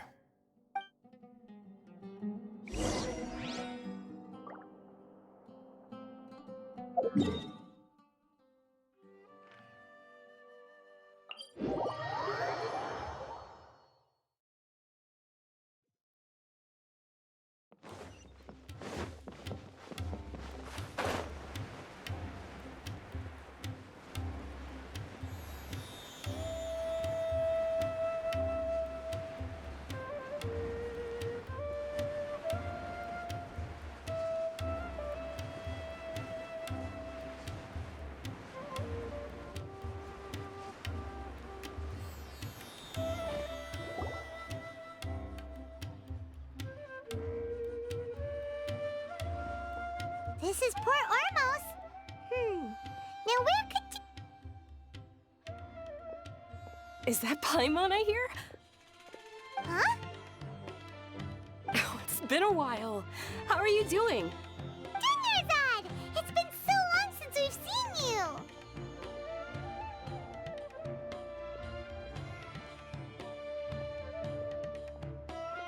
I'm doing well. I can go as far as saying I have never been happier in my entire life. I don't know if you've heard, but Elazar has completely disappeared, and all the patients have recovered. You kidding? Knowing them and the connections they've got, I'm sure they've heard about it.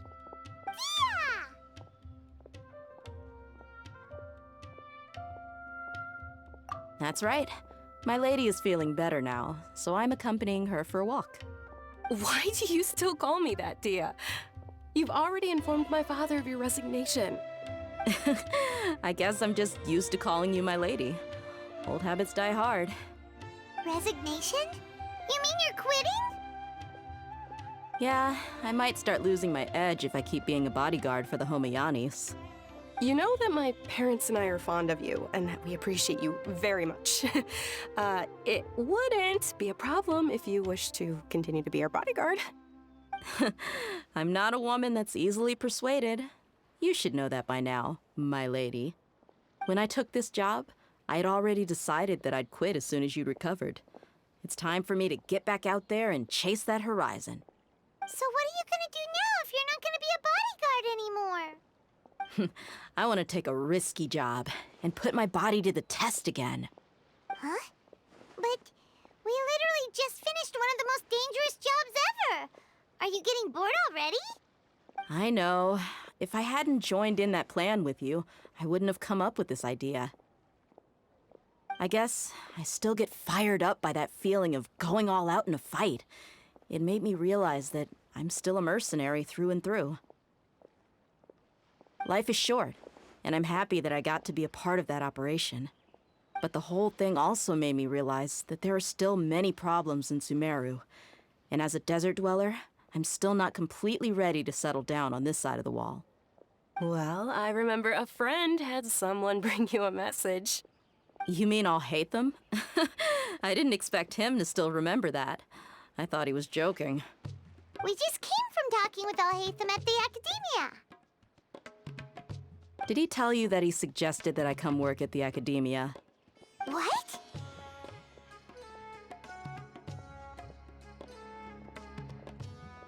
I heard that Azar and his cronies fell from power, and Alhaitham told me that now was a good time to find a job in the Academia, but only if I wanted to. Whoa. Paimon can't see you being anything other than a mercenary. Me neither. But I think Dia would look great dressed up as a scholar. Ugh, forget about it. I wouldn't last 10 seconds in there. Alhaitham probably just liked the way I worked and knew I'm good in a fight. So he suggested I find some work in the Academia. But you know, if you take him up on the offer, Sino might actually agree and let you become a Matra. Because you're super amazing! The Matra have all the talent they need as long as they have Sino. I prefer to be free to live however I choose. In fact, I chose this job from the very start because I knew it'd be right up my alley. Even if being a mercenary means facing all kinds of danger. A lion has to return to the wild sooner or later. If anything, being your bodyguard has been unfamiliar territory for me. I don't want to see you go, but I'll respect your decision. I'm glad to hear you say that. Come on, no need for the sad face. It's not like we'll never meet again.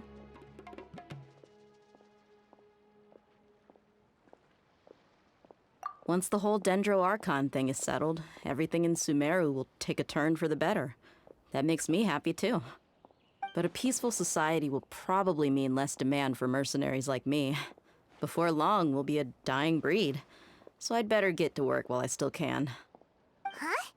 But wait a second! You make it sound like you're leaving now! Well, no, not yet at least. I promised my lady I'd stick around until next week. So, have you been in Port Ormos this entire time? We were wondering if you had received a letter from Nilu. Oh, did Nilu write to us? She heard that you were seen in Port Ormos, so she sent the letter here. Huh. It was probably sent to the inn that we're staying at. My lady has been very energetic lately and keeps taking me on hikes, staying out even into the night. By the time we get back, the receptionist is usually off napping on the job. Right, and we tend to leave quite early in the morning, so the old man on duty is also usually dozing off. So what it really sounds like is that the person on duty is always asleep. I bet the letter's at the reception desk. I'll go check later. No wonder there wasn't a reply. You never received the letter. Good thing Nilu asked us to come and check on that. Sorry to make you two come all the way out here. It must be something important for Nilu to specifically write to us like that. Yes, she said they were preparing a victory feast in the Grand Bazaar, and will also be celebrating Sino's reinstatement as General Mahamatra. She was hoping you could come. Great! I'll be sure to attend. Count me in too. But is there some sort of dress code or anything for the feast? Can I just show up looking like this?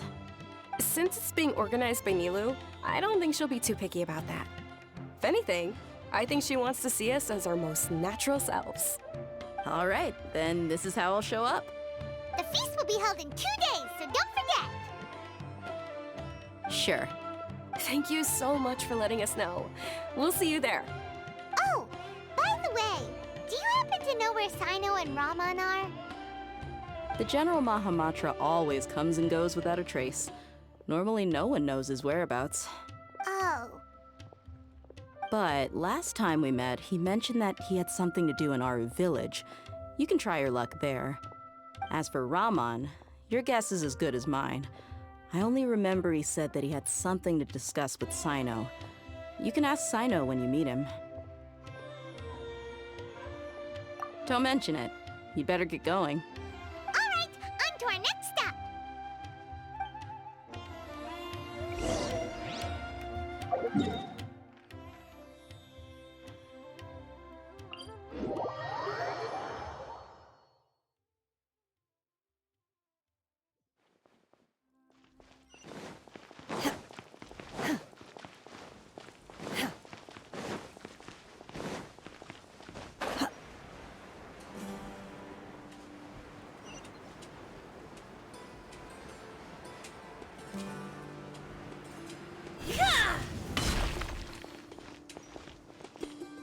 It's been a while since we last visited Aru village.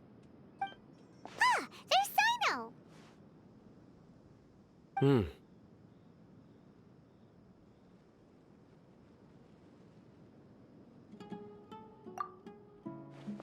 What brings you here?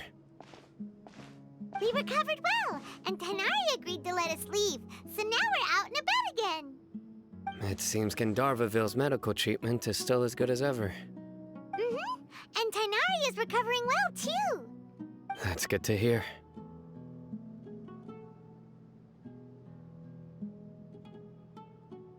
Yeah, you're the one who brought us to him when we lost consciousness, right? Thanks for that. You're welcome. Tainari has excellent medical skills, and Kale is quite attentive. It was the best place for you. But why are you just standing here like a dead tree? I'm meeting some people. Oh, you mean Candace? I've already talked with Candace and the village chief. They're still at the usual place. You can go there if you'd like to see them. But you know one of the people I'm meeting as well. Oh, by King Deshret's blessing, my friend suddenly appears in the desert. Don't tell me you've run into trouble and need us to help now. Raman! And, huh? Sataria? Oh, you know me? Oh, well, you're pretty famous in the academia. Don't worry, these are our friends. No need to be so guarded. I see.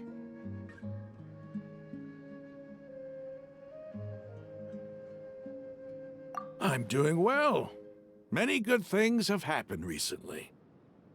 Same here. Really, I feel that my whole life has started to shine after suddenly finding a new direction. Oh, tell us everything. Yeah, you go ahead.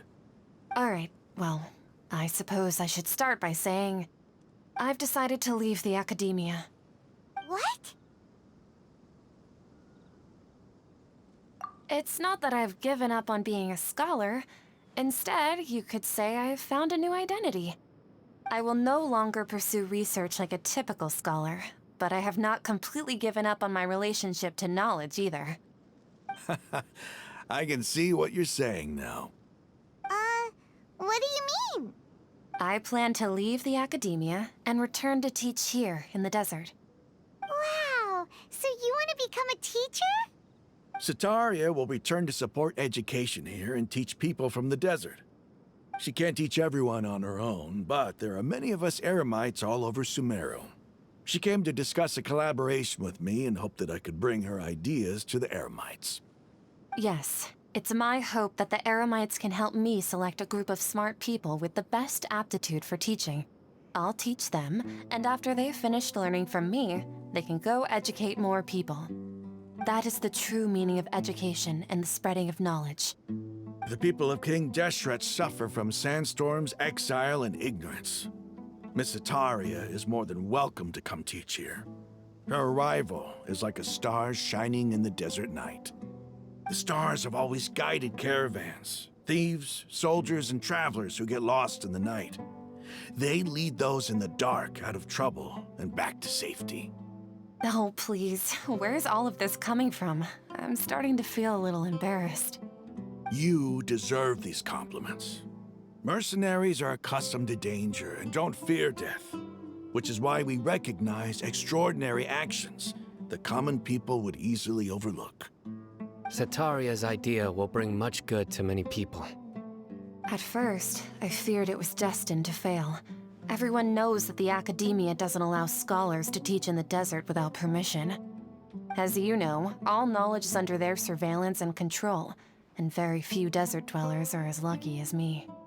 But what I heard at that time has been haunting my heart, as if there were lightning bolts constantly bombarding my soul. Sataria, you tread a treacherous path, and the longer you ignore it, the tighter the academia's grasp on you will become. Sataria, why haven't you gone home? Never forget that the desert that belongs to you lies elsewhere. Miss. These words sparked something in me, and I knew that I had to bring something back to my people after going home. I gathered up the courage to approach the Grand Sage, only to find that he was no longer at the academia. Lord Sino told me that Azar didn't belong there anymore.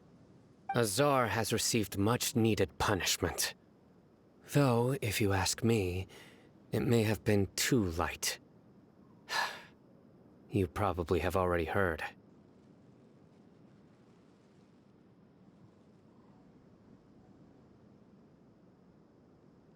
Lord Sino helped me obtain permission to leave the academia for the desert, and accompanied me here to discuss collaboration with members of the Eremites. My plan was able to go smoothly thanks to him and Rahman. You're all doing so much for the desert. Aside from that, I also have some other business to discuss with Sino. Lesser Lord Kusanali has allocated many resources to support and develop the desert. I've done some business for her, and part of it required the assistance of the Eremites. I applied for a few batches of educational materials from the academia, and sent them to several groups in the desert, as instructed by Lesser Lord Kusanali. I believe the people will make good use of them. That's exactly what the people here need. Physical books and other related items.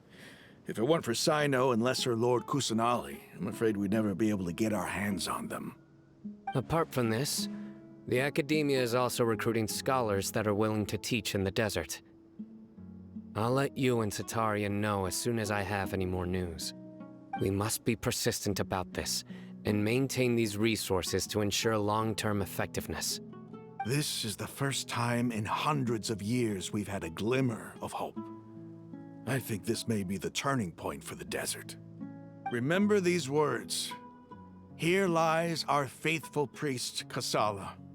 His wisdom is a miracle among the people, deserving of high praise and admiration. I hope people with wisdom like that priest will rise again among the desert dwellers. Then we'll once again see the wisdom and glory that once shook the world.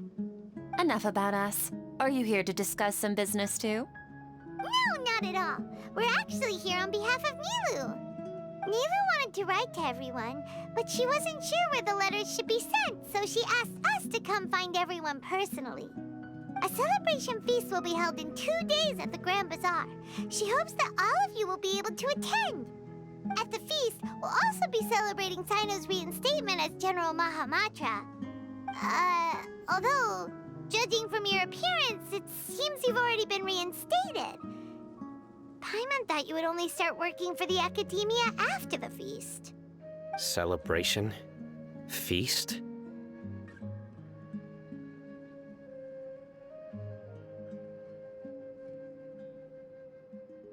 It's the first I've heard of it. Tighnari was right. He really didn't know. This feast is for you, Sino. Sounds to me like you'll have to be there. It's rare to see that kind of expression from Lord Sino. You must not like feasts very much. No, not really. But I'll go. Well, I still have a lot to handle here.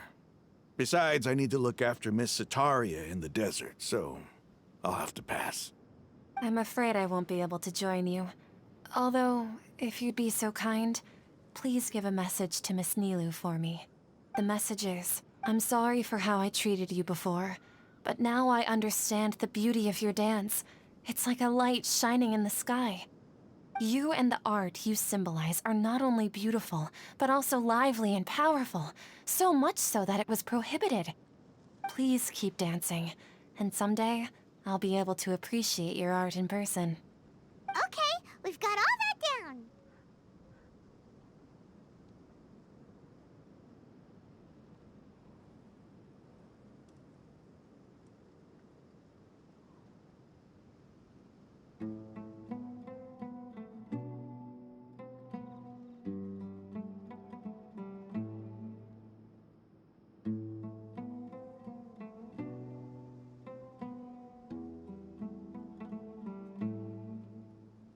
Our job here is complete as well. Oh, Sino, remember, party's in 2 days. Make sure you're there. Got it.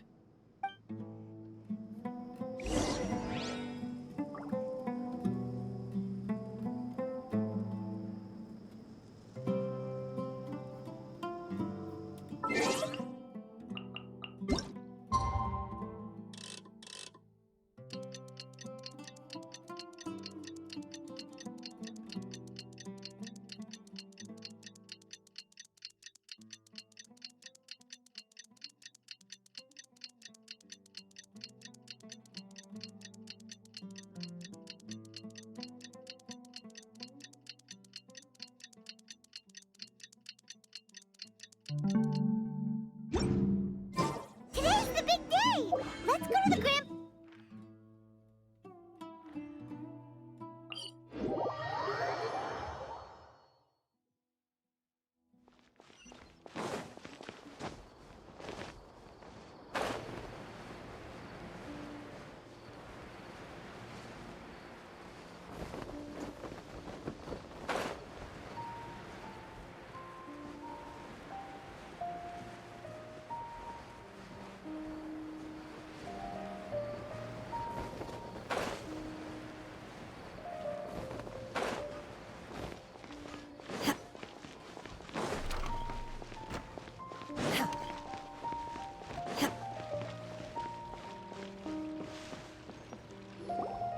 Everybody's already here.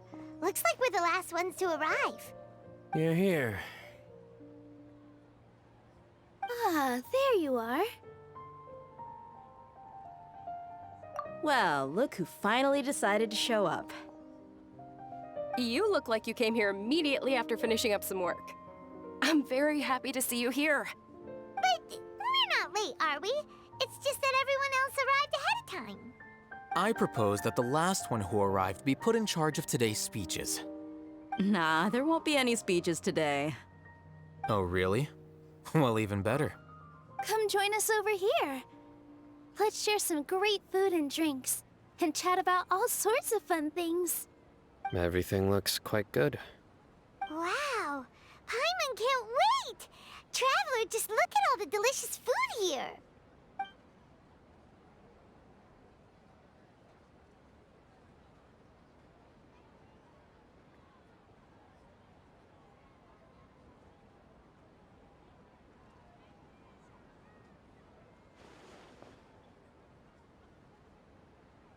Whoa! It's so delicious! Oh, this grilled meat tastes amazing! The food was specially prepared for you by everyone in the Grand Bazaar. And we have gifts that were sent by the residents of Sumeru City when they heard we were holding a feast. Everyone that came said that you saved Sumeru, and wanted me to thank you all on their behalf. Ah, feels kinda nice to be seen as a hero. I could get used to this. Being a bodyguard is also a hero's job. You've always been amazing, Dia. My lady sure has a way with words. Thanks. I'm glad to hear it. And I'm happy to meet everyone that participated in the great plan. Don't mention it. Come to think of it, we've really done something impressive together. It's unbelievable! We owe it to our abilities. And luck. Really? Why do I remember everybody thinking that luck was against us and feeling like we hardly had a chance of succeeding? That's how I remember it too. It's luck that brought us together, and it was luck that let us form a team. Then, it took even more luck for us to formulate a plan and implement it successfully. Moreover, judging from the results, everything worked out well. Yeah, everyone gave it their all when it mattered most. It was almost like a performance. We took the stage and put on our best show. Everyone played their part, and thanks to everyone's efforts, the performance was a great success. So, would you say we're good actors too?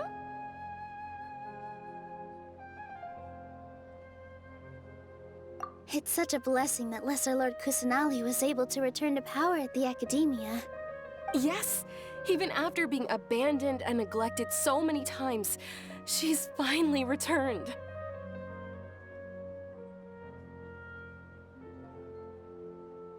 Uh-huh. Lesser Lord Kusanali once used all her power in a great disaster, which resulted in her losing all her wisdom and memories of the past.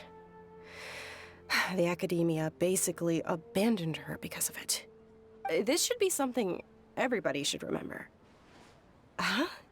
You look surprised. I didn't say anything wrong, did I?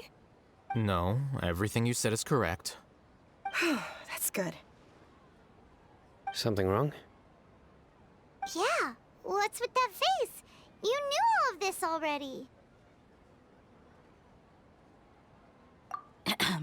Even if those two giants of the Academia are here, I still have to say it. Those sages really have some nerve. 500 years ago, Lesser Lord Kusanali used all her power for the people of Sumeru, and what did they do in return?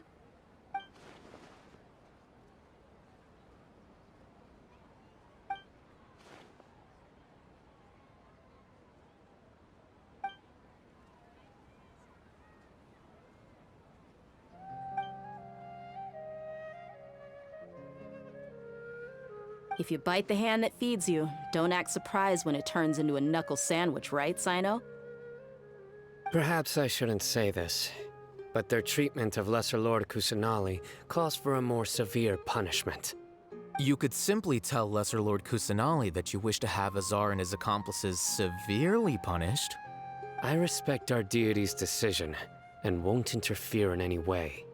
While we're on this topic, why didn't you accept the Academia's invitation to become the Grand Sage? Are you trying to say that I'm fit to be a sage? Not at all. But every person handling the selection process has said that you are the most suitable candidate to lead the Academia right now. Why? Because he dethroned Azar from power? Could you try to put it another way? This is a good thing, yet you're making it sound like I overthrew Azar for my own personal gain. But seriously, though, I always wondered if you had some personal motives behind it. I did have my own motive, but it had nothing to do with being a sage. If the rules of our nation were suddenly cast by the wayside, then it wouldn't be long until chaos ensued. I had no intention of letting their dreams disrupt my life. By that, you mean your life working as the Academia's scribe. Precisely. Wait, is that all? So, that's the only reason why you joined us and came up with all those plans? It's reason enough.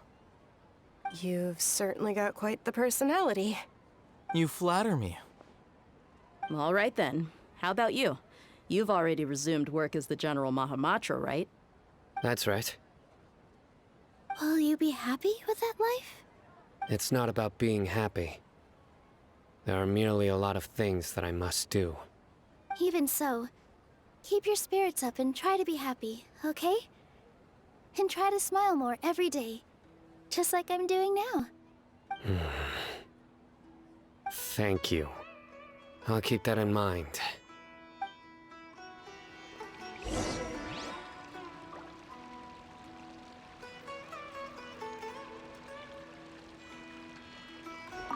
I seldom participate in such lively gatherings, but the atmosphere here is quite good. No. This gathering today has a unique meaning. The Grand Bazaar is lively because the people here feel happiness from the bottom of their hearts, unlike the farces at the Academia. That happiness is an emotion that'll be forever alien to those bookworms who have driven themselves insane by studying. I seem to have taken both keys when I left the house. Oh well.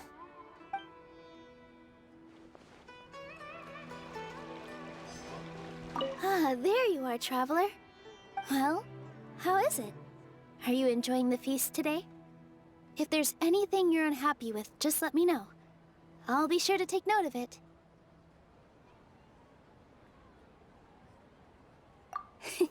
That's good. It's the first time I've ever invited so many exceptional people to one place. I was a little nervous myself. You see, every guest here is quite extraordinary. It's unbelievable that we've got everyone together here. Almost like a fairy tale. Make sure you live it up tonight.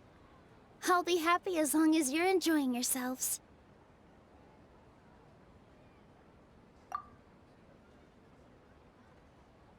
I'm honored to have her think of me this way.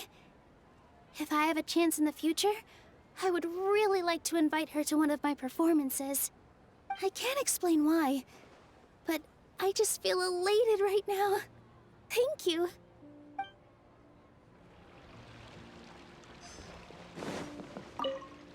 The atmosphere here is good, and everything is delicious.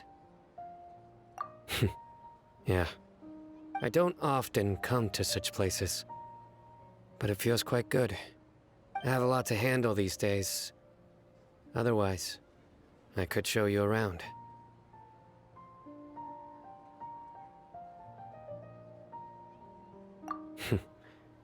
There's always next time.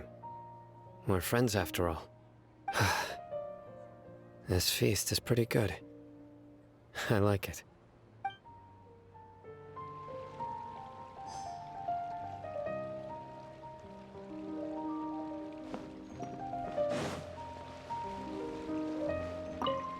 My lady, the grilled meat over there is delicious. Have you tried it? Yes, I also tried some fruit just now. Oh, they're very sweet. What an amazing place to relax. No wonder everybody likes to rest at the Grand Bazaar. You said it. Oh, look who else is here. Hello! Oh, I'm so happy Nilu invited everybody. Oh, now I have the chance to meet all the heroes.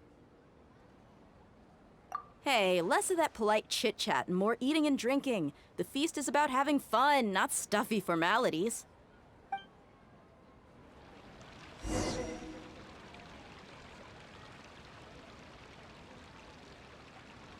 Hey, what's wrong? Your head is starting to droop. Hey, you just fall asleep here. Paimon will go find something delicious for you to eat. You'll wake up once you've put something yummy in your tummy.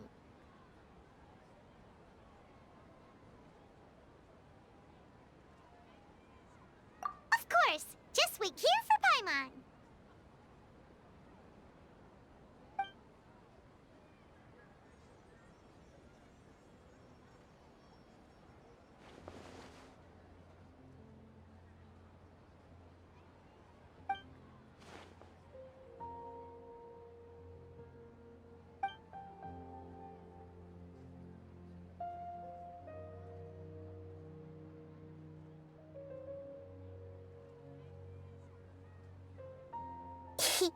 It's me.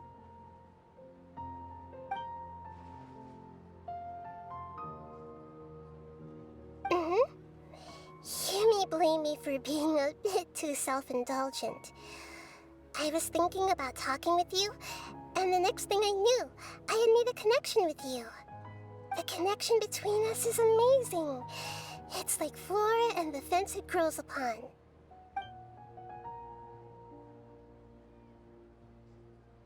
I heard there's an amazing celebration feast today at the Grand Bazaar. I wanted to have a look for myself, so I snuck in. Lately, I've been so busy dealing with all the fallout from recent events, so I really haven't had any free time. Although you've already helped me with a lot, there's still one more thing I hope you can help me with.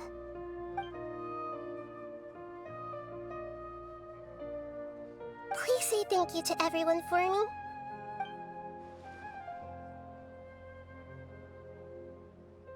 Oh, is it not convenient for you to do that for me?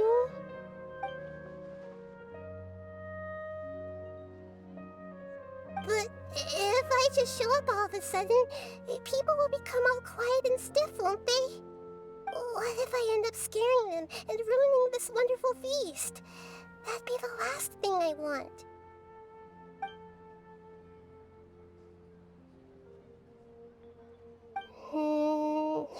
Let me think about it. Okay.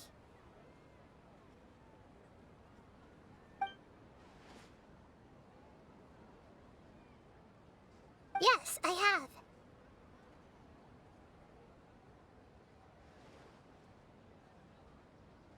You said I should go thank everyone as myself, right? So, I've decided to borrow your body for the time being. Please don't blame me. The flora also climbs up to the fence to get closer to the sky.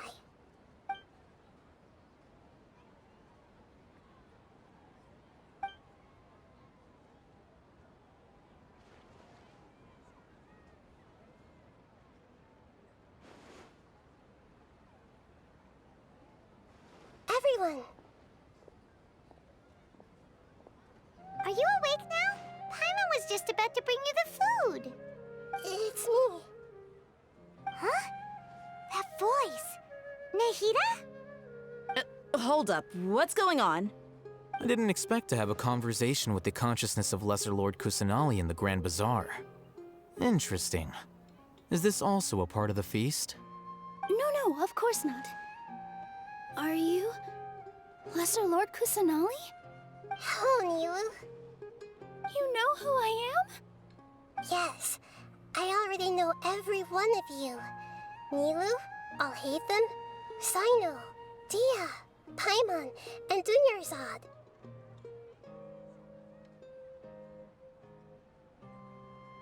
Lesser Lord Kusanali?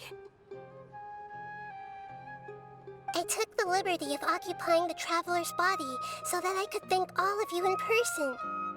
Thank you so much for rescuing me, even if that meant placing your own safety in peril and taking the risk of becoming enemies with the Academia, the Sages, the Doctor, the Balladeer, and even the entirety of Sumeru. Without you, without any of you, I would have been in a much more difficult situation. Had you not helped me to resolve the crisis, not only I, but Sumeru and even the entirety of Tevat would have suffered great misfortune. People refer to you as the heroes who managed to rescue a god. I'm quite fond of this name. It not only explains your identities, but also bears witness to your relationship with me. Please, allow me to present to you my most sincere gratitude. Lesser Lord Kusanali, you have done so much for Sumeru, and I didn't even have a chance to do anything for you. You don't have to do this. Dinyarzad, the suffering you endured during your illness is also proof of you being with me and praying for me. Thank you. You don't need to be so ceremonious. It's always been my duty to protect you. This is how the relationship between the Academia and Dendro Archon should be. We just did what was necessary and set things back on the right path. You're an Archon, but you act so humble. You really don't need to be so polite with us. I'm honored to have been able to take part in this plan. I hoped you liked the dance I dedicated to you. Thank you, all of you. Thank you so much.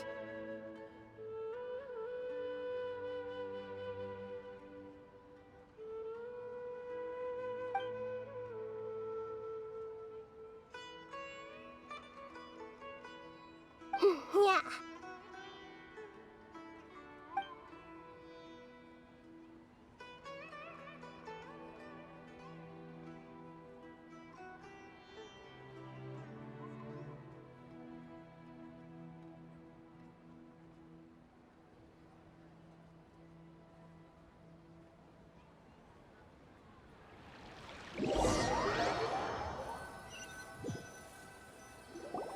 Are you awake?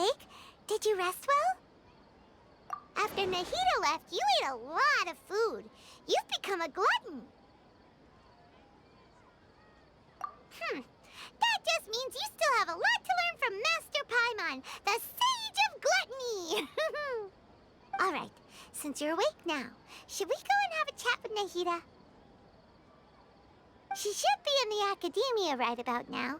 If you have any questions, now's your chance to ask.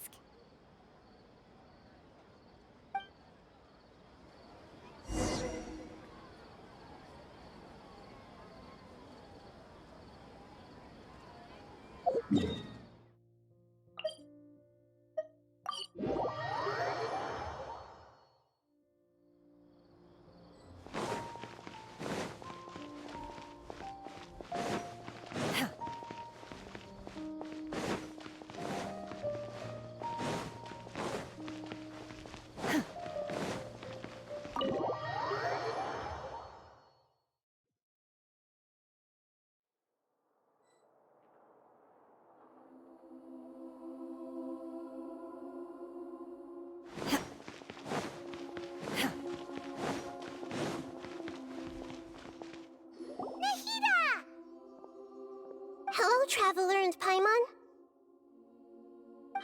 What a fantastic night. I'm still immersed in all the happiness and joy, like a candle floating on water. So are we, and that's why we're here to talk with you. Is there anything you want to know? After recent events, the Akasha can no longer function as it used to. I've given it some thought, and have decided to shut it down permanently. But this is definitely not a bad thing. Even from the beginning, I've been planning to shut it down.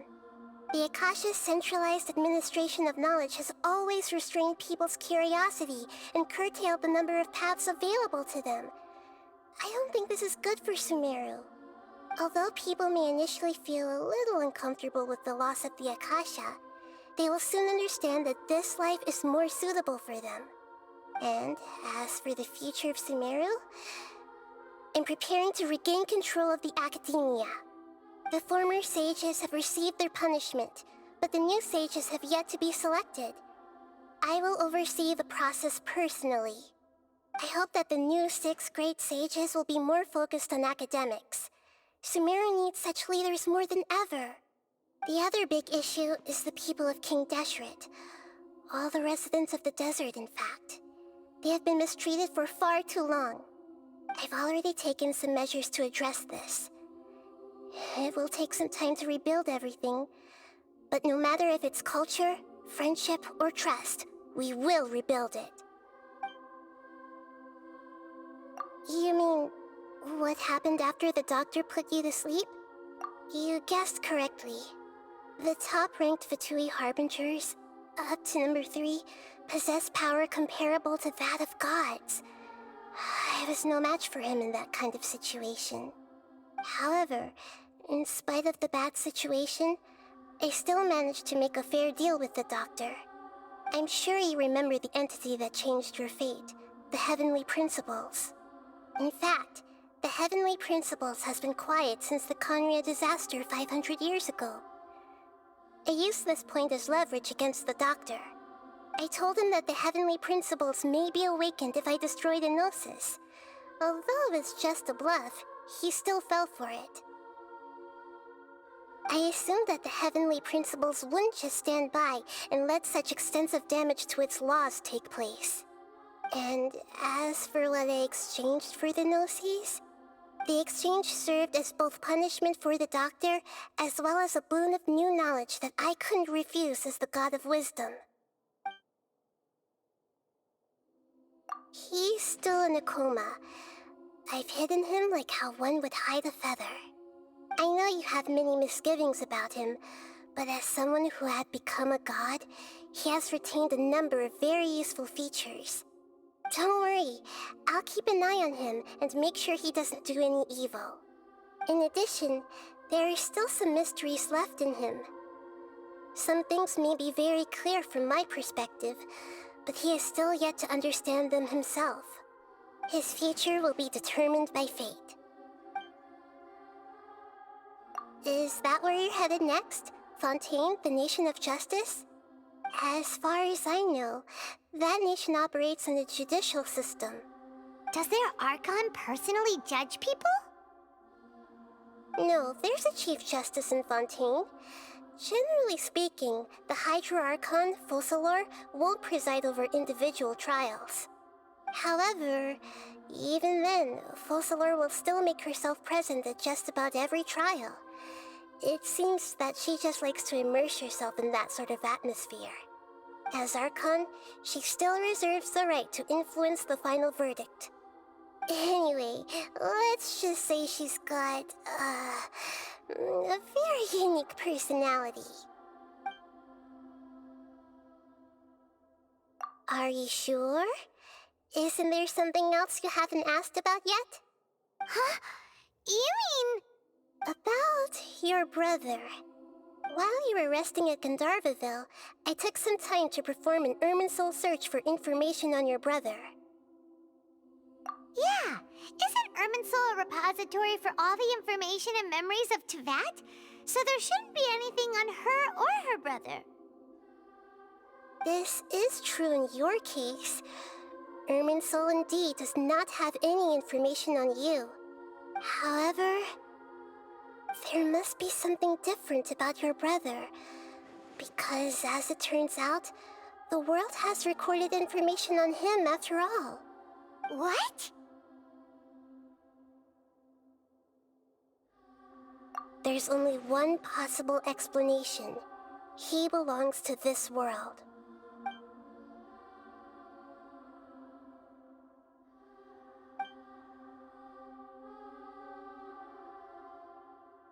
But nothing about this makes any sense! Wasn't this your first trip to Teyvat? According to the records I was able to access, your sibling suddenly appeared in Conria. After the Conria disaster, he began his journey through the 7 nations of Teyvat. But just as his journey was about to reach its conclusion, the Irminsul records on him suddenly become fuzzy. What do you mean, fuzzy? Did something happen to him? All I know for sure is that somebody, for reasons only they can know, is deliberately obfuscating his fate. And whoever it is, if they can do that, who knows what else they're capable of. But even that wouldn't explain how he somehow comes from this world. Something else I noticed was that according to these records, the Fatui have not classified your sibling as one of the Descenders. What's a Descender? Paimon's never heard of it. Look, I'm sure you must be curious about the information I received from the Fatui in return for my gnosis, right? A very important part of the intel was about this world's Descenders. External beings, ones that don't belong to this world. Traveler, you are Tevat's 4th Descender. Huh? So the Fatui count 3 other Descenders before the Traveler, and her brother isn't even one of them? That's right. My current hypothesis is that the first Descender was likely what we now call the Heavenly Principles. As for the other Descenders, I still need to verify their existence. It could take me some time. Paimon's head's about to burst from all this crazy new information. And yet, even knowing all this, I'm sure you must still have a lot of unanswered questions. I must say, I truly regret that I can't help you more as the God of Wisdom. There are many questions in my heart as well. I will need some time to go through each one of them. And soon, you'll also begin your journey anew and depart from Sumeru. I'm very interested in your future. It's a journey that can't be observed or recorded by this world. If fate is the ultimate knowledge, then your future will be the ultimate fate. Paimon's sure glad we got to meet you, Nahida. The pleasure is all mine. I can't thank you enough. Alright, that's enough talk for today. If you ever miss me, just close your eyes, and maybe I'll appear in your dreams.